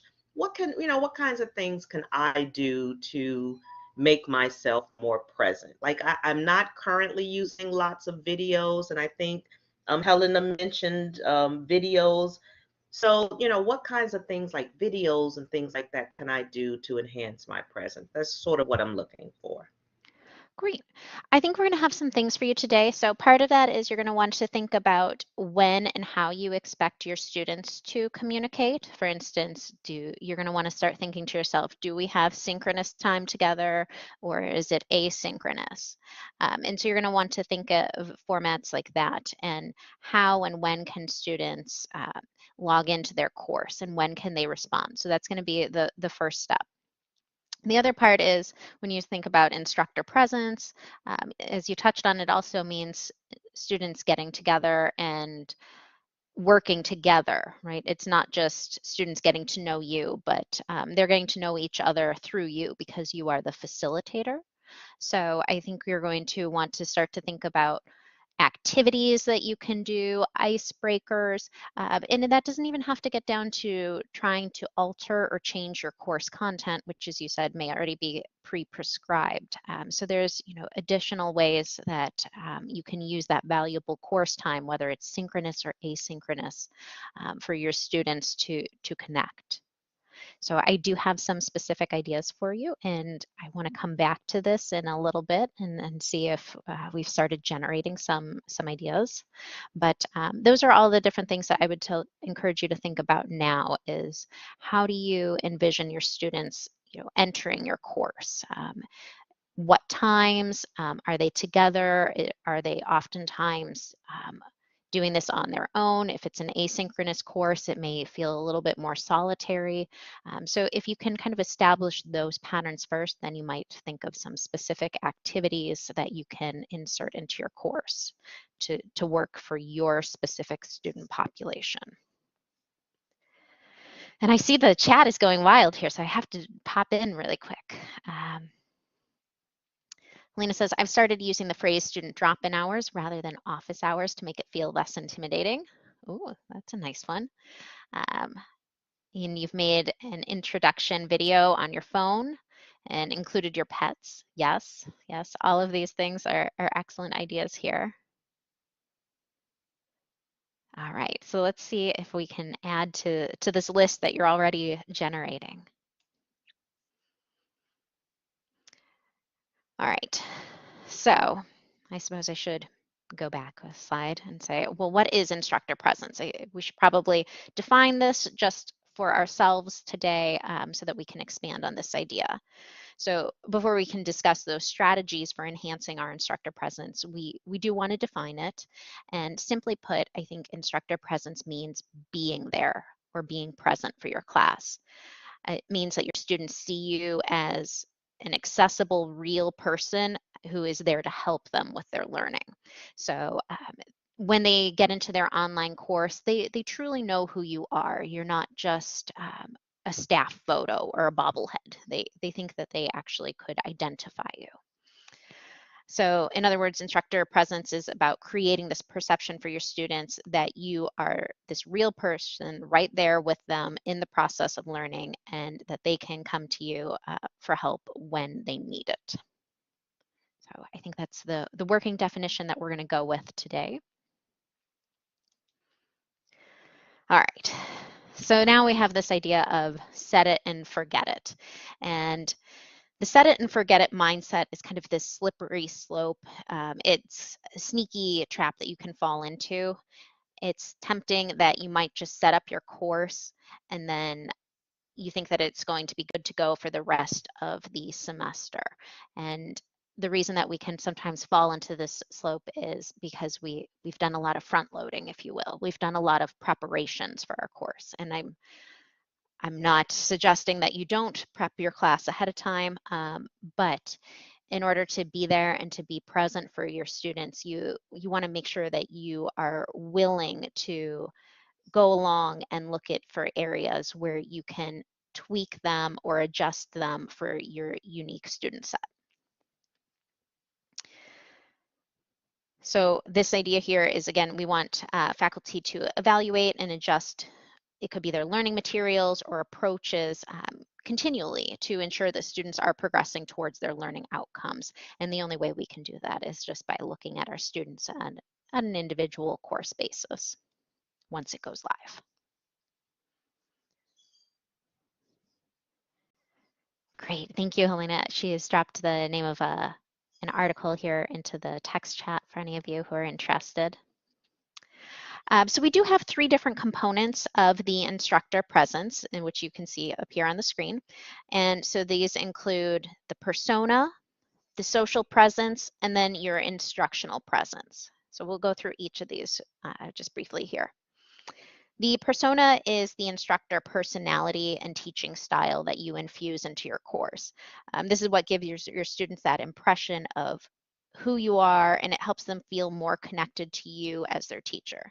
You can communicate this throughout your course. It's, again, not just one of those set it and forget it type of things. But some easy ways that you can do this are by including videos of yourself. If you have an introductory page, you might include a recorded course welcome message or even module overviews. And we're going to get into these a little bit more, I promise. We also have the social presence, which in essence is really all about community building. So in other words, what we're saying here is that you can connect with students, and also it enables students to feel like they can connect with you. This is not just a one-sided relationship here. So you want to, again, be the facilitator. You're going to provide opportunities for connections to happen. And it's also important to keep students engaged in your course to increase their chances of success. So this does mean being responsive to students through timely communication, but also holding them to the same standards. Okay. The instructional presence is essentially your role in facilitating students' learning experiences in the course. So you're going to enhance your presence through instruction, and you might want to consider using multimodal learning materials. And so I know we already touched on this in the chat. All of you are very, very on top of these different ideas. What are the different ways that students can interact even with their course material? Are there things that they can listen to that are audible? Is there text that they can look at? Is there visual representation? So all of these things can enhance their learning experience. And you may even consider providing your students with a weekly video of yourself explaining what they can expect from the course and the assignments, and how they should go about navigating that week's module or lesson or activity. So you can kind of think of it as you're guiding them along. So now we can talk a little bit about creating and sustaining these connections, which is our first topic. So some examples of ways to create and sustain connections could include developing an introduction discussion forum in which students can get to know each other and you. And you want to make sure that you do read your students' introductions and respond to them. Now, I know that this is a pretty common scenario, but what I see a lot is that they'll say, in online courses, go ahead and introduce yourself. And there might be no follow-up to that. So one of my colleagues has what she likes to call the pet parade, and she specifically asks students to introduce themselves, and then they should either upload pictures of their pets, their kids, or their travels. And so this really gets people excited. Again, they've been encouraged to upload photos or videos of their recent adventures. And then you finally might want to require the peer responses so that students must read about each other and engage in a conversation. So just putting a little bit of a fun twist on maybe a familiar concept. Another way to create and sustain connections in your online course is to hold at least one synchronous session in the first week so that you can interact with your students and let them connect with you and each other. Within that synchronous session, you can encourage students to share video or audio. We do caution about requiring it due to privacy and equity concerns, but you can always encourage it. You could also consider doing an icebreaker activity to make everyone feel more comfortable and kind of to build that sense of community. So for example, you could put them into breakout groups and ask them to come up with ways in which they could build a sense of class community and see what and techniques they come up with. So I think in the past, one group came up with creating a group chat on social media so they could talk to each other outside of the classroom environment. So again, it's putting some of that ownership onto your students. This is their class, and they get to create part of that atmosphere. So ask them to generate ideas.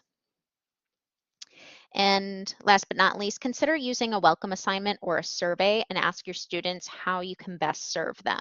So you can ask them what are their needs, what are their challenges, what are their goals, and how can you help them figure out ways to be successful in light of that context.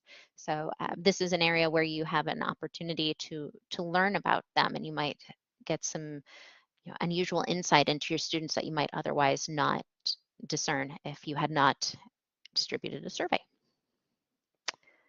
I see a question here about yellow dig, so that is coming up. So I will talk to you about that too. Megan, I have a quick question about the survey. Are there any resources that you know of that will give, I don't know, maybe good survey questions? I've done a survey once or twice, intending to get a feel for, say, for instance, how students intend to, what they're expecting from the class, how they intend to use that information, meaning how is it going to apply to, say, what their future goals may be. So I teach a senior level class and a junior level class. So if you're interested in graduate school, I'd like to know these kinds of things. Or if you're interested in going into industry, and I find that the kind of answers that I get are, very generic, and they don't often give me much to work with in terms of trying to understand how to plan work so that the relevance is felt. I'm wondering if maybe I'm just not using great questions. Um, do you know of a resource or something that someplace I could go to for to get a better Yeah. understanding of what a welcome survey might look like? Yes, let me, so after this workshop is over, I am going to send out a follow-up email with a list of resources. So I'll go ahead and I'll see if I can link you to some different ideas for survey questions. I know that one faculty member, Jason Rohde, has an exemplary course program, and he highlights that he always has a survey that he likes to ask his students at the beginning of the semester with some of these questions. So I'll see if I can get a copy of that survey as well for you. Okay, thank you. So let me see if I can find that as well as a couple of other resources. So, but I can link you. I'll do some more homework and I can link you to that in the follow-up. Okay, excellent. Thank you so much. Sure. Alrighty, so let's see. All right, I think I saw something about yellow dig, so we're going to come up with that one yet, or in just a little bit here. But some examples of ways to create and sustain connections include developing an introduction discussion forum, which we already just talked about. And we can also think about some other opportunities here as well. So one way to engage students with the course is to connect your course material to students' interests. So you can use these opportunities you've created to get to know your students and, like we said, like that welcome forum. And you're going to leverage that with information into connecting students' interests to your learning materials, maybe to specific activities or some type of graded assessment whenever possible or practical, I think would be another way to say that. You can also share your own interests with students so they can get to know you better. I think we talked about being enthusiastic about your field and your course and its material. So you can talk to your students about maybe some of your past experiences, accomplishments, projects that you've worked on, and show your students what they can expect. Another way to engage your students is to show them how the course materials are relevant to their academic lives. And so this is helping them to think more broadly. It's not just this singular course, it's how does this course fit into my overall academic experience. And so you might discuss what common college expectations do you have in your course that students will be expected to follow across their college careers? What are some of the skills and knowledge that will transfer to other college courses? I always enjoyed this as an English instructor because I knew that if my course was not required, the majority of my students would not be in my classroom.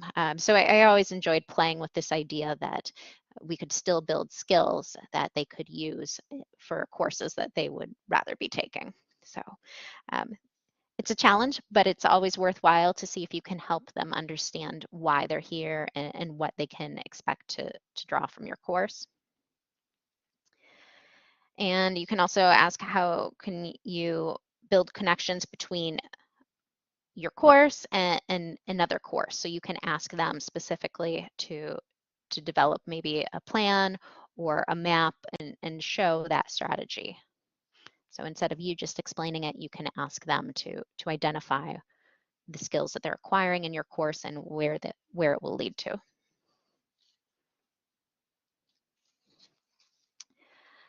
Finally, you may also want to emphasize the relevance of your course to your students' future professional lives in order to engage them with learning in your course. So you can help your students create those connections and think about how and what they're learning and how it could apply to their future professional goals. Sometimes this can be tricky, but again, it's this idea that learning is a broad spectrum and it carries over into many unexpected places. So we can help to try to highlight that for our students. Another way that you can create connections to future professions is by connecting course policies to professional expectations, but as a note of caution, just be sure that those expectations accurately reflect the workplace and keep in mind that your students are in college, which is a learning environment, not technically a professional one, but they are adult learners, so you can still broach that topic with them.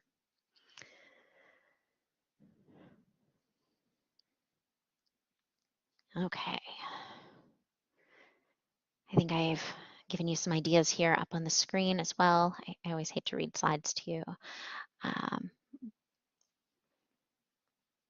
think we can move on. So in addition to creating connections within your course, we do want to talk about communication with students, and you're going to want to communicate with students frequently and in multiple ways in order to maintain presence in your course. So here are some ideas for you. You don't have to do all of them, certainly, because it might be overkill, but you could remind students of upcoming deadlines in a weekly announcement and have follow-up announcements. You could create an announcement and send an email when grades are posted and provide any additional instructions you may have, whether that's for accessing feedback or comments that are in an interactive rubric. You could send reminders about your virtual office hours, including how to make an appointment and how to get to that virtual office space. I do have a little bit more about virtual office hours, so that'll come up again. You could post weekly module introductions or overviews and include connections to the previous model. So again, we're talking about a transition here and layering in information, this idea that every new lesson your students learn is building on top of previous knowledge. You could post an occasional midweek motivation message or video. Those are always fun, right? It's not just the standard, please don't forget to show up to our synchronous course session. It could just be a random motivational message. And then finally on this one, since I talked about all these different types of communications that you can send or alerts, just be careful of overkill. If you post too much and too frequently, students may start to glaze over some of your communications. So I recommend trying some of these and playing with it, making it so not every single Monday of your course they're going to expect to see an announcement. You know, they're going to become desensitized to it. So try to liven it up, give them different ways in which you're connecting with them.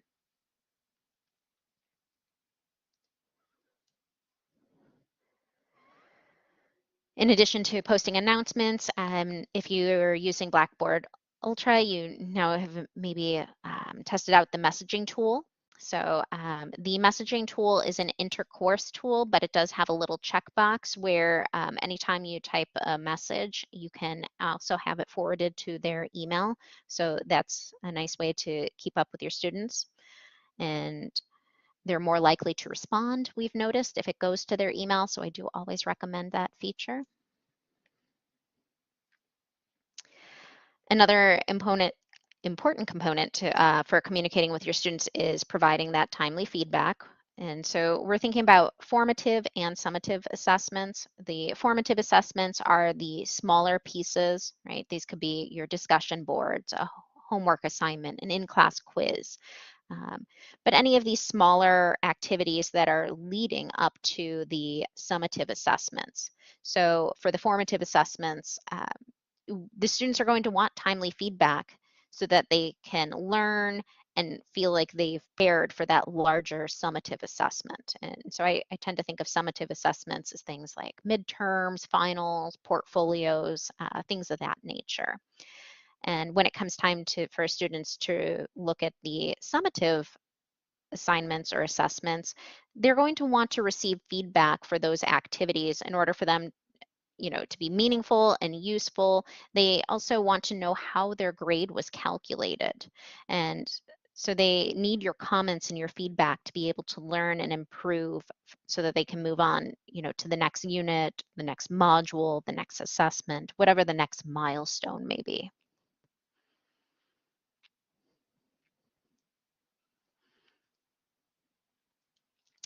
Lori wants to know more about weekly motivational messages. Could this be a podcast or a video? Do you know of a good resource I could find good messages to share with my students? Yes, I think I can find some more resources for you. So Lori, I'm keeping a running list of some of the resources that people are asking for in this workshop, and so I can try to follow up with you. But a nice idea here is that sometimes when you reach out to your students, it's more informal, less scripted. It's not just, hey, this is what we're doing in class this week. You know, you might just reach out to them and say, hey, I noticed we were having the greatest discussion this week, and I just wanted to say congratulations. You know, you're really on top of things. So those messages can go a long way for your students. So, all right, I'm just making a note here. Weekly motivational messages.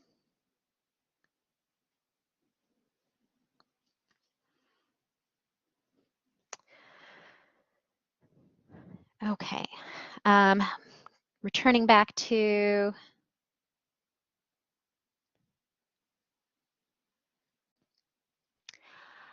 Alicia asked, would the motivational element need to be relevant to coursework or is appropriate to be motivational in the traditional sense? I think you can find a nice balance between the two.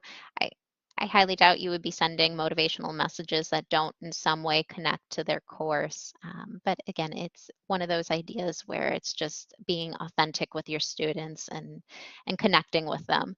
Or, you know, maybe you know that everybody's preparing for a large exam and they're getting a little tired. You know, maybe they want to hear something upbeat from you and words of encouragement. You know, that's another way of looking at it. All righty. So moving forward through this, with our feedback, and again, I just like to throw a rule of thumb out there so it'll give you something to work with. A good rule of thumb is to provide feedback no more than 1 week after the due date. And that seems to be a pretty sufficient amount of time, both by student and instructor standards. So somewhere in there, that's a nice rule of thumb to have.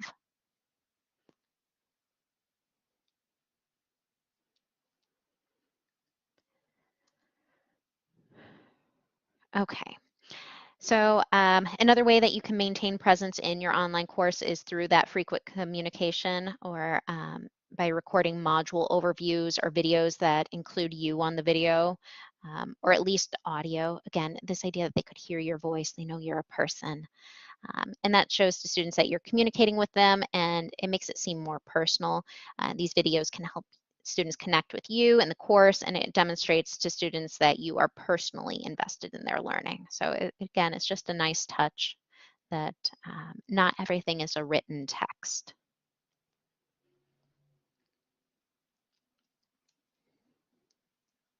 I know we're creeping up on 2:40 here, so I'm just kind of breezing along.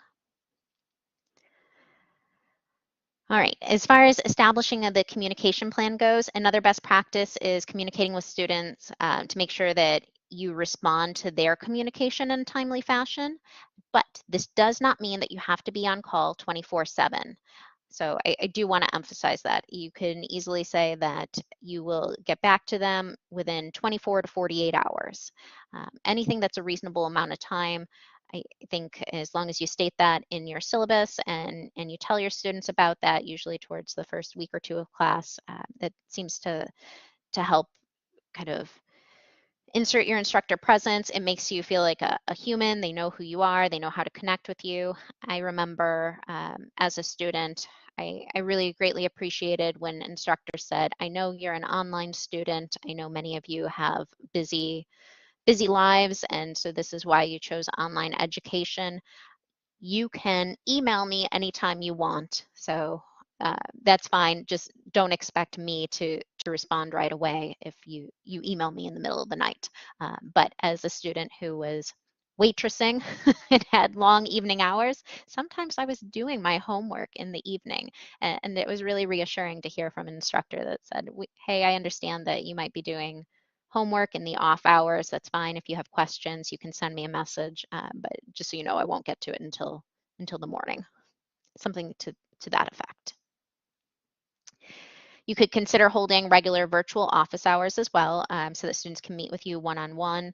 So you could use Teams, Collaborate, which is what we're in right now, or Zoom. So NIU has licenses to all three of those products. If you're interested in virtual office hours, you may consider viewing the virtual office hours workshop recording on our website for details and tips. We have different things like how to set up bookings and things of that nature, but I'm going to try to get to some of those as well.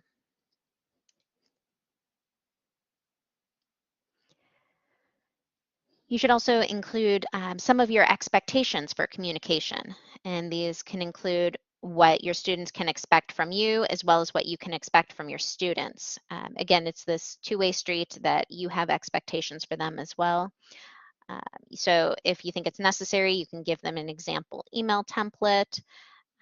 You can include any information you want just so that they can see an example of what you expect at the higher education level. And it's also just a way for them to practice professionalism and aid you in helping them.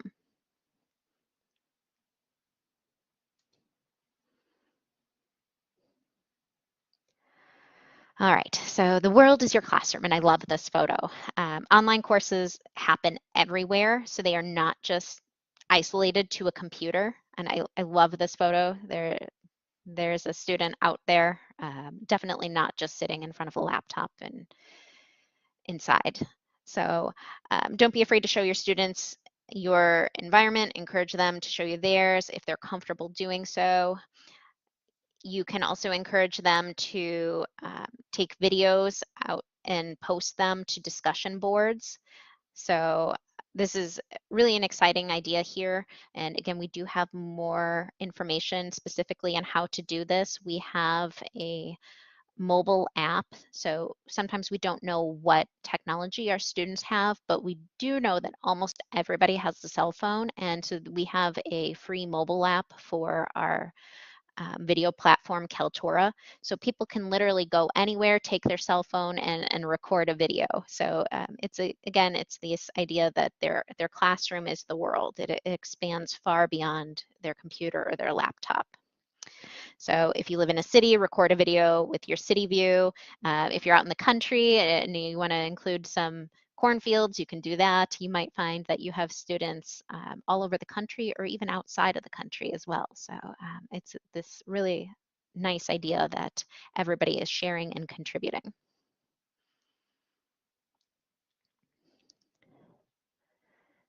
Wonderful. I will tag everybody on a group email then when we're done, since it sounds like there's some different resources that people want to share. So I think I'll do our follow-up that way. You can also use discussion forums and class conversations. Discussions, this is a tool unique to Blackboard Ultra. It's a great way to help students stay engaged in their course. So discussions, or I shouldn't say discussions, but class conversations are, pardon me, unique to Blackboard Ultra. And so this is just a tool that you can enable. You can turn it on or off just with a toggle switch. But this way, if somebody has a question about an assignment, it creates kind of like a side discussion and anybody can chime in to answer someone's question. So that's just a nice informal way for students to feel like they can, ask some additional questions. You can also use Yellow Dig. Yellow Dig is a gamification discussion board, and so we do have a license for them. And it's nice because it gives students an opportunity to decide how they want to interact. In a Blackboard discussion board, the typical one that you see is students are required to do a first original post, and then they have to do a follow-up post where they comment on 2 or 3 of their peers' posts. Yellow Dig lets students choose how they want to accrue their points. If they post earlier in the week, they might accrue more points because they were getting a jump start on their discussion.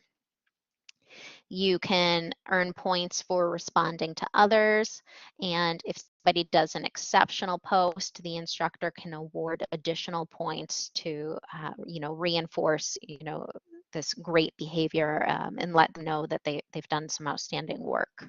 So again, it is kind of a fun way to take a new look at discussion boards.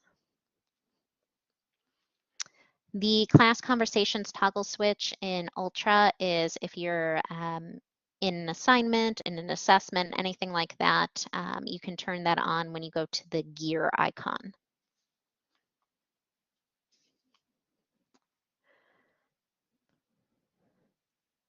Okay.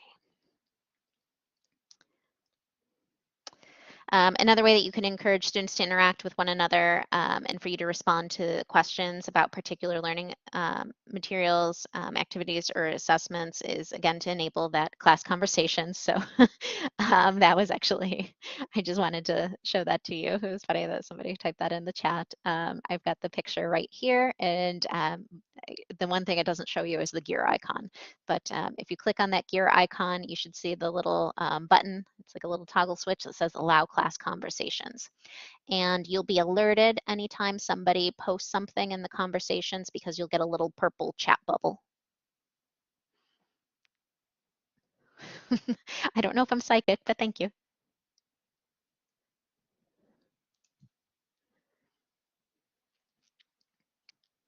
So, all right, some rules and thumb for participating in discussion boards, and I get a lot of questions about this.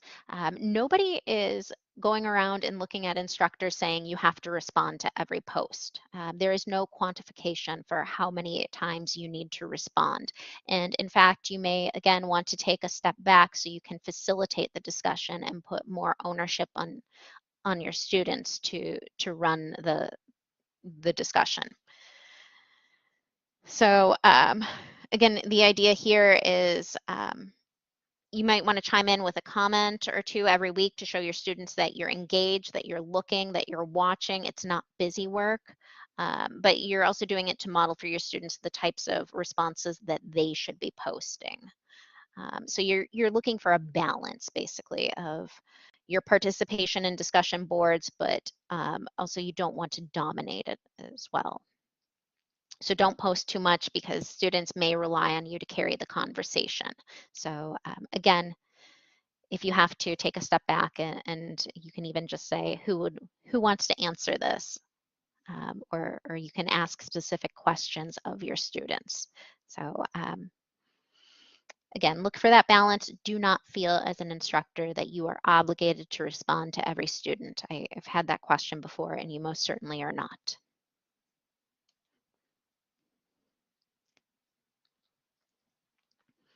Another idea here is that you can require office hour meetings. I like this option. I think it's nice because it breaks that ice, that barrier, that initial nervousness that a student may have about coming to your virtual office hours. Even if you post information about it, they might not feel comfortable. So one thing you can do is you can require mandatory office hours early on in the semester. It could even just be for 5 minutes. Just say, here's my schedule. I like to use bookings for this. If you have an up-to-date Office 365 calendar, it works really well. So this is my availability. Just pick a time slot and come meet me for 5 minutes. If you mandate that your students come to meet you early on in the semester, they're more likely to approach you if they have questions later on. And again, you can do this more than once. So you might have that initial meeting, which is only just a 5-minute meeting, getting to know you, and then you could offer required mandatory office hours later in the semester, and we can discuss, a particular assignment. So again, it's this idea, moving past that set it and forget it mentality, is, pulling them in for office hours to let them know that, yes, I'm here. Yes, I'm a person. And you really should come talk to me.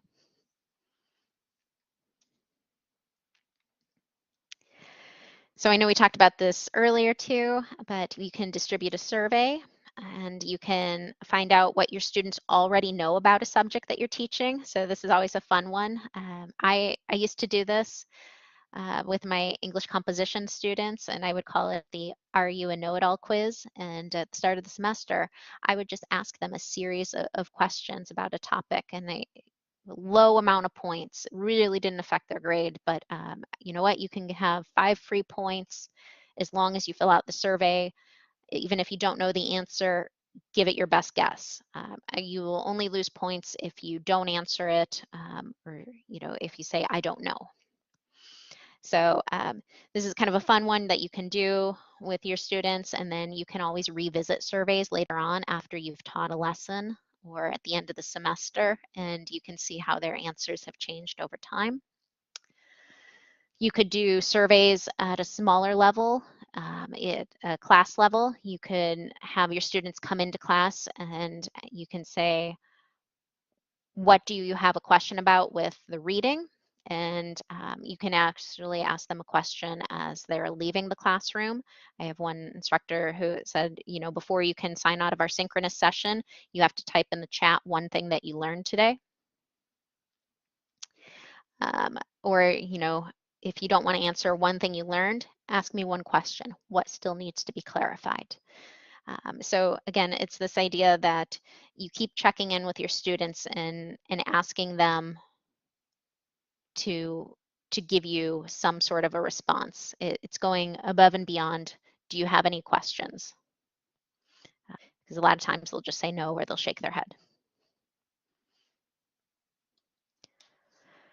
Ooh, we're almost done, I promise. And another way that you can go ahead and support student success and to maintain instructor presence is to provide students with some information about campus services and resources.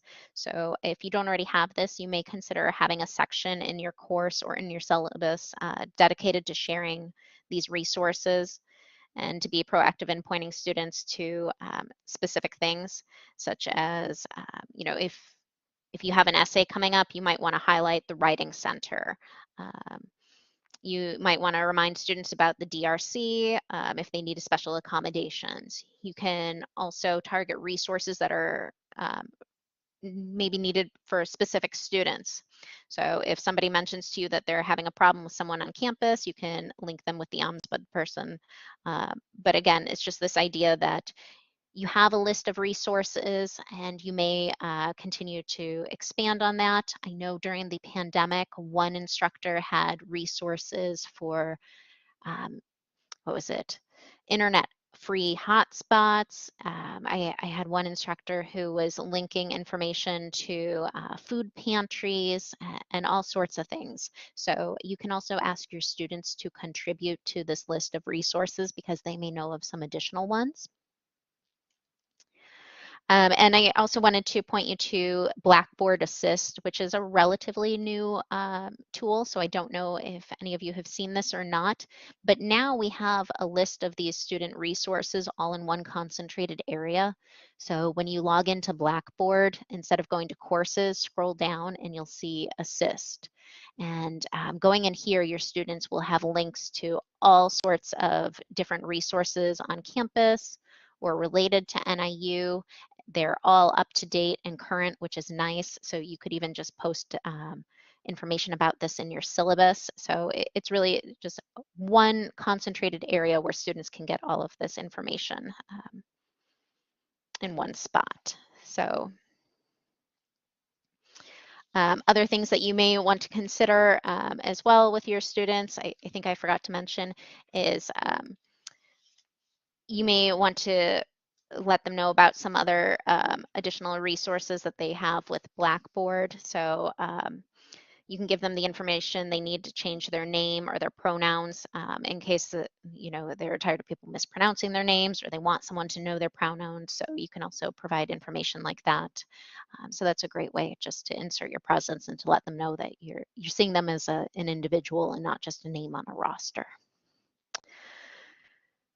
All right, so I think that was actually my, I made it with 5 minutes to spare. That was my list of resources I have for you, and it's all about your questions. Anything that I can try to answer for you or comments?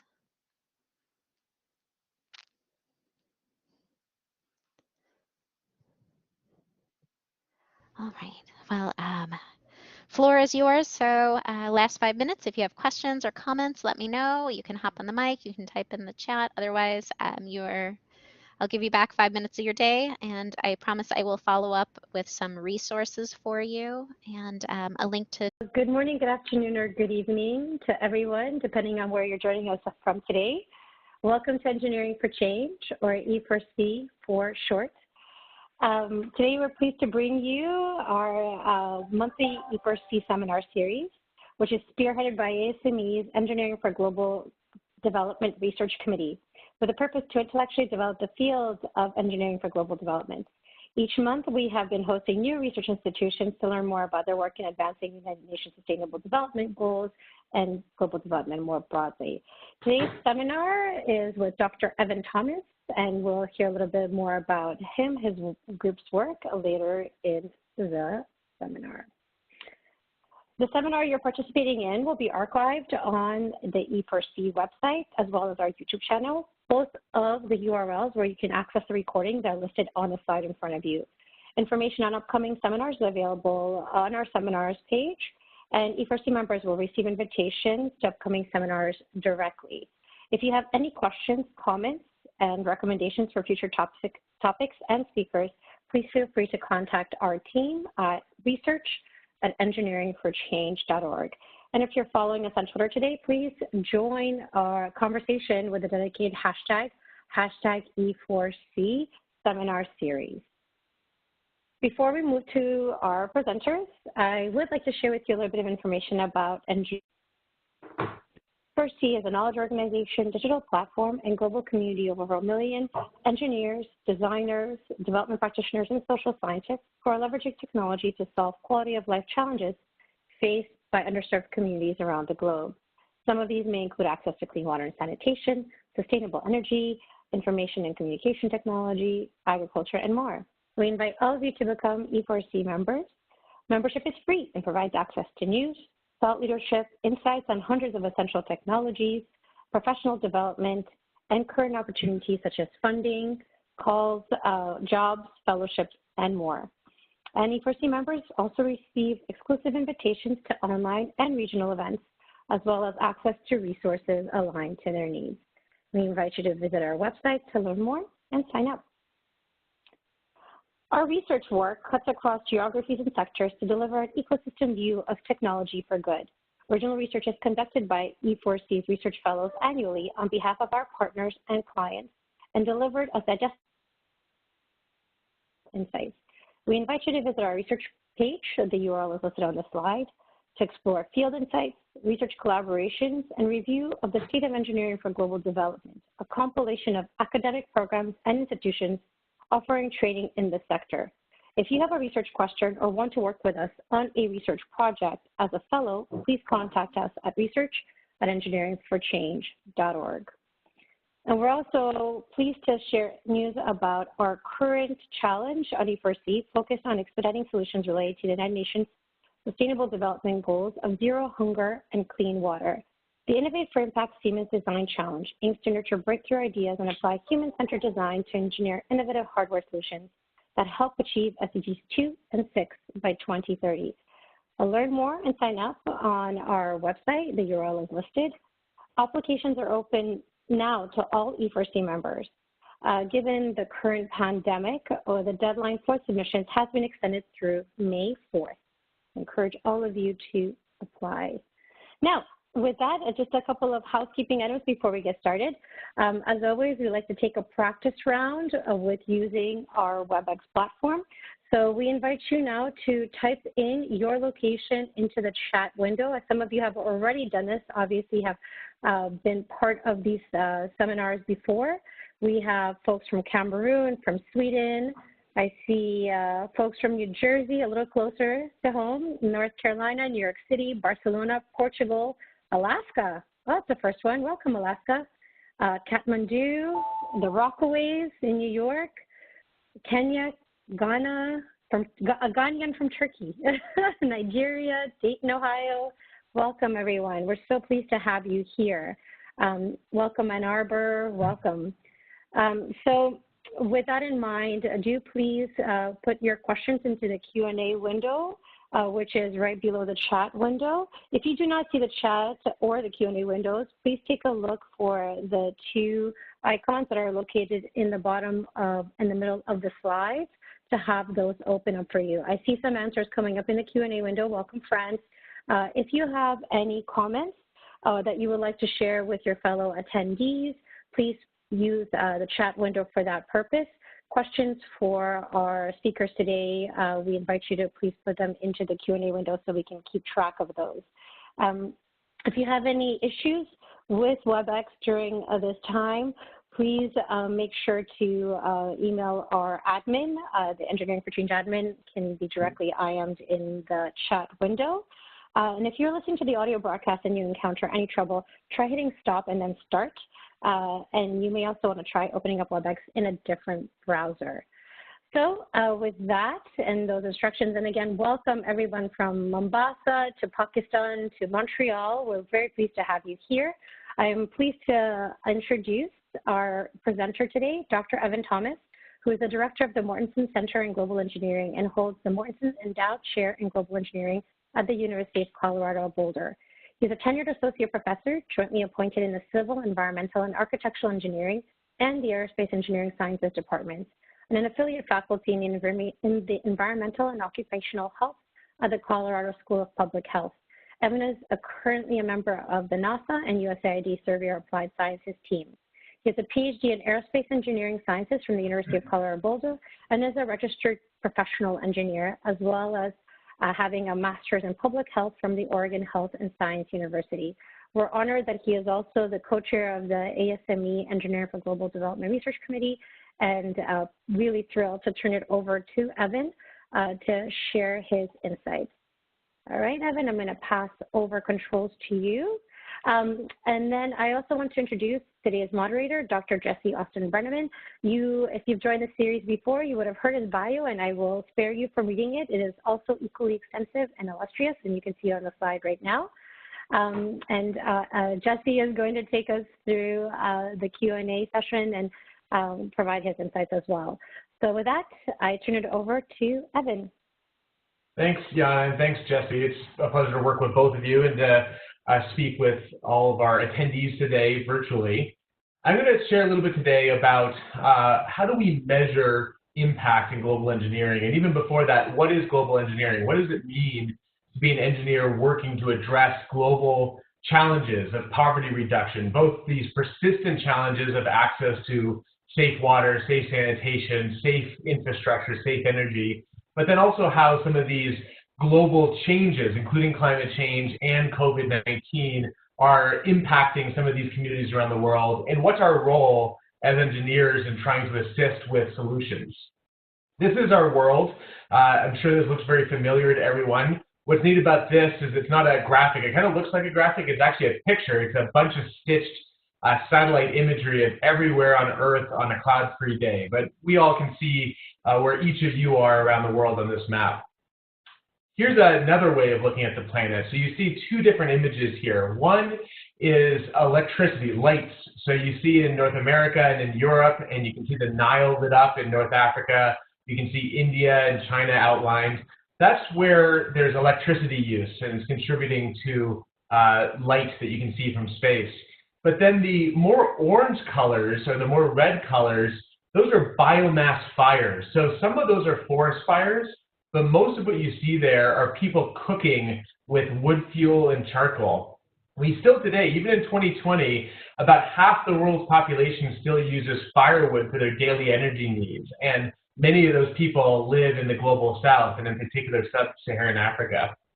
And this contributes to some of the leading persistent causes of illness and death globally. We have one of the leading causes of illness and death is respiratory disease, which is tied to both indoor and outdoor air pollution. We still have over 1 billion people in the world that lack access to safe drinking water, 2 billion people that don't have safe sanitation. And many of these people live in areas of the world where climate change is making these problems worse. So in sub-Saharan Africa, you're seeing early effects of climate change. You're seeing increased variability in rainfall. So wet places are getting wetter, but dry places are also getting drier. So drought that used to happen in East Africa maybe every 5 or 10 years is now effectively every single year. We also have rainfall variability. So rain's coming at different times of the year, which impacts crop yields. So crop failure is increasing, and risk of famine and food insecurity is increasing, and water insecurity is increasing. Climate change is also impacting disease. Malaria has killed more people in human history than any other single cause.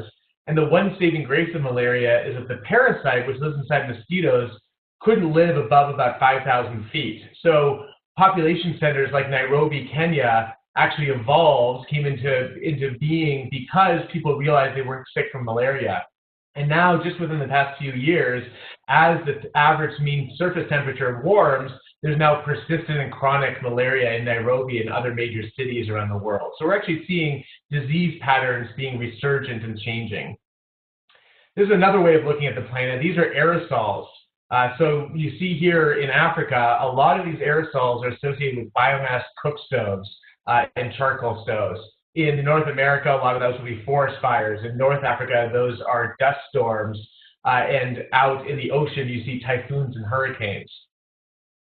So one question that we have often as engineers and as development practitioners is simple. Is development working? Is the entire field of global development, which includes nonprofit organizations like Engineers Without Borders, all the way up to multilaterals like the World Bank and UNICEF, or national entities like USAID, all of this energy and activity and professional work poured into poverty reduction, is it working? Are people getting healthier? Are they getting wealthier? Are we strengthening economies? So one thing you look at is disease and morbidity and mortality. So this chart here is global mortality among children under 5 over the past basically 25 years. And you can see that for every cause, mortality has decreased over the past 25 years. So respiratory infections have dropped precipitously. Diarrhea diseases, neonatal and preterm issues, malaria, HIV and AIDS, even though there's some bumps in the 2000s, overall, those major causes of mortality among children are decreasing. So often you can look at this kind of data and say development is working. But the benefits are disproportionate. And I want to highlight that here up front because, you know, while it's important to be optimistic and it's important to want to contribute to some of the solutions, it's also important to be realistic about where these changes are actually happening and where chronic poverty is not necessarily being addressed. So here's another way of looking at the planet. These are CO2 emissions per capita. So you can see that the United States, even though China recently passed the United States as the biggest single emitter globally, by far the United States is the single greatest emitter per capita. Here in the United States, we use more CO2 and energy per person than anywhere else in the United States, in the world. Plus, we've used more energy and had more CO2 emissions as a country in aggregate of any country in the world. But you can see that China, Russia, Europe, North Africa, North America, Australia are big users of energy and the associated emissions per capita. And sub-Saharan Africa has practically no emissions per capita. So this is energy use. Here's another map. This is the global burden of disease today. So these are the people in the world that have the greatest burden of disease per capita. And a lot of that disease burden, which is still environmentally, a lot of environmental hazards like air quality and water quality and sanitation and malaria and other diseases, is happening in sub-Saharan Africa. Most of the least developed countries in the world, about 50 out of the 70 least developed countries, are in sub-Saharan Africa. So you still see that there's a concentration of poverty and disease and a lack of economic activity is reflected in energy use in sub-Saharan Africa. This is the proportion of populations with access to basic hand washing facilities. Now, we don't have data for Europe or for North America or for much of South America. So the gray is an indication of no data. So just look at where you see the color bars. This is data from the Joint Monitoring Program indicating the proportion of households that have soap and water. In Kenya, about 10% of rural households have soap and water. In Ethiopia, 4% of rural households have soap and water. This is relevant right now. The main advice from the World Health Organization, the main advice from the CDC, the main advice from UNICEF on how we can slow and stop the spread of COVID-19 everywhere in the world is with regular hand washing with soap and water. And that is especially evident as the main intervention that is promoted in low and middle income countries. And yet people don't have soap and they don't have water. So there's emerging concern that if COVID does spread in sub-Saharan Africa, it's going to spread very quickly without access to soap and water. 4% of rural Ethiopians have soap and water. 10% of rural Kenyans have soap and water. So this is morbidity, disease burden among all people in high-income countries. So this is the top chart here is high-income countries, and the bottom chart is low-income countries. And I just want to point out that if you live in a high-income country, the burden of disease are going to be things like heart disease, stroke, lung cancer, even things like back and neck pains.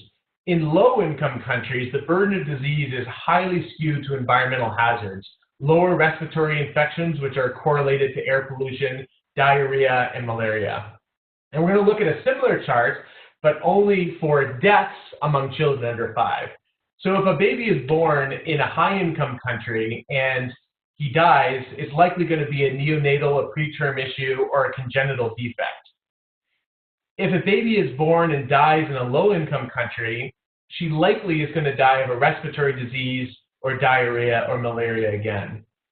And 99% of the deaths among children under 5 are in low-income countries.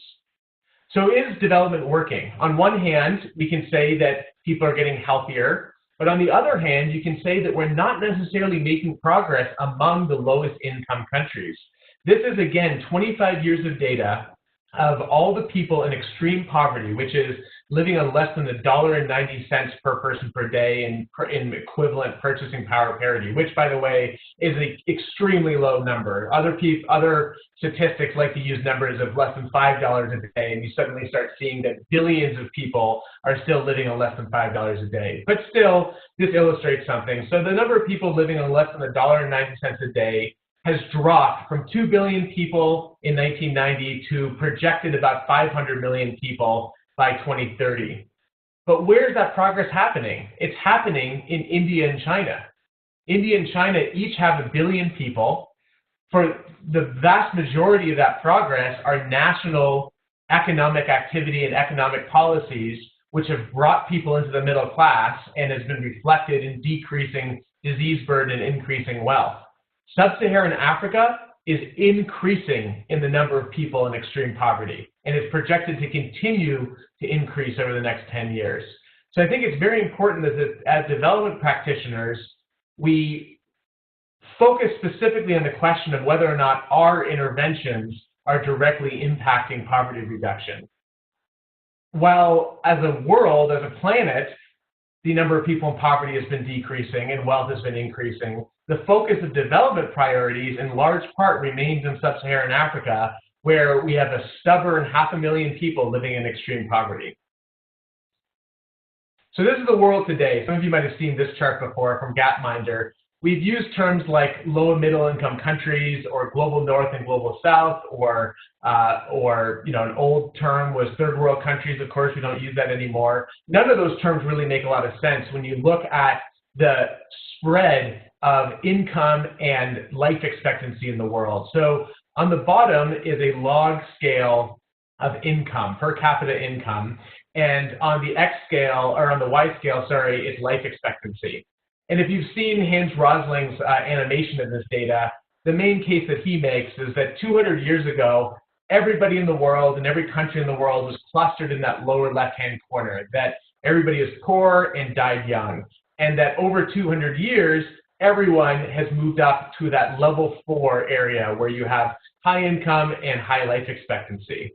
But I want to point out in particular, look in that level 1 category, in level 1 and 2. It's sub-Saharan Africa again. You still have that stubborn cluster of South-Saharan African countries that are stuck in poverty. And again, this has been such the target of development policy and development practice that I think we need to evaluate if these interventions are contributing to this overall goal of increased health and wealth. One way of looking at this question is how much money is actually going into sub-Saharan Africa. So this is data of financial flows into and out of sub-Saharan Africa over the past 10 years. And up in this top chart, everything above 0 are the total added up sources of money. So you can see in purple, it's remittances. These are people living outside of their home country, sending money home. In that lighter blue, it's foreign aid. So this would be the World Bank and UNICEF and USAID. In darker blue, it's foreign investments. So it's corporations investing in industry and in economies. And then you can barely see it. That little green bar on the top, that's philanthropy. That's the Gates Foundation and everybody else like the Gates Foundation giving direct philanthropy to initiatives in Africa. I think there's a couple things that are striking about this chart. Remittances are just as big as foreign aid, and philanthropy is actually pretty small. So even though foundations like the Gates Foundation have enormous influence in the development sector, their contribution is actually a tiny fraction of the financial flows into Africa. But that's flows of money into sub-Saharan Africa. On the bottom, the below 0 in orange, this is debt interest payments. These are just interest on debt, not capital repayments, but just interest on largely World Bank debt repaid, getting repaid based on debts incurred in the 70s and 80s in Africa. So it almost basically wipes out foreign aid, is having to send money back to the World Bank again. And then you have trade misinvoicing. That's in red. Trade misinvoicing and tax avoidance. These are those foreign corporations using tricks of the tax code to avoid paying taxes in these countries. And the overall effect of that is that while there might be a lot of economic activity, a lot of that activity is not being translated into income to national governments to provide basic services. So government's not able to provide water, sanitation, energy, infrastructure, transportation, healthcare, education without a tax base. And that tax base is minimized through tax avoidance and trade misinvoicing. So if you take the net of all of this, these inflows and outflows, you get to about $20 billion a year going into Africa. Now that might sound like a lot of money. It's a lot more money than I have, but $20 billion a year is about $20 per person per year as the net investment of the rest of the world in Africa. It's really not very much money. It's about the budget of NASA or the EPA or USAID. So in aggregate, even though there's a lot of heat, there's not necessarily a lot of fire around economic development and investment in sub-Saharan Africa. So that's a little bit of context setting. That's the world that we live in today. So what is the role of engineers in trying to address these chronic challenges? Historically, engineers have liked to work on a project or a product level. We like to invent a new water filter or invent a new cook stove or do a project in a village like rainwater catchment. And that's been our contribution, at least over the past 20, 30, 40 years, is project and product level focus. But these are not solving these chronic underlying problems. A product is not solving the root cause of poverty in a village. And inventing another water filter does not address the reason why people don't have clean water. So as engineers, we need to elevate our contribution. We need to be more concerned with the determinants and causes and ultimately try to address solutions to global poverty. So what do we mean by that? This is a non-comprehensive list, just a list of examples of where engineers can contribute. One is standards development, something that the professional societies like ASME have a really great history in, is engineers coming together and saying, this is the criteria for water treatment. We're not going to let everybody invent a new way of doing this. We have to have certain standards for water quality, certain standards for air quality, certain standards for structures. System science, looking at systems level interventions, not just is a water filter working or is a water pump working, but what is the entire system behind water service delivery? Impact evaluation. Impact evaluation has been big in the past 15 years in the development sector, led by economists and by public health professionals. Engineers also have a role in designing experimentally rigorous evaluations to see if technologies and interventions are actually addressing problems on a long-term basis. Another example is instrumentation and remote sensing. Our team in particular focuses on this work. How can we use satellite data and sensor data to monitor food security, to monitor water security, and to use that information so that people can act on it to improve water and food security? Pay for performance contracting. This might sound a little arcane, but a big area of emphasis today is how do we actually incentivize services? Let's not give money to a nonprofit to install another water pump. Let's incentivize delivery of water services and use contracting and monitoring mechanisms to ensure long-term support of service delivery. Professional and graduate education, of course, this is what Engineering for Change does in part, and what our program here at the University of Colorado does, and along with a lot of other universities, trying to train engineers to contribute to these global challenges. Of course, environmental health, those hazards of dirty air and dirty water and sanitation are not going away yet. We need to continue to innovate in that space. And structures and settlements. As engineers, how do we build safe housing, safe transportation for both developing areas as well as in emergency response?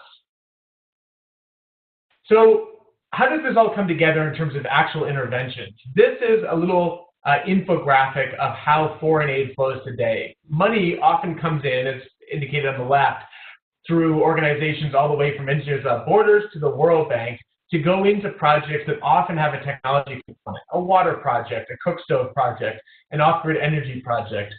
It's designed to try to address a symptom of poverty: dirty water, dirty air, unsafe sanitation. But the lasting impact is often not there. About half of water and sanitation programs installed every year with foreign aid are broken within the first 18 months, and they often never get fixed. Now, an engineer might say, well, I need to build a better water pump. But the economists and the public health people and the public policy people will say, we need to look at that entire system. We need to look at who's paying for water, where are the subsidies, how do you professionalize this service, what are the supply chains. It goes way beyond training a local technician to fix a water pump. So how do we close this loop? How do we actually make sure that the impact, the long-term service delivery, is tied to the payments and to the performance of the service? This is the positive feedback loop we're trying to create, where you have a water pump or a water service, you monitor that service, you use that monitoring data to enable maintenance activities. So you go out and fix a water pump, and you tie that fix to payments. So you actually incentivize using money payments for basic services and not for just coverage. So I'm going to give you a few examples of how our team is trying to operationalize this. There's a number of different ways that we can measure things. So if we just look at water and sanitation, the goal is improved health. The mechanisms for improved health is better water, better hygiene, better nutrition, better sanitation.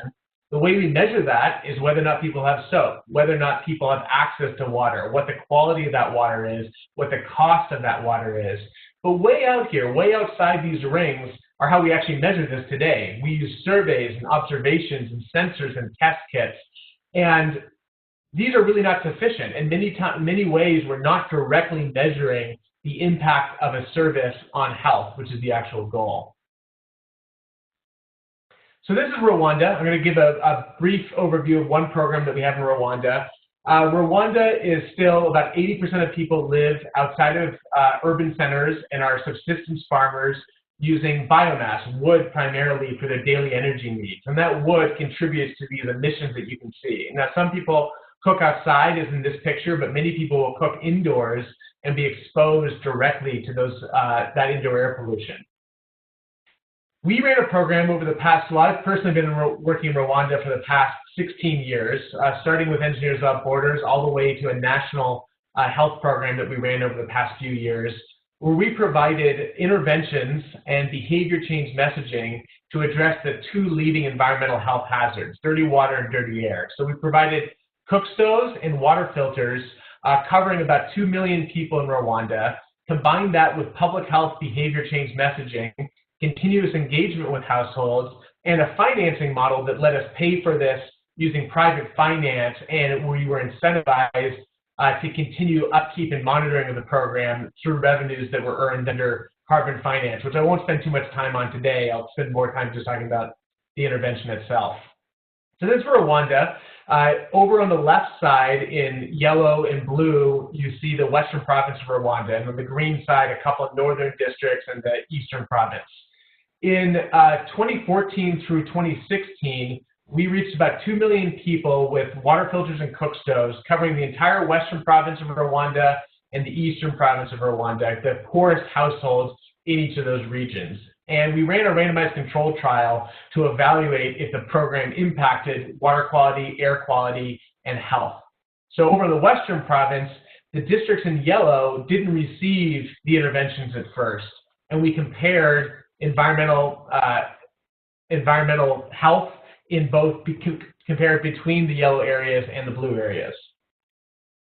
So this is a cook stove. It's the EcoZoom Dura. It's a biomass cook stove that reduces wood fuel use by about 50%, reduces indoor air pollution by about the same amount. By itself, that's not enough. The cook stove by itself actually doesn't reduce emissions enough to have a health benefit, nor is it viable if you don't combine it with behavioral messaging to discontinue use of the previous stove. So even something as simple as a stove actually needs regular engagement with households so that you don't accidentally or unwittingly increase emissions and increase fuel use. Many people will get a new stove like this and use it in addition to their baseline stove, which can have the effect of increasing emissions, increasing fuel use. Plus, if you use the stove indoors, you don't really reduce indoor air pollution enough to have a health benefit. So we had to do a lot of messaging to get people to use the stove exclusively and to get them to use it outdoors. And this is the water filter, the LifeStraw Family 2.0. Great water filter. It eliminates microbial contamination to the highly protective rating of the WHO. But by itself, that's not enough. It needs maintenance. It needs regular cleaning. It also needs to be used exclusively. If people combine use of clean water from the life straw with dirty water that they're getting from other sources, you can actually lower a natural or an acquired immune response and make people sicker. So again, a water filter by itself is not necessarily a break-even proposition. It can cause problems if you're not careful. So this is how we ran the distributions. This is a partnership between us and the Ministry of Health in Rwanda. It was called Tadeo Neza. It means to live well. We had about 900 community health workers working with us across 7,500 villages, distributing these products and engaging in households. We had a radio signal on the radio stations that everybody knew across Rwanda for a couple of years. So this was all part of our behavior change messaging. We also provided messaging directly in homes. Every one of our community health workers went door to door repeatedly over a couple of years to train people in the use of the stove and water filter, to maintain and fix and replace if necessary the products, and to customize the use for that particular household. So on the right, this is a poster that was provided that was customized. A community health worker took a Sharpie and would fill out the poster to customize it for that particular home. And the home signed a contract between themselves and their local elected cell secretary, agreeing to participate in the program and to use the products and to not sell them or give them away. We also measured use using innovative methods. So this is one of our sensors that we installed directly inside both the stoves and water filters. And what we were interested in doing is measuring if people actually use the stoves and filters. Plus, we wanted to know if the sensors themselves caused any reaction among households. And for the water filters, we saw a pretty dramatic impact.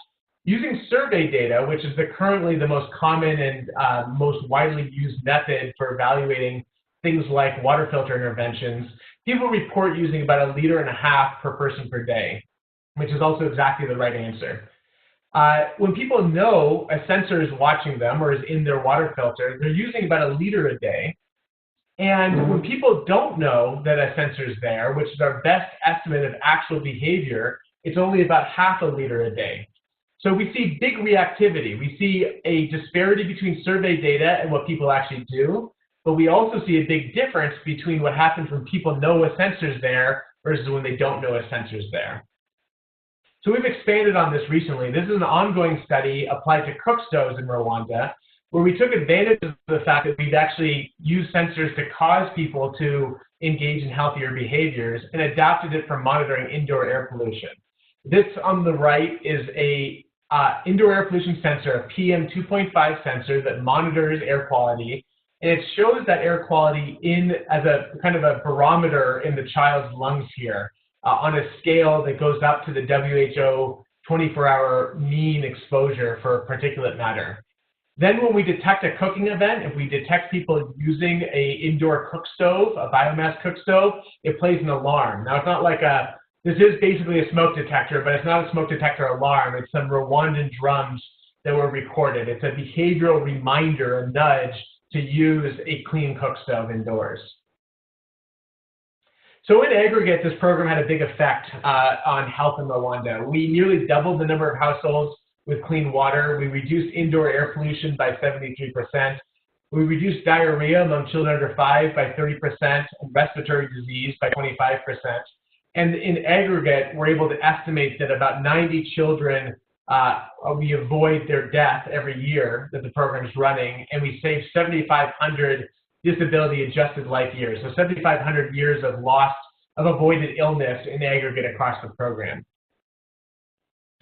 So there's a few other mechanisms that I'm going to explain now that we've used in other contexts. So we've tied things like interventions, environmental health interventions, to payment systems, carbon credits, health credits, pay-for-performance impact bonds, as well as instrumentation, using things like sensors to monitor an intervention and to try to create that closed loop where service delivery is incentivized. I'm going to go through just a couple other quick examples of where we've done this.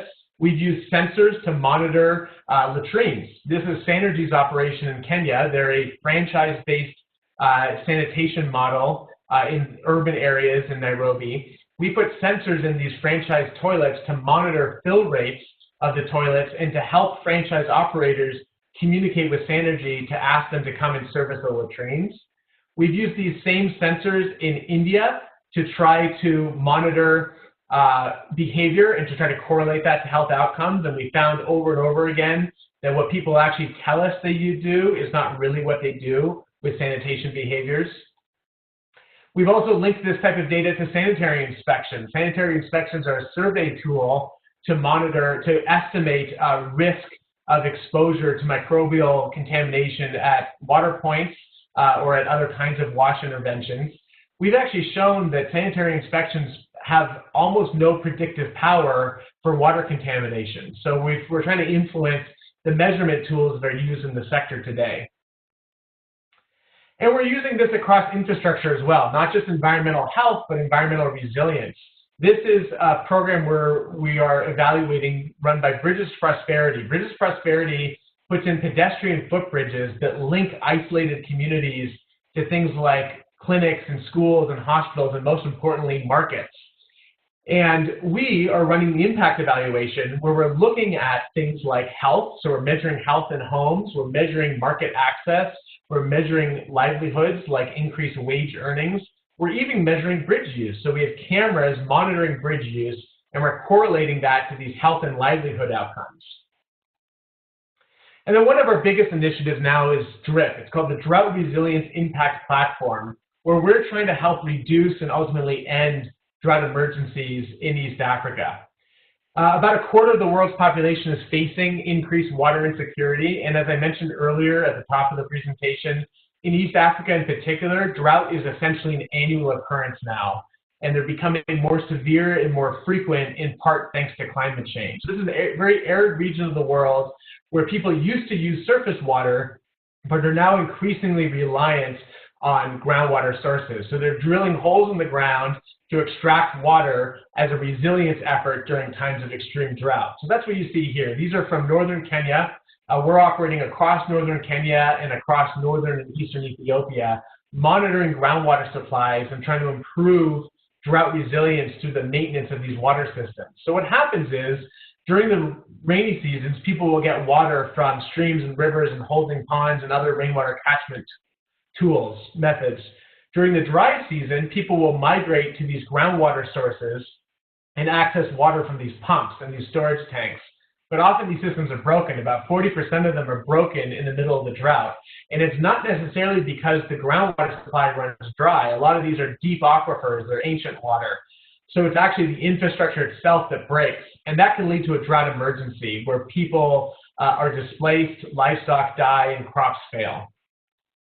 So our effort, I'm just going to skip ahead because I just mentioned this piece. Our effort is trying to link groundwater management to drought resilience. Sorry, I'm just going to jump ahead here to our theory of change. We link monitoring of food and water security. So we have sensors monitoring groundwater pumps. We have satellites monitoring food security and rainfall. And we create models that can forecast groundwater demand and forecast drought. Our partners include the Famine Early Warning System, the Regional Center for Mapping of Resources for Development in Nairobi, and we're part of the NASA and USAID SEVERE program, which is about linking satellite data to decision aids in low and middle income settings. So we're taking all of our sensor data and the satellite data, creating models that forecast food security and water security, and then engage in pay-for-performance contracting, where we pinpoint activities where we need to go and fix water pumps before the drought happens. We've done this before. These systems that we're currently monitoring are big borehole systems, but we've done this across examples like hand pumps. These are hand pumps in Kenya and Ethiopia, where we installed sensors to monitor those hand pumps and actually tell us when a hand pump is broken so you can go out and fix it. The idea is the sensor is monitoring the pumps, it identifies that a pump is broken, and you deploy a technician to go and fix it. We've seen a huge impact on water point functionality.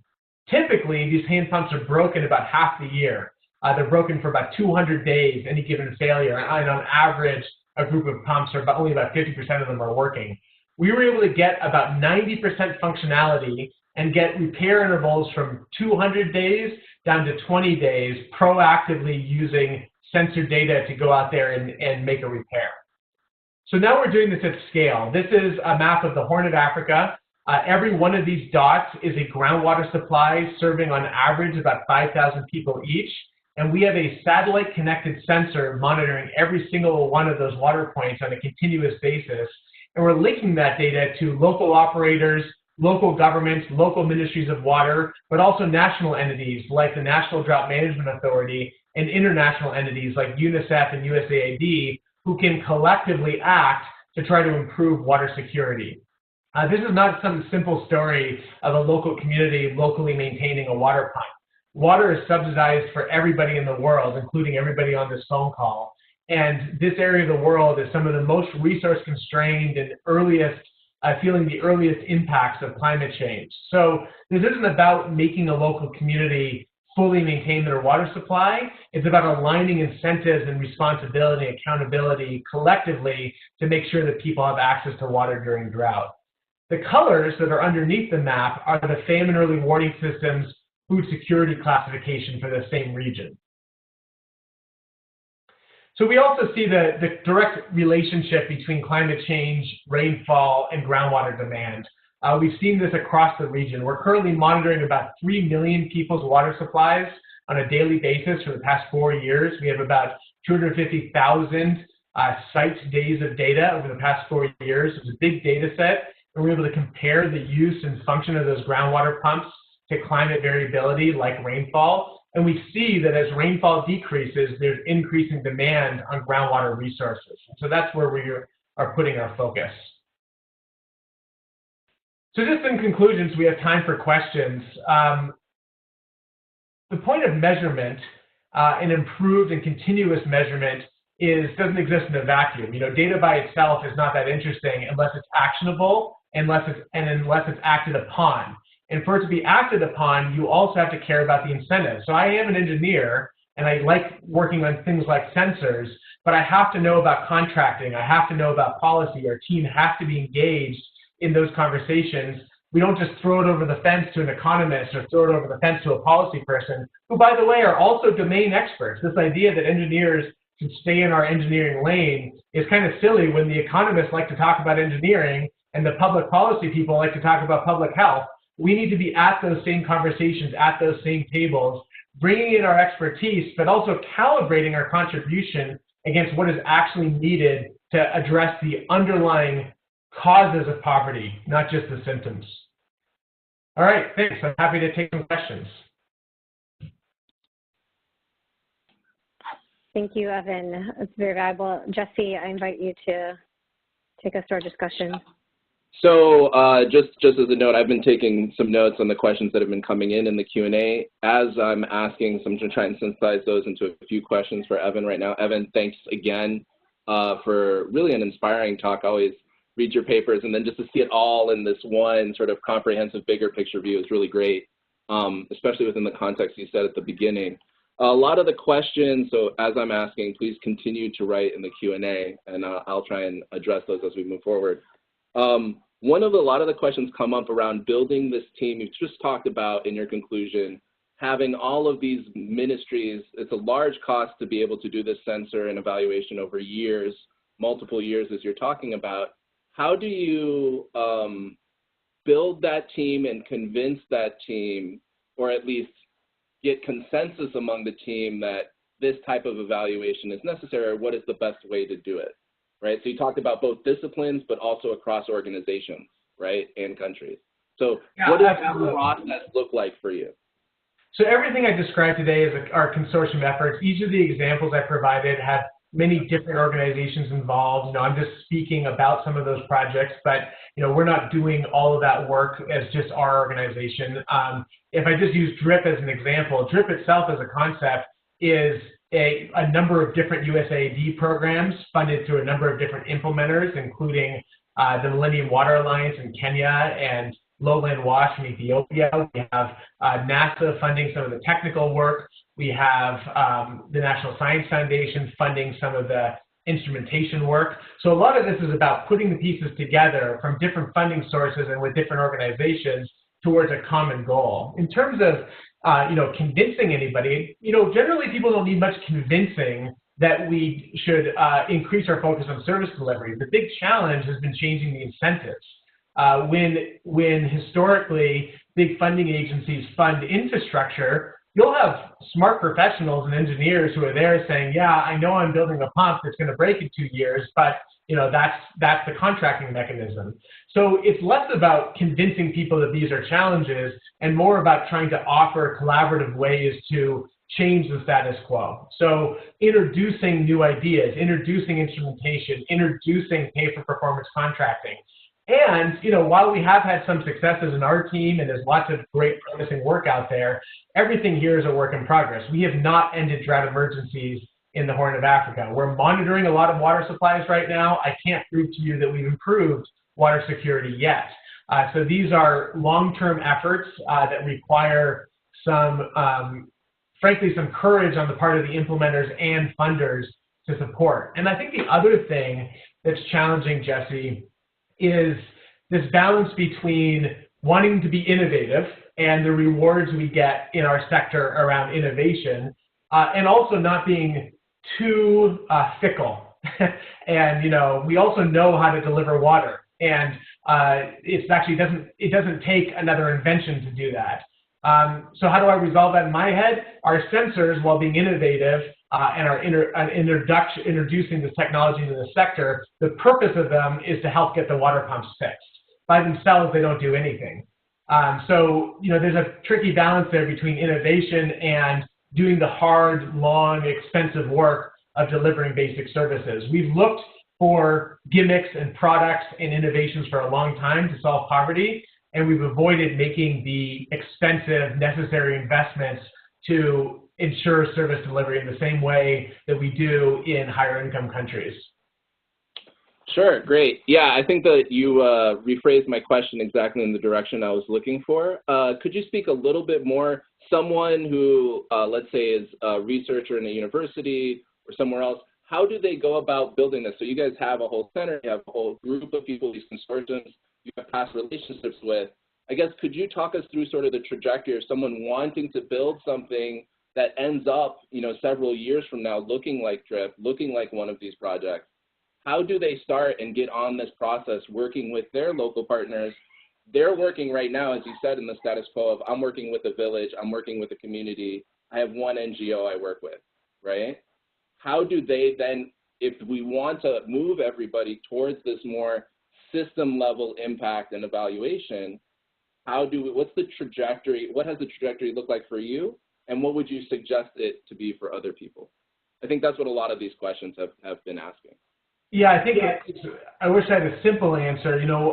I think that there's a few different things that come to mind. One is different institutions are good at different things. So, in our program, sometimes we are the university, sometimes we're a small company, sometimes we're a nonprofit, sometimes we're partnered directly with government. So each of those types of institutions have different value and different skill sets they bring to the table. But it's also not necessary to, again, only stay in your lane. If you're an academic, it's okay to also be an entrepreneur and also work with a nonprofit. And in fact, the counterpoint is that it can be quite limiting to only stay within your domain. If you're only going to stay in your world, you're not adding a lot to those other worlds. So it's important to not necessarily be a dilettante, but at least be conversant and have relationships in those other areas and be able to work with them. The other thing is that it takes a long time. I mean, any entrepreneur will tell you this. Like, you come up with an idea, the starting point of an idea to address a problem in an actual product or a solution is way longer than anybody thinks. It's not one cycle of the iShow. It's not one cycle of an SBIR from the government. It's not one funding round. It's not one project. It takes a long time. SweetSense is our sensor spin-off company. We founded it in 2012. It's now been 8 years that this company is still in startup mode. It might be because we're terrible at it, and it might also be because this stuff is kind of hard, and it takes a long time.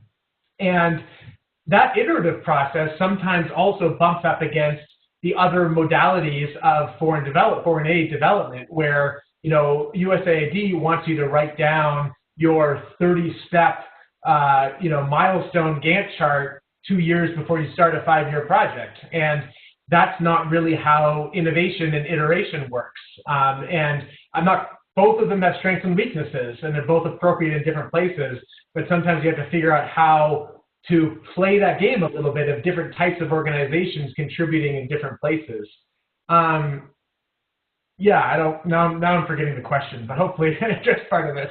No, that's good. I think that, I think when I said convincing before, and then you took it in the direction I actually wanted to go in, was this idea of building this team of different organizations. How do you, as someone in a particular lane, go about getting to that 7-year time horizon where we now have a consortium of everybody that's all working together towards this objective?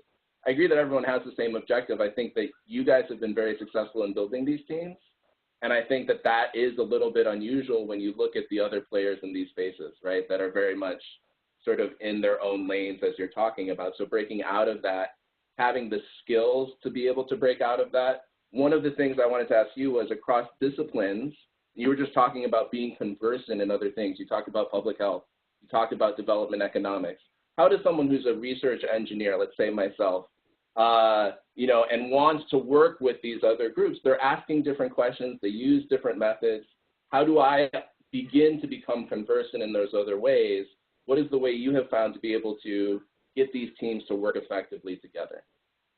So I think, in our program in the Mortensen Center in Global Engineering, we are trying to be very explicit up front that our body of knowledge includes engineers knowing about development economics, knowing about public policy, public health, history, the history of colonialism all the way through the SDGs, and not only jumping straight to, I'm going to build something. We still think it's good to build things and to invent and innovate and test and iterate, but they should be done in the context of solving underlying problems or generating new knowledge, and not just symptoms. And if your symptoms are easy, it's easy to say this village doesn't have clean water. It's harder to talk about why, and what can we do, what can we really be done about the why. So in my career, I started as an engineer working on the symptom side, and we realized quickly that that wasn't enough, that what really mattered was the health world. And the public health and the global health community is a lot more sophisticated than the engineering community in terms of thinking about how they contribute to global poverty reduction. So our team started working closely with the public health world and doing a lot of our work within public health. But more recently, we've also been working with economists and with public policy people as well, and of course government, and teaching our students about those topics. We have a World Bank economist who teaches a class called Introduction to Development Economics for engineers. I got an MPH after my PhD in engineering so that I could talk with some legitimacy about how engineering and public health intersect with each other. Oh, that's great. And I think you've also touched on some of the questions on pedagogy and how do we have students be incorporated in this, because we know there's a lot of energy and effort being with what you're talking about there at the Mortensen Center. Could you maybe plug some of the things you guys are talking about? There's a lot of questions here about, I'm an engineering teacher or professor and I want to raise my students' awareness. I want to move towards more of a model where we're talking about some of these other topics and concepts. Maybe you could talk about some of those efforts just briefly so that other people can connect with you on that topic.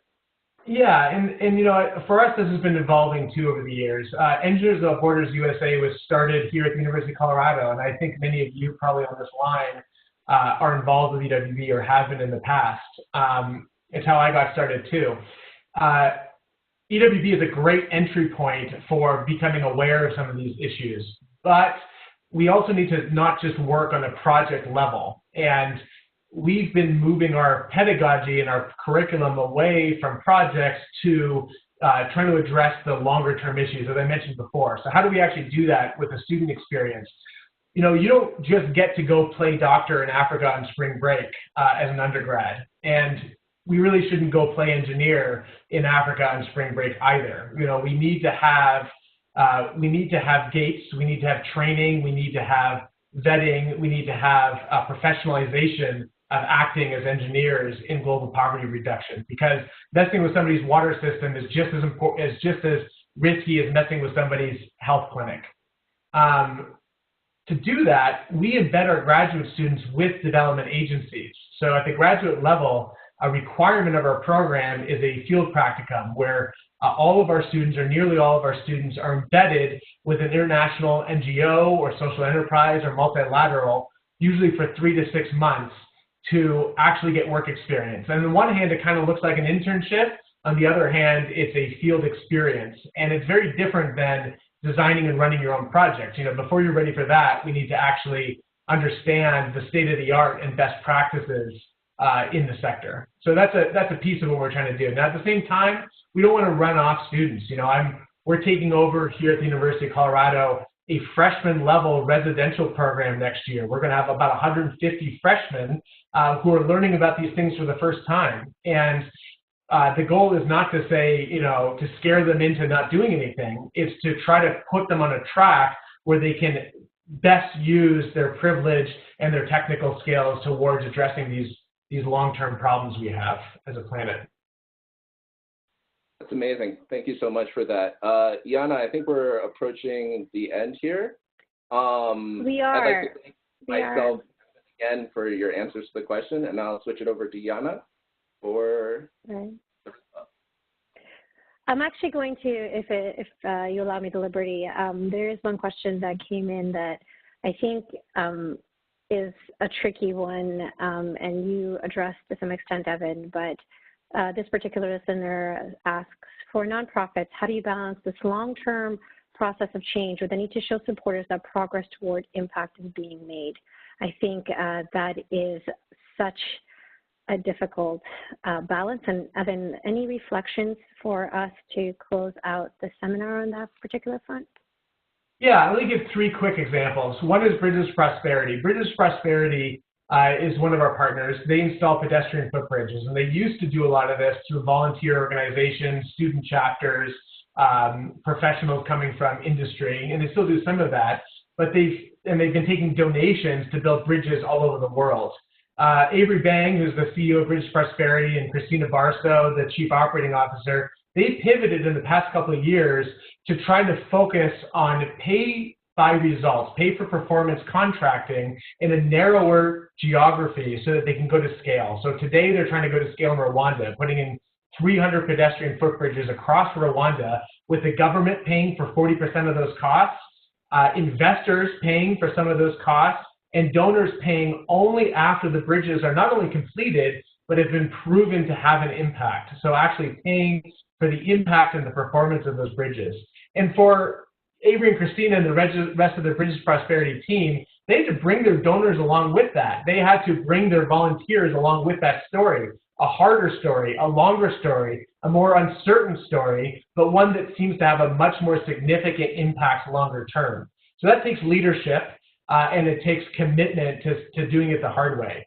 Another example is Water for People. Eleanor Allen at Water for People, and even in the recent history of that organization, pivoted from the same thing, projects all over the place that were focused on technical solutions, to focusing on district level sustained water services. So they're working in fewer geographies, fewer places, with longer term commitments to make sure that there's district scale water access. And so they also had to convince their donors that this was the better way of doing it. Those are excellent examples, and I think it's actually part of kind of the golden rules for social entrepreneurship as well, is to be laser focused and really bound the scope in concrete terms like these. So I want to thank you, Evan. I know we're all at time. Thank you to Jesse. And I want to give a shout out to our upcoming seminar. Next month, we'll be joined by Professor Amy Bilton from the Department of Mechanical and Industrial Engineering at the University of Toronto. She'll be sharing some of the insights from their research group. They are also doing phenomenal work in this space, and I encourage all of you to join us for that presentation. Thank you to everyone who has joined us today from all around the globe. I know there's many questions that we didn't get to address directly. We will share them with our presenters, and certainly feel free to reach out to us or to the presenters. They shared their contact information. And with that, I'd like to wish you a good morning, good evening, or good afternoon. Please stay safe, wash those hands, get access to soap if you're in a region where... Good evening. My name is Doug Hanto, and I am the chair of the Surgical Ethics Working Group in the Center for Bioethics at Harvard Medical School. On behalf of the Surgical Ethics Working Group, I would like to welcome everyone to our third Harvard Surgical Ethics Conference, Ethical Considerations in Surgical Innovation. Over 1,000 individuals have registered for the conference from around the world, and we would like to thank you for getting up early, staying up late, and taking time off from work or leisure to join us this evening. I believe we have an exciting hour and a half ahead of us. I would like to review a few housekeeping items before introducing our moderator, Dr. Louise King, who will introduce our topic for this evening and our speakers. First, we would ask that you submit any questions that you have during the conference using the Q&A feature found in the meeting controls at the bottom of your screen. We would ask that you not use the chat room for asking questions. Selected questions will be discussed after all the presentations have been completed, or you may continue the conversation on Twitter using hashtag HMSBioethics. If you have any technical issues, please use the chat feature to send a message to all panelists, and a staff member will be available to help you. If you are interested in upcoming events, news, or education programs, you may subscribe to the Center for Bioethics email at bioethics.hms.harvard.edu/subscribe. And finally, just a reminder that following tonight's conference, the talks as well as the panel discussion will be available on the Center for Bioethics YouTube channel. Without any further ado, I'd like to get us started this evening. First, I would like to introduce Dr. Louise King, who has JD and MD degrees. She is currently an assistant professor of obstetrics, gynecology, and reproductive biology at Harvard Medical School. She is director of research, minimally invasive gynecologic surgery, associate program director for the fellowship in minimally invasive gynecologic surgery at the Brigham and Women's Hospital in Boston. She is also director of reproductive bioethics in the Center for Bioethics and co-director of the Medical Ethics and Essentials of the Profession course for first-year Harvard Medical and Harvard Dental students. Her areas of interest in medical ethics are broad but focus on questions of informed decision-making and assisted reproduction, as well as equitable access to advanced gynecologic surgery. We're honored to have Dr. King with us tonight to moderate this evening's session. Dr. King? Thank you so much. That was such a kind introduction. I'm so grateful, and I'm so happy tonight to be here to talk about this topic.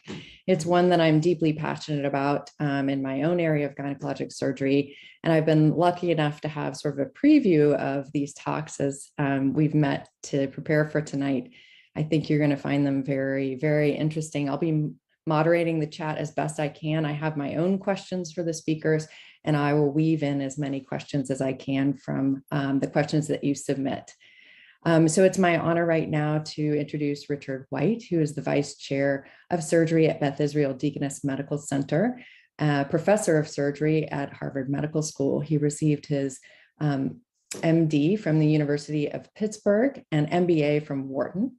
He's interested in bioethical issues pertaining to the field of surgery, particularly cardiothoracics.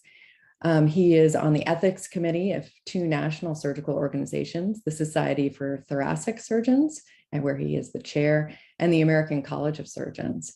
I'm also lucky enough to say that he was a mentor to me in my years at BIDMC.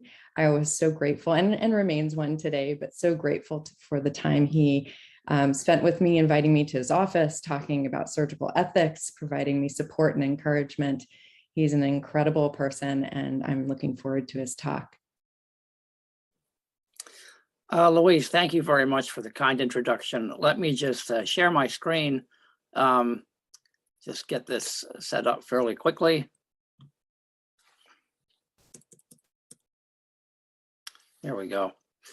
Well, welcome everybody to the session this evening. I hope you find it interesting. As Dr. King mentioned, I'm a thoracic surgeon and vice chair of surgery at Beth Israel Deaconess, and have had a long interest in the ethics of surgical innovation. I will start out by saying that I have no disclosures. And I'll point out that this session on surgical innovation has three components. I'll be presenting a fairly high-level look at the ethics of surgical innovation, focusing on the ethical principles and more generalized areas of ethical debate. My colleagues, Dr. Teresa Williamson, Dr. John Meyer, and Dr. Martin McNeely will then focus on some specific examples. While the word cloud shown here presents a number of concepts associated with innovation, both the Oxford English Dictionary and the Merriam-Webster Dictionary define innovation as the introduction of new things, ideas, or ways of doing things. And in this spirit, I'd like to posit that as a surgeon, some level of innovation is commonplace and arguably essential.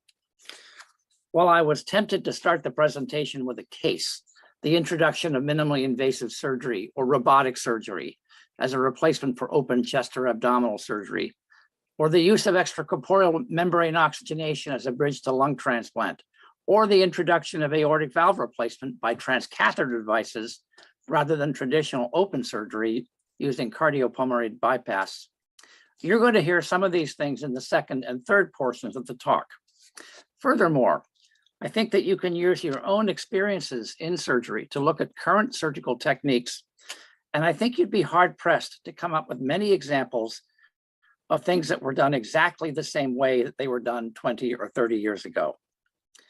Now, while this shows the results of innovation on a macroscopic level, at the level of the individual surgeon, each of us have adapted our surgical techniques and decided what level of evidence is sufficient for us to make that change.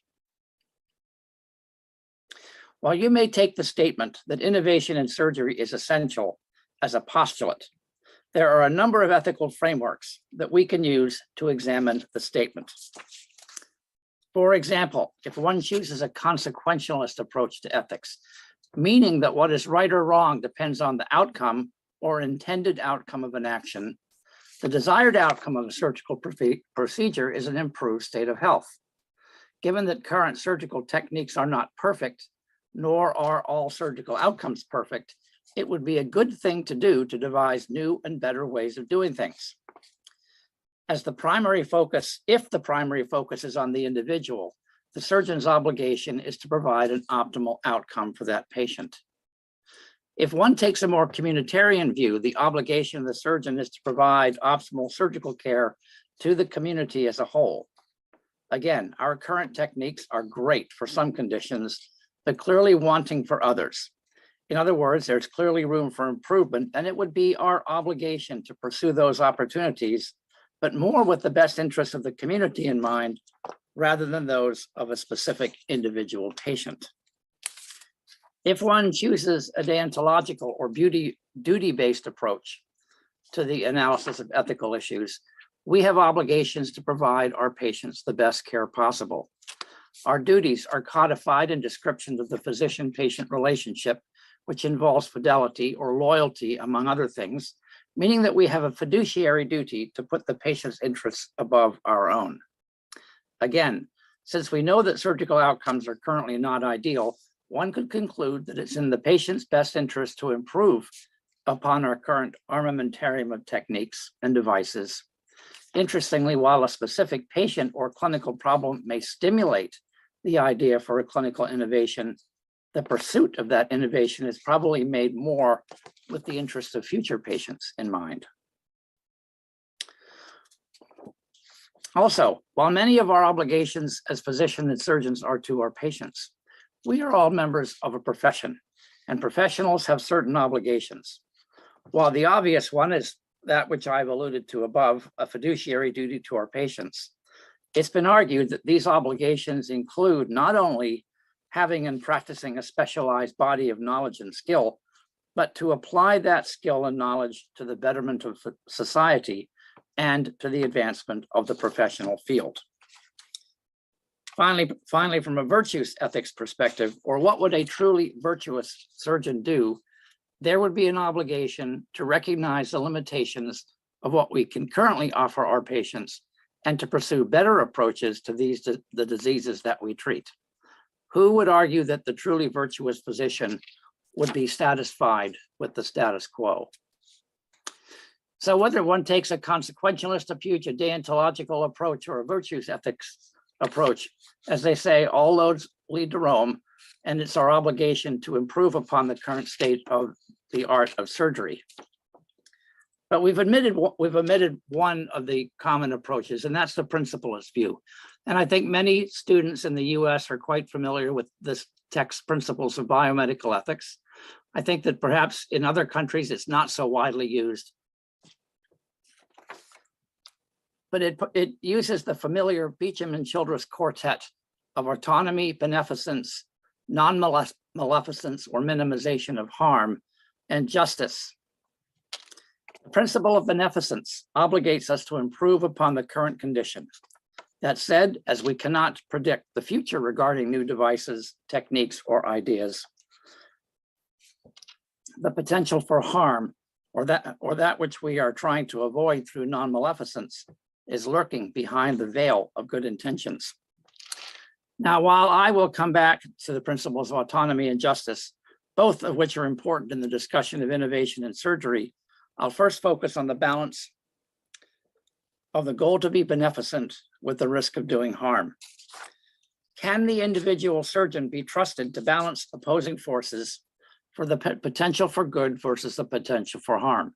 Perhaps a truly virtuous surgeon could, but most of us are mere mortals and we have our own biases, agendas, and perspectives. If one has developed a new surgical device, for example, is it not natural to want it to work? Does that introduce bias in its assessment, particularly if the initial assessment is non-quantitative? While most of us get excited about doing new things, it's possible that such excitement can lead to looking at the innovative thing through rose-colored glasses, and either in foresight or retrospectively focus on the upsides rather than the downsides.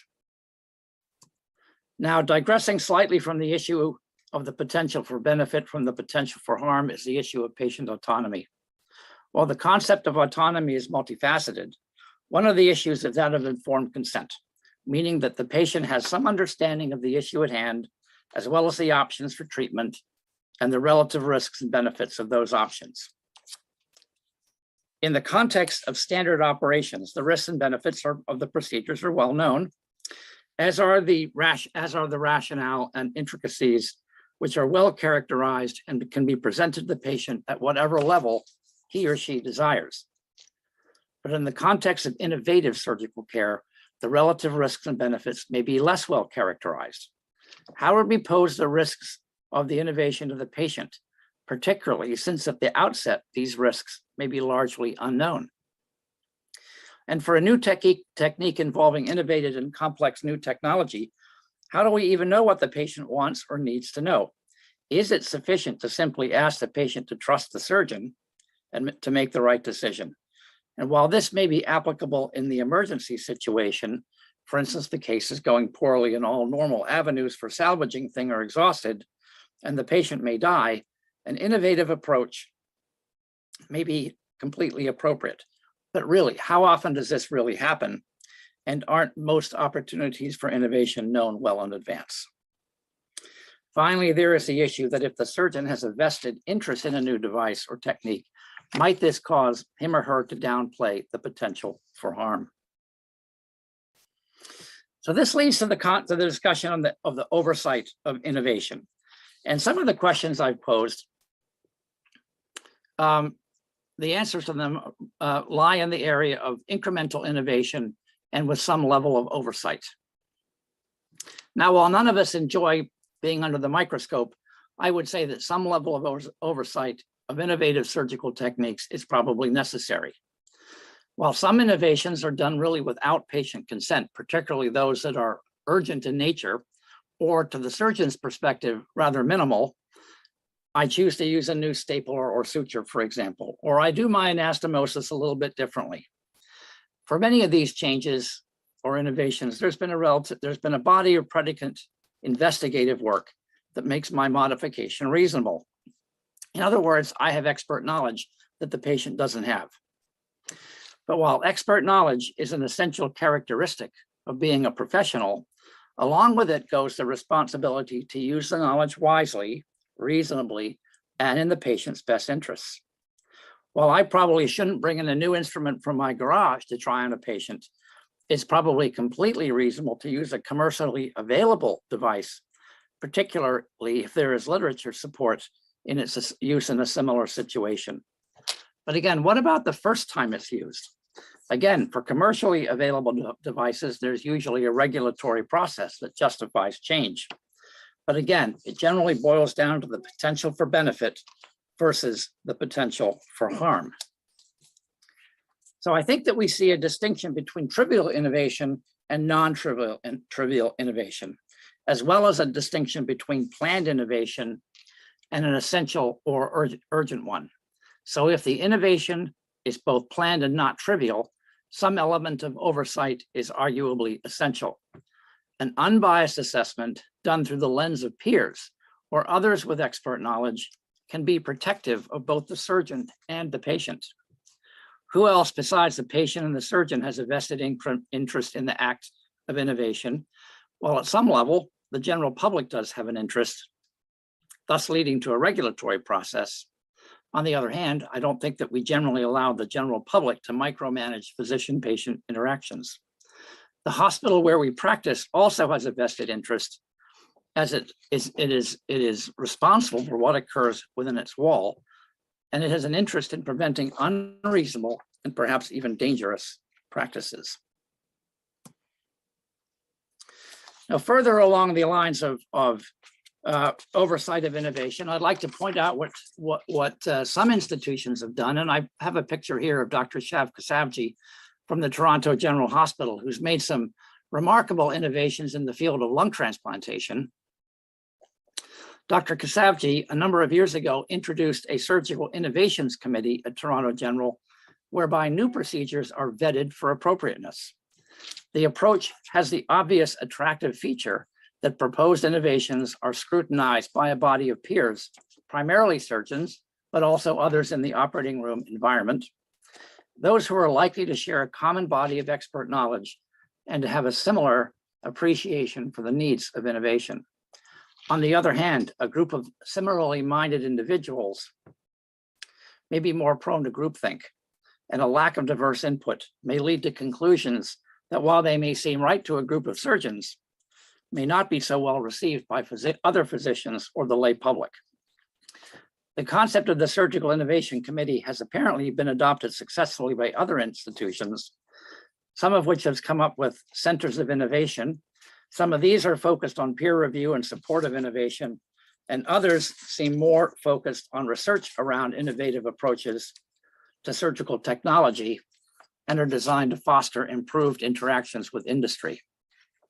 In other institutions, including my own, new procedures need to be approved by the Medical Executive Committee, which is the medical staff committee spanning the breadth of the hospital's specialties. While this encompasses a broad-based or diverse set of perspectives, a shortcoming is that the actual surgical component may be quite small. Furthermore, as many people will either know or will experience, hospital committees can be rather inefficient. And at least in my institution, the line between a new procedure and a modification to an existing one can get quite unclear.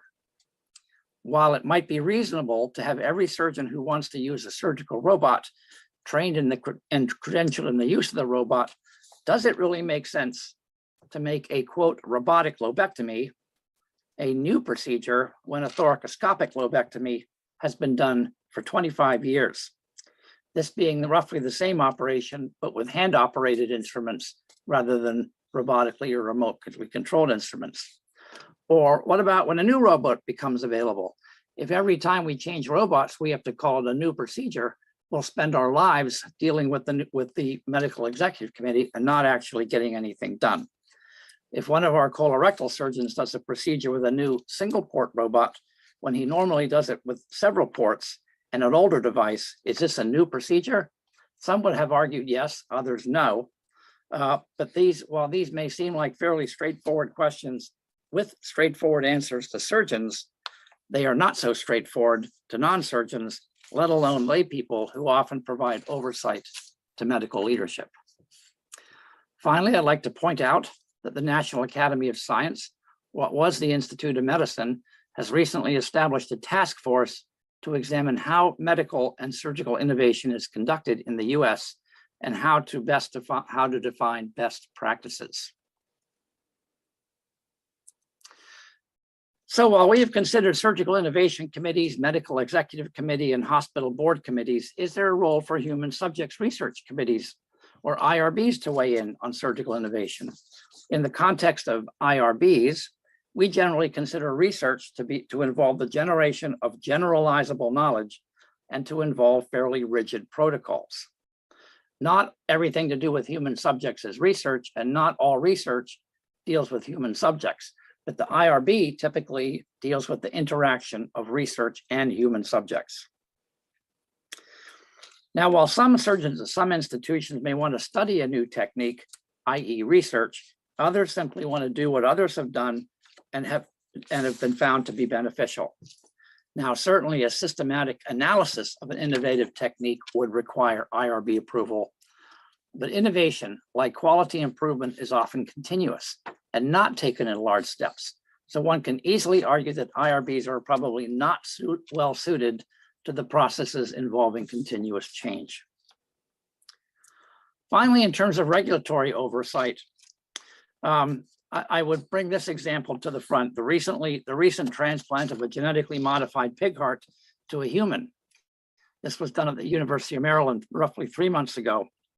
Now, this wasn't considered research. This was certainly innovative, and its approval involved the Food and Drug Administration, presumably in addition to some institutional approval. Now, why the FDA? Well, this is because by statute, the FDA has oversight of the administration of biological products, and certainly a genetically modified pig heart would be considered biological. In the case in question, the FDA provided emergency authorization under compassionate use criteria for the use of the pig heart.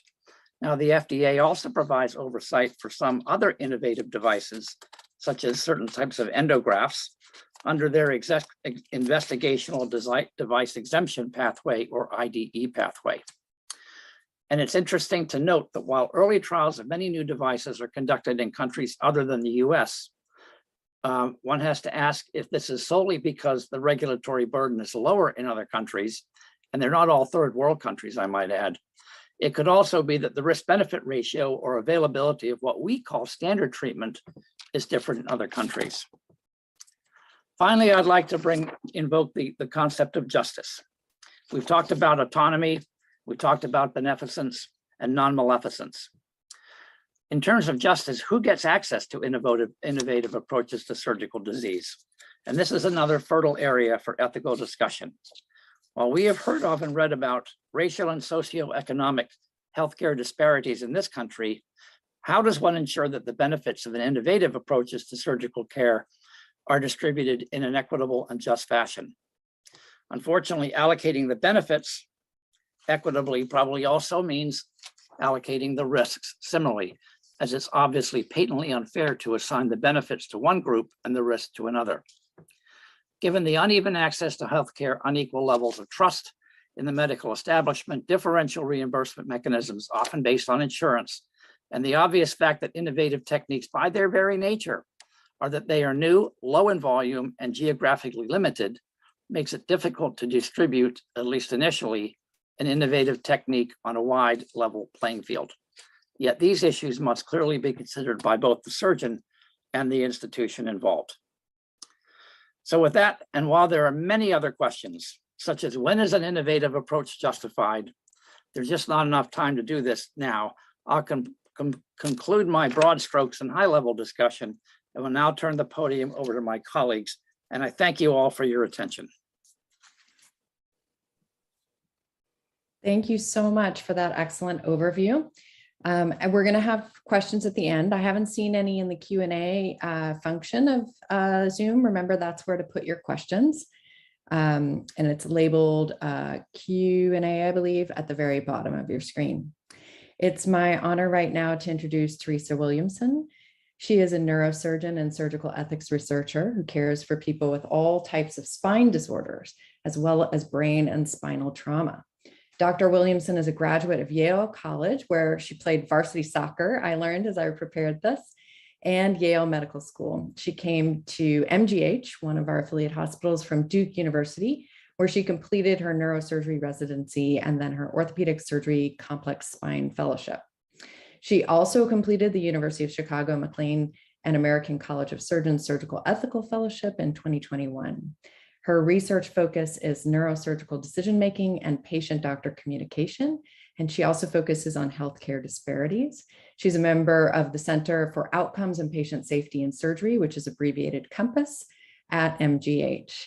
And I'm just getting to know Dr. Williamson. It's such a pleasure to get to know her in some of our working groups, and I'm very much looking forward to her talk.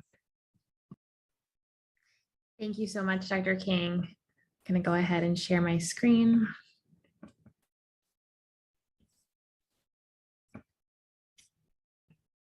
Okay, so thank you so much for that introduction. I'm Teresa Williamson. As Dr. King mentioned, I'm a neurosurgeon at Mass General and work at the Harvard Center for Bioethics. I'm going to talk a little bit today about implementation of new devices in the operating room, and I'm going to give you my perspective as a relatively new spine attending surgeon. So I'll start off with my disclosures because we're talking about new device implementation and what's appropriate and what's conflict. And so I do have a disclosure, and that's that I'm a consultant with DePuy Synthes, which is a spine technology company.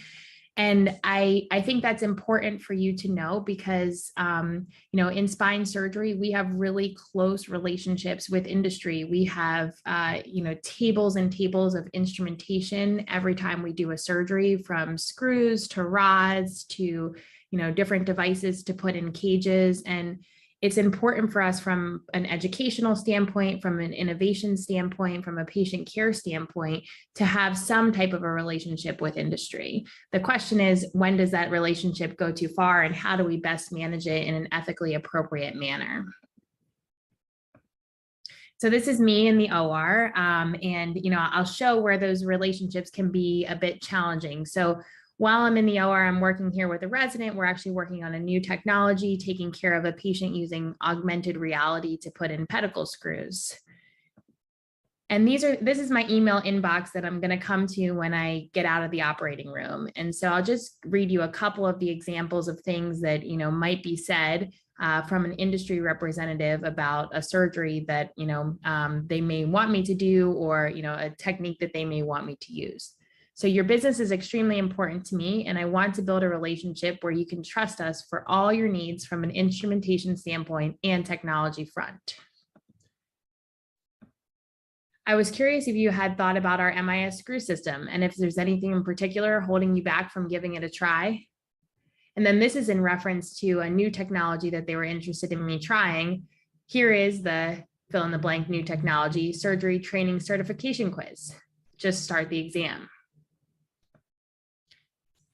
So there's a lot of reasons why, my inbox is flooded with new technologies and new ideas, and some of them are related to patient care and really innovating in the space of improving our care for spine patients. And then some are frankly financial. So spine surgery, a single spine surgery costs on average $75,000 to complete in the United States. And overall, it's a $90 billion industry and expenditures yearly in the US.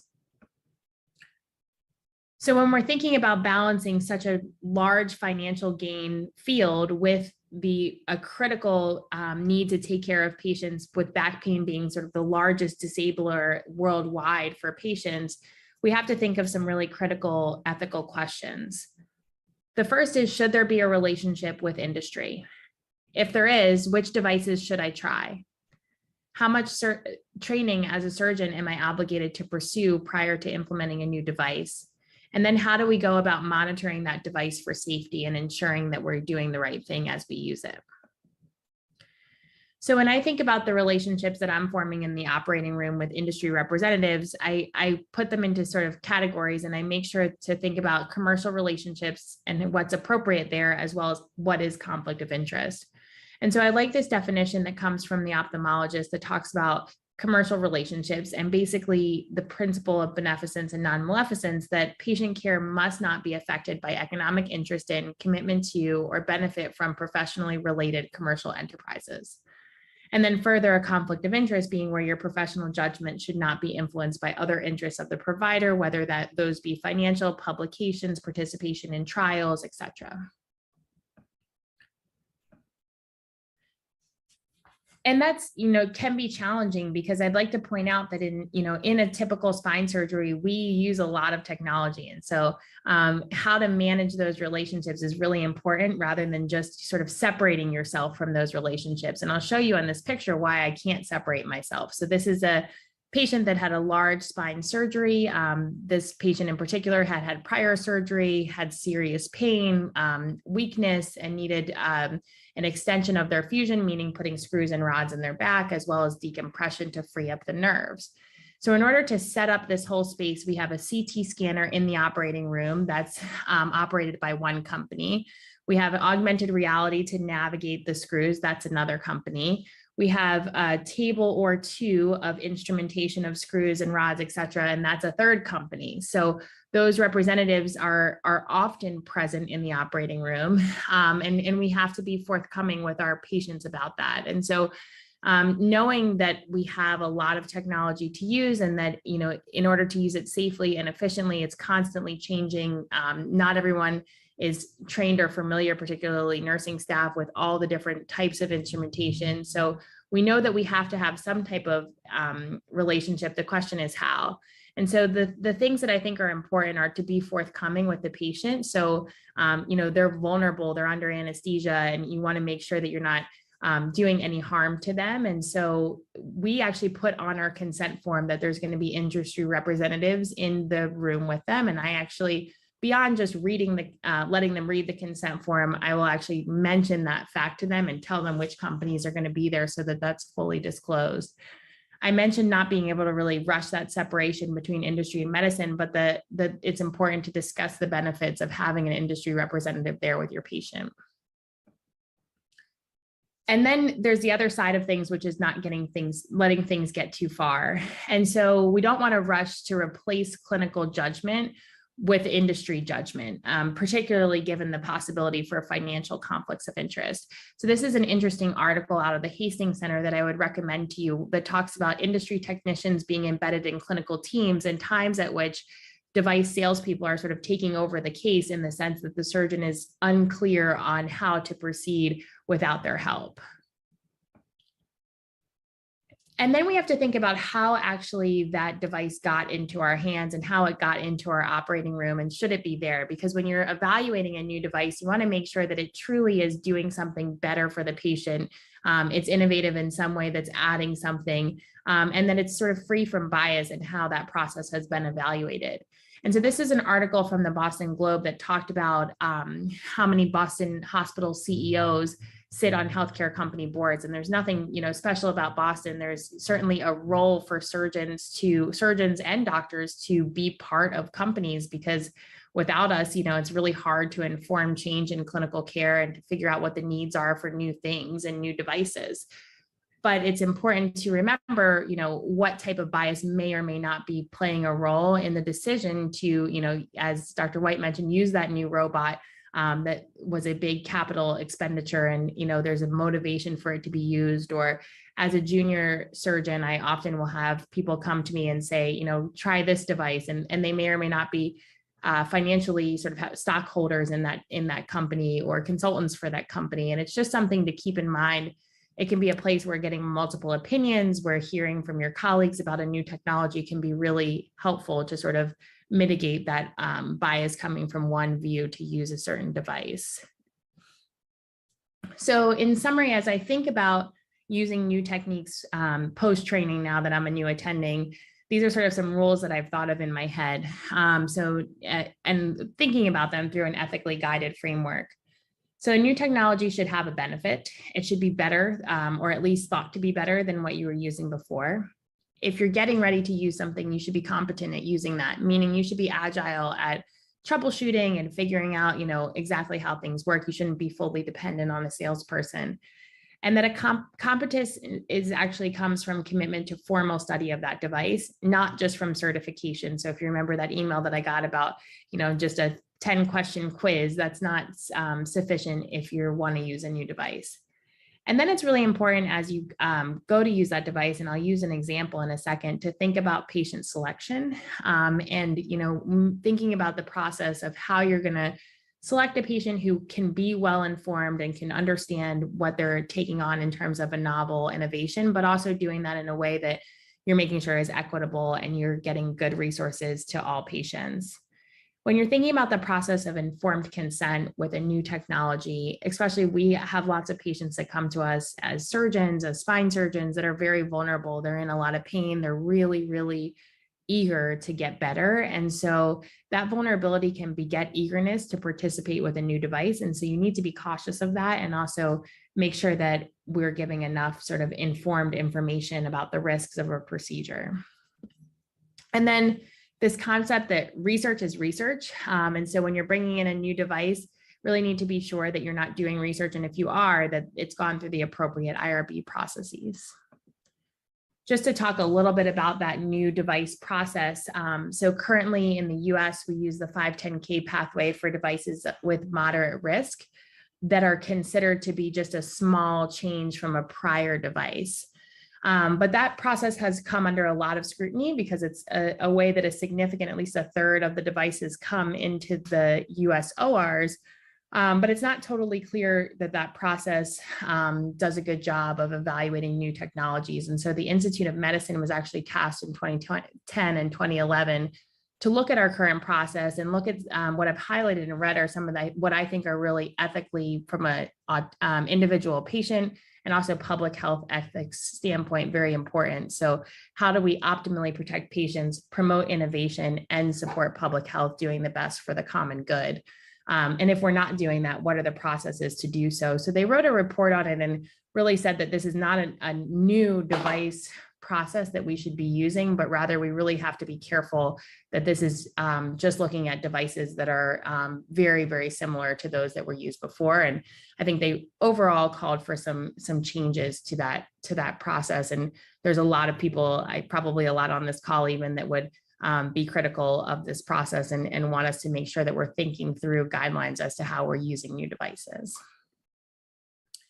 And so I'll give you an example of a case that I had earlier in my practice that, where I used a new device and where it can go well and where it can not go well and how I mitigated that process. And so this was a patient with a degenerative spine disease who had 2 levels that needed to be treated, meaning 2 lumbar vertebrae were degenerated and causing his symptoms.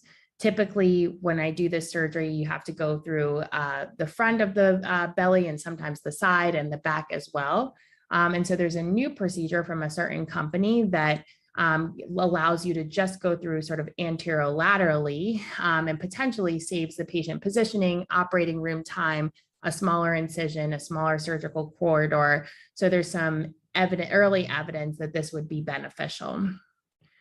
I talked to the patient about, very frankly, in the consent conversation about the fact that I had never done one of these procedures before, that I had been trained and had done cadaver labs and was working with a surgeon who had done the exposures before, but that this would be my first case of this type of surgery. And even in this case, they had a video, the company had a video that I think was really helpful to share with the patient, and he watched it and he actually had some really great questions about anatomy and possible complications after that to make me feel very comfortable that he had a good idea of what was going on.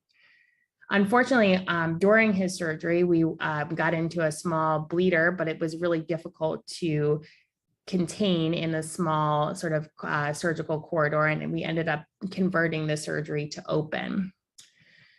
So I think the question there, and I think that if we were open from the beginning, I think it's important to note that if, using this new technology probably made it more difficult to correct that problem. And made his surgery longer, his blood loss higher, certainly a surgical complication that we discussed with him afterwards. So I think the question is, should I do that surgery again? Does that mean that this new technology is not worthwhile? Does it need to be reported? And I'll be frank, as a new surgeon, I didn't really know. We obviously presented it in our internal conferences of morbidity and mortality, but who do you report it to, or where do you go? And so it was actually a process to learn, how to report a complication with a new device, and obviously reporting it to the company. They may or may not have the incentive to move forward with that information. And then I discussed it with my senior colleagues and those that I knew had done the case before, just to make sure that we were sharing our experiences and making sure that if there was a trend, we weren't proceeding to just do this case if it potentially caused more harm than good.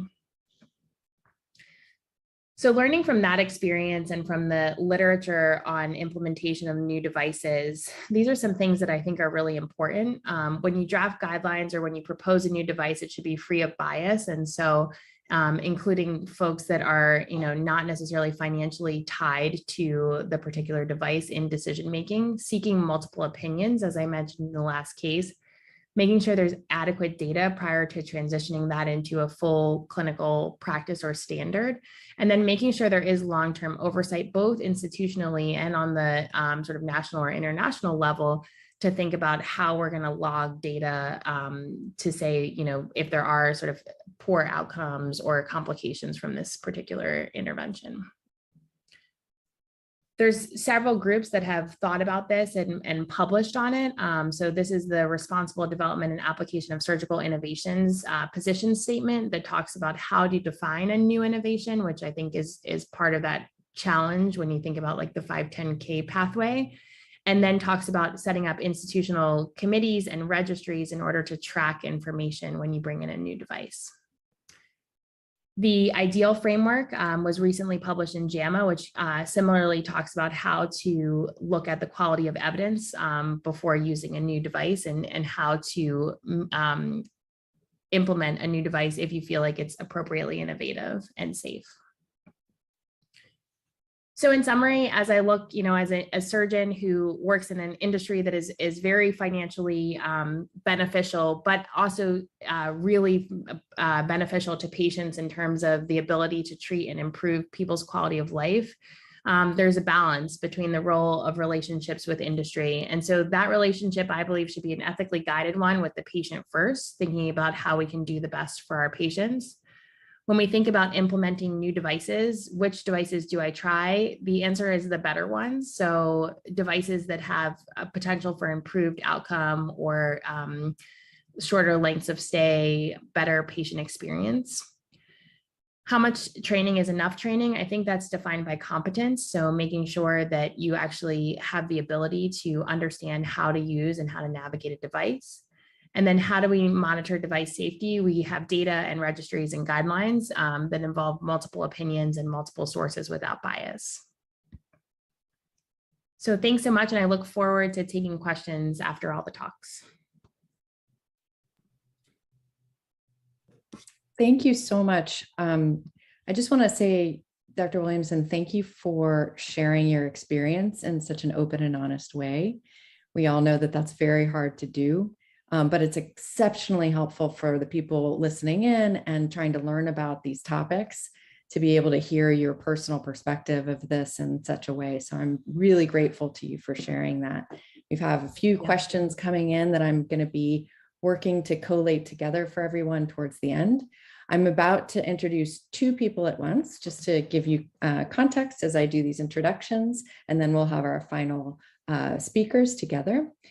John Meyer is a graduate of Yale Medical School, and he trained in general and cardiothoracic surgery at the University of Minnesota. He's a professor of surgery at Harvard Medical School and the first Tommy Kaplan Chair in Cardiovascular Studies at Boston Children's Hospital. He's interested in health policy and has served as a Society of Thoracic Surgeons representative to the AMA Relative Value Update Committee. And by the way, there was some questions in the chat about how these things get paid and how we determine how they get paid. And that's the committee the relative value update or RVU committee that does make those types of determinations, as well as other very important committee work that guides our practice. He's the past president of the Society of Thoracic Surgeons and past chair of the finance committee of the same group, and does a lot of work with that group to help guide us again in policy decision making. Has been such an important member of our working group, contributing wonderful comments about all of our work as we share together and move some of these projects that we're all working on forward. And I'd also like to introduce Martin McNeely. He served as the professor of, well, I have to preface, first of all, I don't think I can do justice to this introduction because the list of accolades is quite long. And Dr. McNeely has served as our leader of this group until very recently. And he's been an incredible mentor to me as I've explored areas of ethics and surgery. But I'll give you a snippet of some of his accomplishments. He served as professor of surgery and chief of the Division of Cardiothoracic Surgery at Albany Medical Center, and later as chair of the Division of Thoracic Surgery at University of Toronto and Toronto General Hospital, co-chair of the American College of Surgeons Committee on Emerging Surgical Technology, director of the American Board of Thoracic Surgery, president of the Thoracic Surgery Foundation for Research and Education, chairman of the Ethics Committee of the American Association for Thoracic Surgery, and ethics editor of the Journal of the same. He's working with colleagues from our Bioethics Center and the University of Global Health Equity in Butaro, Rwanda, to establish an intensive course in global ethics for the students at this new medical school, which was established by the late Paul Farmer and his colleagues at Partners in Health. That's only one of the many things that he contributes to our community here at the center. And I'm so grateful to him for all his guidance and mentorship. So without further ado, I'll turn it over to our speakers.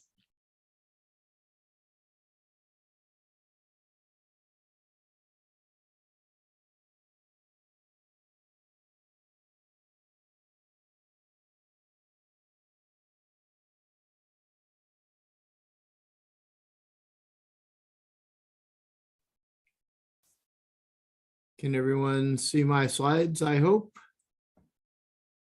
I'm John Meyer, and we're going to take a slightly different perspective, and that is the perspective of almost, if you will, an organizational ethics perspective, trying to understand the role of professional medical societies in the implementation and dissemination of innovative devices. And we'll use a case of the introduction of transcatheter aortic valve replacement, so-called TAVR, as a new way of replacing one of the heart's valves, the aortic valve, as sort of a case example. So I have no disclosures. And I'd like to start by just reminding everyone about what the roles and responsibilities are for a profession. So the professions are charged with maintaining, advancing, and disseminating a body of knowledge, and to advance that knowledge that is innovate. And in so doing, analyze critically and report the results. Professional societies are required to self-regulate, to place patients' interests above their own, and to place performance above personal reward. And finally, a responsibility to fairly distribute finite medical resources. So the case, as we are describing, is this introduction of transcatheter valves into the US market.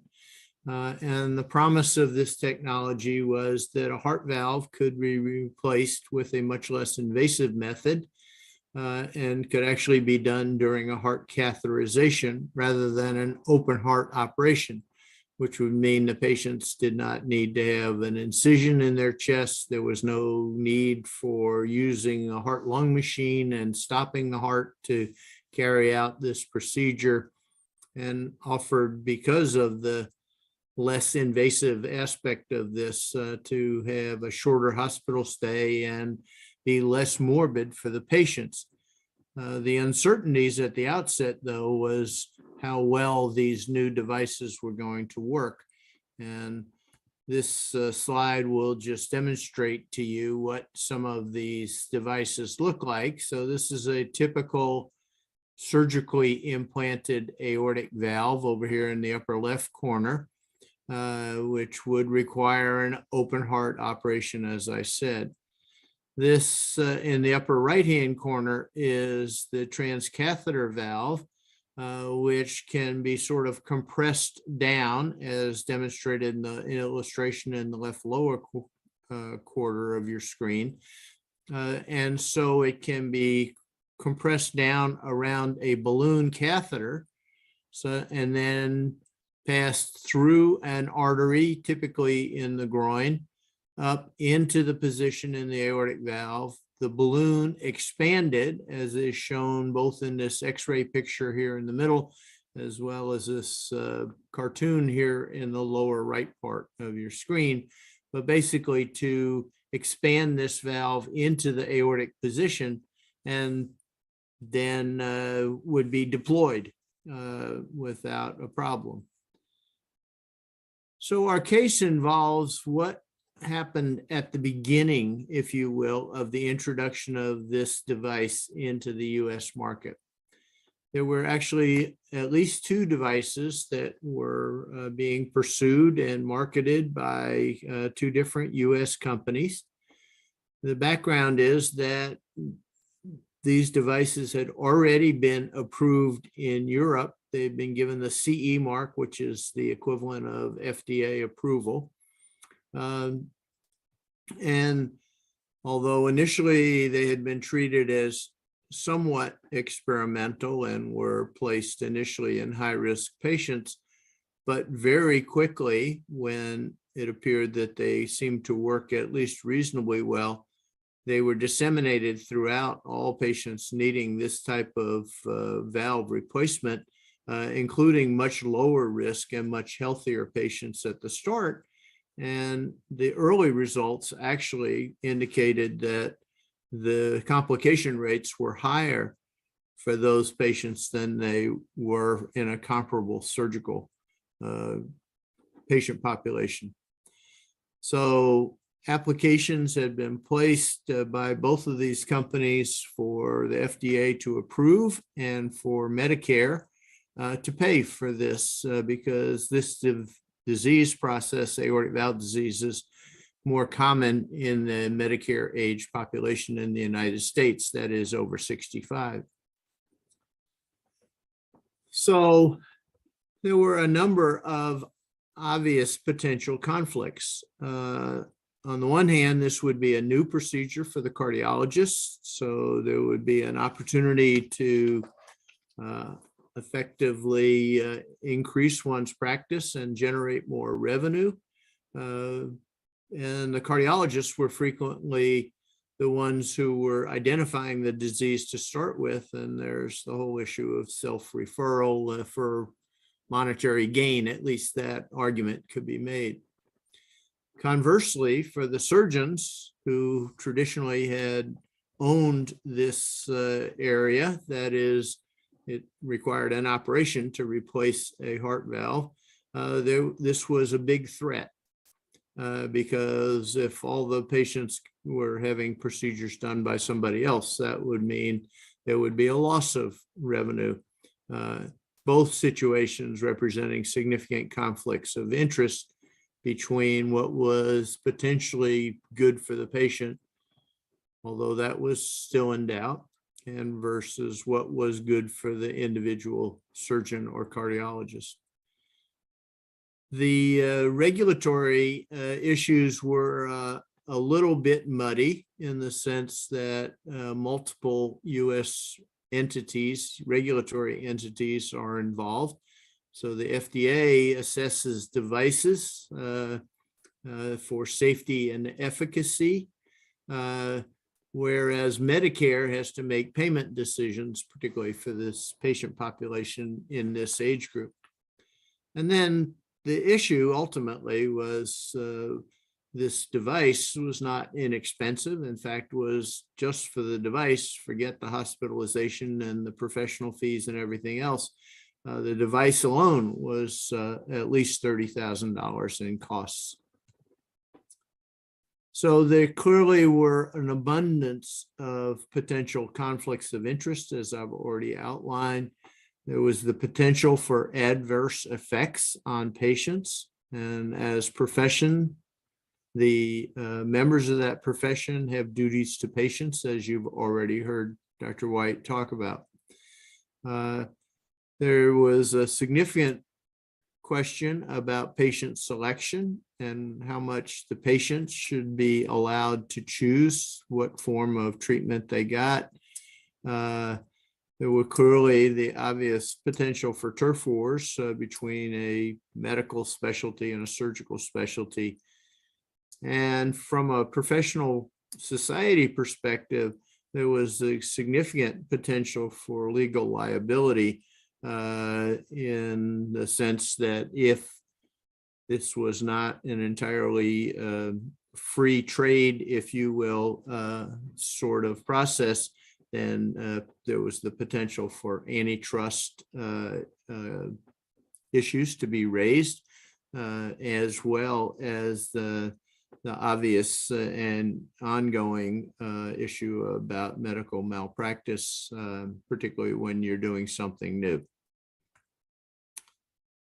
So given that I was in the leadership of the thoracic surgical group, so-called STS, when these issues were coming up, we were faced with several choices. We could do nothing and leave this decision up to the government agencies who, without being too pejorative, frequently don't have a lot of experience with clinical medical issues. We could leave it up to the payers, and that is both Medicare as well as private payers. There was obvious potential for turf protection by writing guidelines that would favor one or the other approach. Or the third option was whether or not these two potentially competitive societies, one representing the cardiologists, the ACC, and one representing cardiothoracic surgery, the STS, could actually collaborate and try to make sure that this technology was introduced in a rational fashion. But the professional societies have their own internal conflicts and ethical obligations, which included not only duties to their members, but also duties to patients and duties to society. And of course, most ethical controversies arise when the pursuit of one or the other of a duty actually puts an organization in internal conflict with itself. So what happened and what we did was we actually recognized, based on that European experience, the potential for significant adverse patient outcomes. And following my time in the leadership of the STS, Dr. Michael Mack became the president a year or two later. And he has an interesting background as both a cardiac surgeon, but also as a trained internal medicine physician prior to his surgical career. And his counterpart at the American College of Cardiology is Dr. David Holmes, who is an interventional cardiologist. So clearly, the leadership of these two professional groups were on opposite sides, if you will, of the procedure. And importantly, one of our surgeon members had actually taken a position for a year at Medicare, where he was actually had a major decision-making role in how the payment decisions in particular would be made by the agency. And his background you can see there, but he and I both had been through the Kennedy School course on government relations, executive course at the same time, sat next to each other, and so we had a close working relationship. So what emerged through this collaboration across potentially conflicting or competing societies was the following.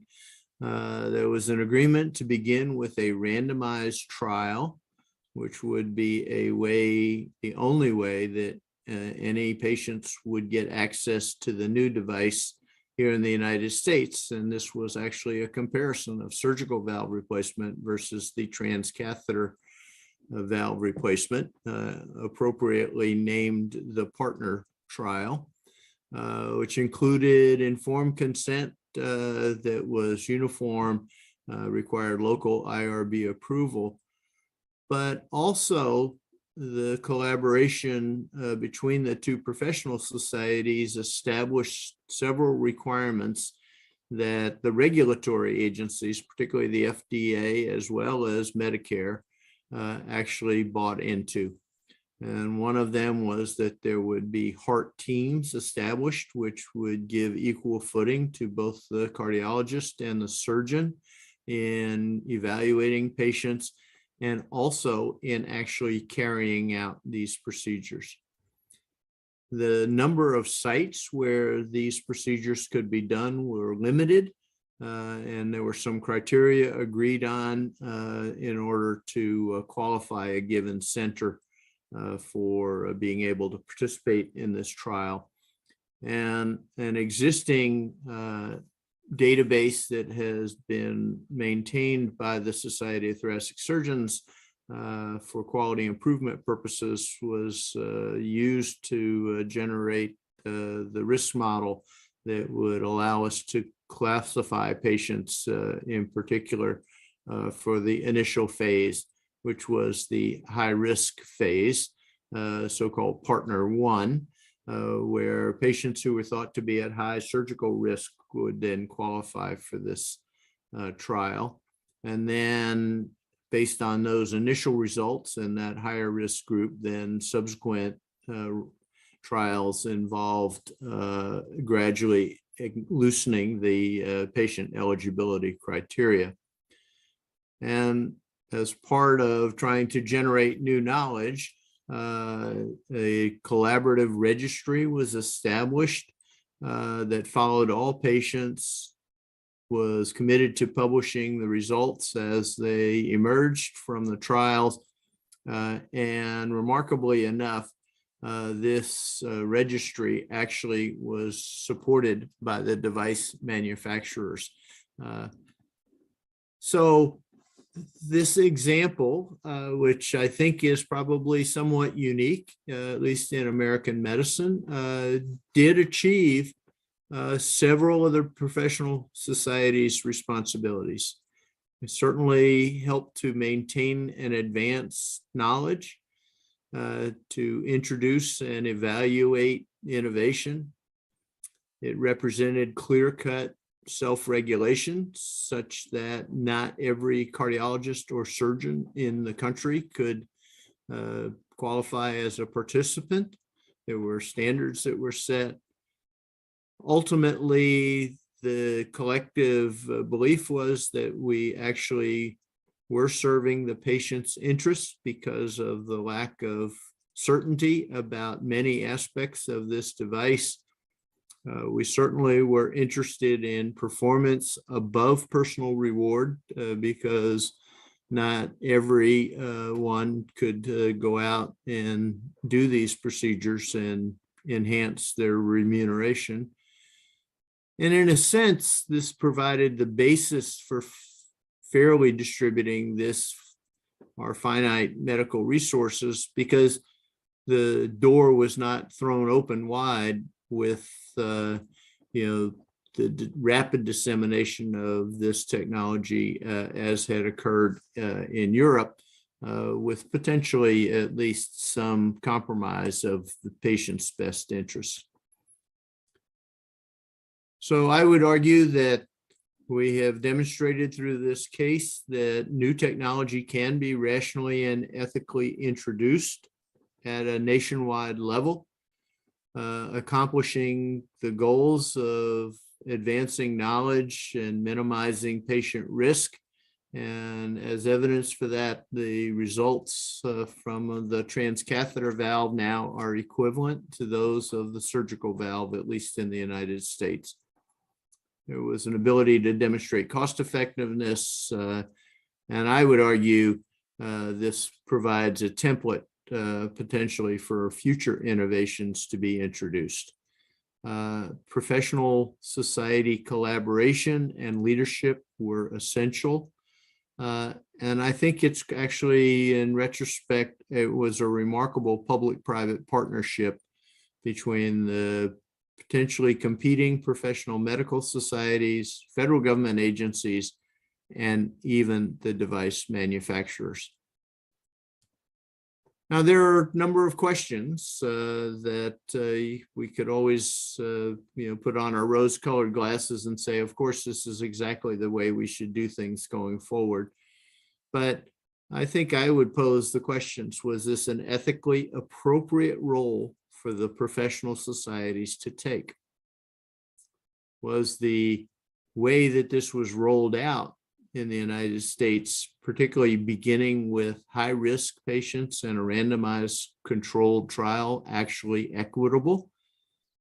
Lower-risk patients were initially denied access to the new technology. And conversely, one might argue that the high-risk patients were in some ways unfairly exploited.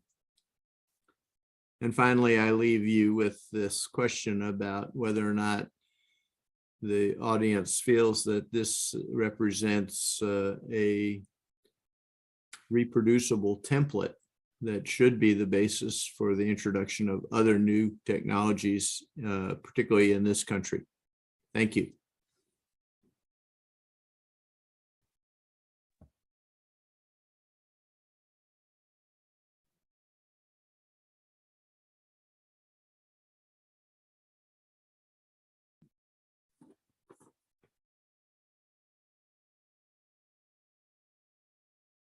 I'm Martin McNeely, John's partner on this short trip.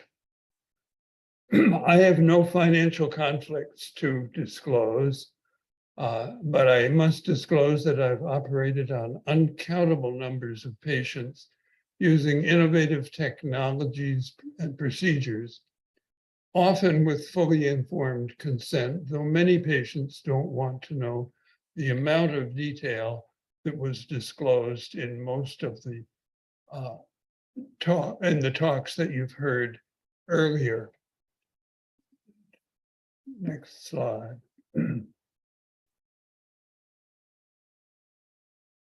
Over 60 years ago, I chose the University of Minnesota for surgical training because of its reputation for innovation in surgical treatment. 68 years ago, Walt Lillehei and Richard Varco performed an innovative open heart operation to close a ventricular septal defect in a 1-year-old boy, Gregory Glidden. Gregory's father, Lyman, was connected to perfuse Gregory's body with oxygenated blood while his heart was repaired. You can see the two operating tables side by side. The heart-lung machine was not yet sufficiently developed. In the past 7 decades, we have advanced to the point where a minimal incision over an artery and a catheter enclosed valve can be placed in the beating heart without a chest incision or heart-lung bypass, as John Meyer has described.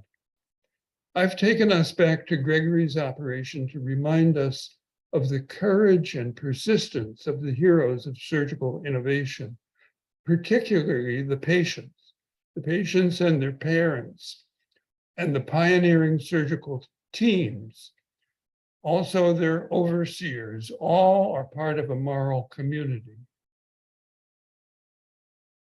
The issue of oversight of innovation is evolving, as outlined by Dr. White. Who should review and approve the interventions that depart from conventional standards of practice? For Dr. Lillehei in the 1950s, the chief of surgery, Dr. Owen Wangenstein, gave his permission with a note on Dr. Lillehei's door that said, "By all means, go ahead. Good luck." It's become more complicated since then. Approval of a surgical innovation committee, such as the one based on the Toronto model, provides the oversight in many departments. As Dr. White mentioned, the Surgical Executive Committee at our hospital, the Beth Israel Deaconess, serves this function. The Toronto Surgical Innovation Committee has been active for many years. It is described in the reference at the foot of this slide and will be available in the course materials. Many centers have asked their institutional ethics review boards to serve as surgical oversight. As surgical treatment becomes more complex, specialized committees working in concert with the IRB are evolving. In the United States, the Federal Food and Drug Administration and recently the National Academy of Medicine are providing oversight. Two closing thoughts about innovation. We're currently celebrating the development of an mRNA vaccine against a lethal pandemic disease, a seemingly near miraculous innovation. While we celebrate this accomplishment, we need to improve it beyond disposable sterile needles distributed throughout the world and sterile syringes and an electrically powered cold chain.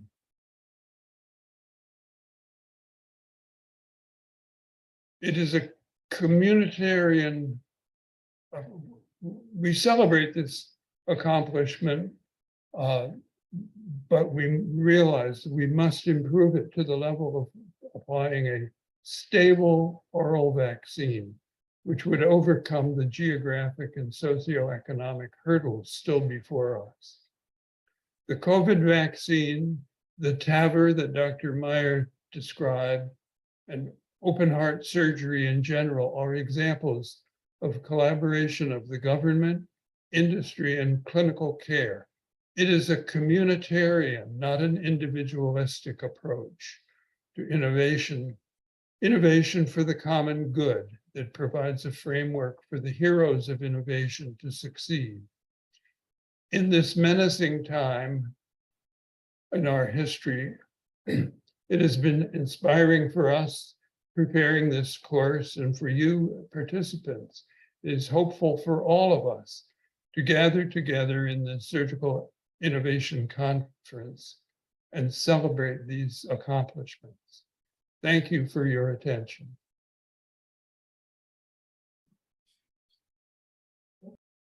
Thank you so much for all these wonderful presentations. As I've been monitoring the Q&A and thinking through what you've presented, you've given us an overview of the ethical constructs and frameworks that we should consider as we think about surgical innovation. And you've identified the stakeholders, patients, ourselves as surgeons, and industry who may be pushing forward for these innovative techniques.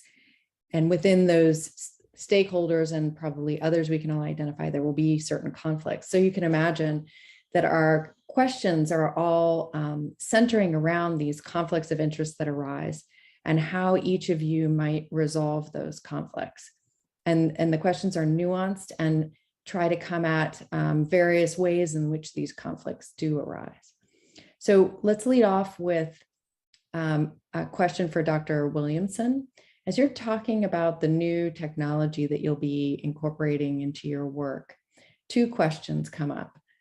How do you decide, and you addressed this briefly, you said you try to pick things that have good outcomes, but then how do you decide if something is, and I'll quote the question, a new innovation, truly with promise, and not a fad? And then building upon that, as you're bringing that forward, how do you decide when you're competent enough to undertake your first non-mentored procedure? You talked about the consent process, but how do you personally figure that out? And those are the different conflicts that can arise in this area. Yeah, thanks for those questions. They're really tough ones that I think, especially as a new surgeon, I think really have been relevant. I think when I was in training, I didn't really have to make those decisions. I got to do the cool stuff, but I didn't have to make those decisions. And so that's something that's very new. I think in terms of the question of whether or not it's a fad, I think this is really a critical question. So, because there are a lot of fads. There's like, a new device for everything. Why don't you try this screw? Of course, when you're in an industry that's making this much money, a lot of people are going to want to develop something there. I look for things that actually there's a need. So the example that I use of the lateral surgery, we spend 45 minutes in the operating room flipping the patient from one position to another position. So that's something that slows down the operating room. It makes the patient have more anesthesia time. It's, positioning, there are positioning injuries. So when I see that there's a need and then there's an actual solution to a need, I think that that's where I feel like it's not a fad and it's more of an innovation. That doesn't mean it's always going to work or be better. And I think you do have to be willing to accept that you picked something that may have been a fad, even though you thought it was an innovation, and get rid of it. Don't stick with that technology. I remember doing some cases in training where we had, multiple x-ray machines coming in, all to use this like one piece of new technology. And it turned out that it actually wasn't helpful. And so I think if you're not conflicted, it makes it a lot easier to just move forward. That didn't really work. And then I think my other way to tell the difference is I ask a ton of questions of the reps, and they probably get a little bit annoyed by me. But I think if you're an annoying surgeon to a rep, it's probably a good thing, because you're asking so many questions to really interrogate whether or not it's helpful. Similarly, with being competent, I actually like to know how to use it myself. I like to know how to load a pedicle screw, how to, when I started using the O-arm, they were just like, oh, it's just a CT scanner. It works like all the other CT scanners. And I was like, no. If I'm there at 3 o'clock in the morning, so I have like physically drove the machine myself, figured out like, okay, if this gets stuck, how are we going to get the patient out? And so I think that at the end of the day, you're responsible for everything that happens in the OR. And so you have to feel comfortable that you can take accountability and have the skills to deal with that technology. It doesn't mean that you can't have help to make things more efficient, but you certainly are the last line of defense. And so I use that sort of as my marker as to whether or not I would feel comfortable doing a procedure. Thank you so much. So building upon that, we've had a series of 4 questions that sort of build on the conflicts as they arise, both in the OR with industry reps present in the room, and then further forward into the fact that we're essentially working with, or maybe even for companies, these industry companies that are deriving significant financial benefit. And sometimes we're as consultants, but sometimes just purely in terms of the surgeries that we perform. And then another layer on top of that, raised by one other commenter, was how do you keep balance in corporate hospitals and the sustainability of hospitals, the pressure to use certain technology from the hospital itself. So I would love to hear anybody. I'm summarizing questions that were put into the chat just in the interest of time, but thinking about those different layers of interpersonal relationships or relationships with industry or relationships with corporate hospitals, and how do we navigate all those conflicts as they arise? And that's for anybody who would like to join in. I'll give a quick general answer. John illustrated a collaborative approach that was very attractive to me. And I'll take the somewhat controversial position that we need more industry working with us as surgery is getting more complex, care is getting more complex, and we shouldn't be worrying about industry as some kind of alien presence that's dangerous for patients. The more we work with them and teach them how to deal with the fiduciary issues, the better off everybody will be. I think go ahead, sorry, Dr. I totally agree. And those relationships can be really complex. And that's why I brought up like the emails in the beginning, because it is pressure, right? To have that relationship with industry. And I think, someone asked about that, how do you balance that being in the OR? And I think that there is a real role, and I hope that I, kind of said that in my talk, to have people there. And so I do feel like in the ideal world, it's a pretty professional relationship. I think often reps will try to make it a little bit more of a personal relationship so that you do feel a little bit more guilt when you are or are not using something that they want you to use. And I feel like in my short time as an attending, I've learned to not let those relationships be anything more than professional, so that, you don't feel guilty when you're thinking like, oh my goodness, I know they're have a new kid on the way, maybe I should use their company, or I don't want them to go out of business. Maybe I should, and so that you can really evaluate things. But I think they should absolutely be there. Dr. Meyer? Yeah, I would just add that although it may not be quite as apparent, but clearly there are even industry relationships at the professional society level. There are initiatives at the sort of professional society wide level that are supported by industry. There has been a role for professional societies to conduct educational sessions that primarily are, directed at maybe learning how to use new techniques and new technologies, such as the ones that we described. I can tell you that the device makers for that transcatheter aortic valve were not very happy with the professional societies when it was to be not a free open market rollout, but rather it would be done in a controlled fashion. And yet ultimately they came around and actually, as I indicated, helped support the registry because they actually needed the data as well to demonstrate safety and efficacy for further FDA level approvals. So it became a nice confluence of interests and a great partnership, which, beginning at the, when it was first, these discussions were first being held, it was not so apparent that the interests would actually all be aligned. And ultimately, at the end of the day, I think what sort of carried the day was, we're all obligated to do what's best for the patients. And that really became the sort of unifying theme for guiding how it was that we would go forward.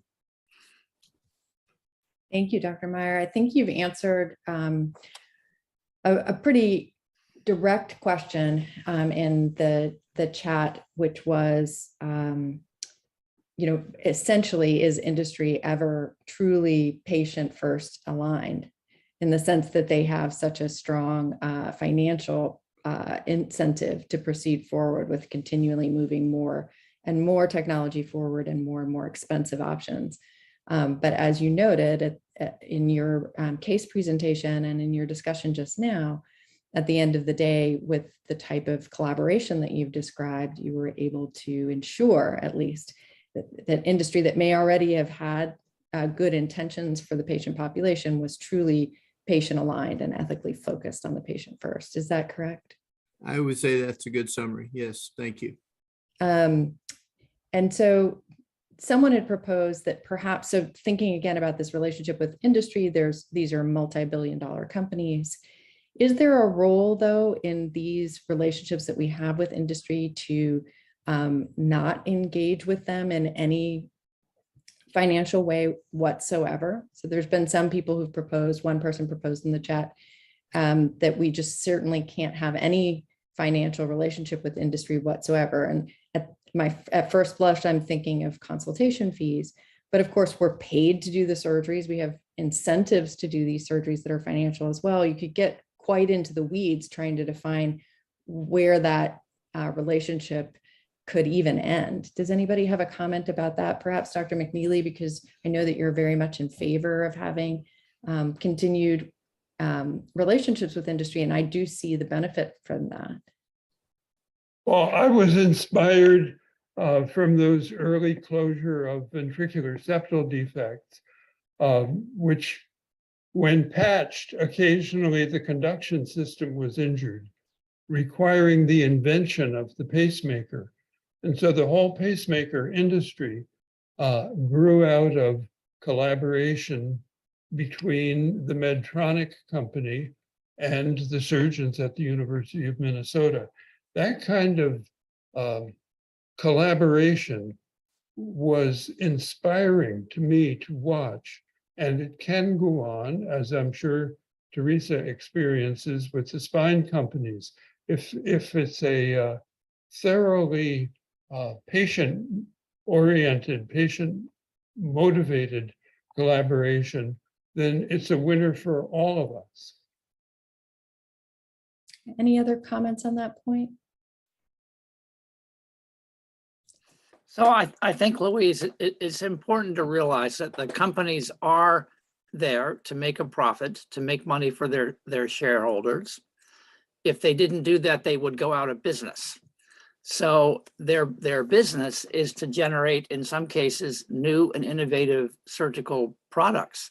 And if they fail at that, they'll go out of business and there won't be any new innovative surgical products.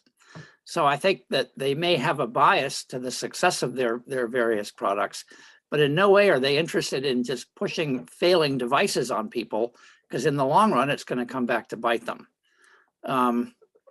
So I don't think that they're sort of the evil empire. And I think that many of these innovative technologies would not exist were it not for industry, which supports them, which funds them, that pays the bills for these long regulatory processes. And obviously they need to get something back in the end. They're not charities. But I think along a similar line, one of the questions here had to do with corporate hospitals. And I think it's important to realize that corporate hospitals are there that have to make money, but not-for-profit hospitals are definitely not there to make a loss. Because if they make a loss year after year, they go out of business too. So everybody has to do things that to some extent are in the patient's interest and some extent are in their own best interest in terms simply of existence. That's where some of the controversies, but from the individual physician standpoint, it's probably important to keep your eye on the ball and put your effort toward your patients. And if you think that something innovative is going to help them, then it's fine to do. I think that's a great summary. Dr. Meyer? Yeah, I would just point out the other role that industry has served, certainly in the cardiovascular realm, and I think in a lot of other realms, and that is, one of us might get a good idea or think of a new way to do things, but to actually carry that forward through the regulatory processes that Dr. White was describing and through actually making sure that the device is reliably manufactured and comes out sterile and comes, for insertion and all of those sorts of things that, us physician surgeon types don't have any experience or expertise with. It does require a real collaborative relationship and a real partnership, if you will, almost in order to bring some of these good ideas to clinical application widely. Yeah, that's an excellent point. The complexities are not things that we can address easily outside of this current system and relationship with industry that we have, both from a regulatory standpoint and passing those hurdles, but just in designing things that are so complex as well. We've come up against the time. I'm a little bit over, and I apologize for that. I guess there was one question we didn't address that it naturally flows from our conversation, so I'll send you off with it to ponder. which was how can we find a balance between continuously advancing surgical technologies, which we've all said we really want to do, while also improving the availability of more basic surgical resources to areas in need. And so, building upon our commitment to understanding disparities in access, we've talked about all these high cost and pushing the boundaries there, but also we always need to keep our eye on the prize, or eye on the ball, as Dr. White was saying, and be sure that we are putting our patients first. And that means ensuring access to surgery in the first instance, even the less technologically advanced. I would just want to thank all of our presenters tonight, and I'll turn it over to Dr. Hanto. I'm so grateful to have been part of this conversation with each of you. Thank you very much, Dr. King. I would like to reiterate and thank our presenters tonight, Drs. White, Williamson, Meyer, and McNeely, for their outstanding and provocative discussion of the ethical considerations in surgical innovation. I would also like to thank all of you who listened tonight and asked questions of our expert panel. I would also like to thank Dr. King for moderating an excellent discussion with our panelists and covering the questions from the Q&A. I would also like to take an opportunity to thank Christine Mitchell, who's the Executive Director of the Center for Bioethics, for her involvement and support of this Harvard Surgical Ethics Conference, and also Dr. Robert Trug, who is the Director of the Center for Bioethics, for his support. Finally, I'd like to thank Ms. Troutman, Ms. Stefanides, and Mr. Amato for their technical, graphic, and organizational support of this conference. We couldn't have done it without their help. On behalf of the Surgical Ethics Working Group, we thank you for attending and hope you will join us next week on Monday, June 27th, for our final installment, Disparities in Surgery and Obligations to Correct. Thanks once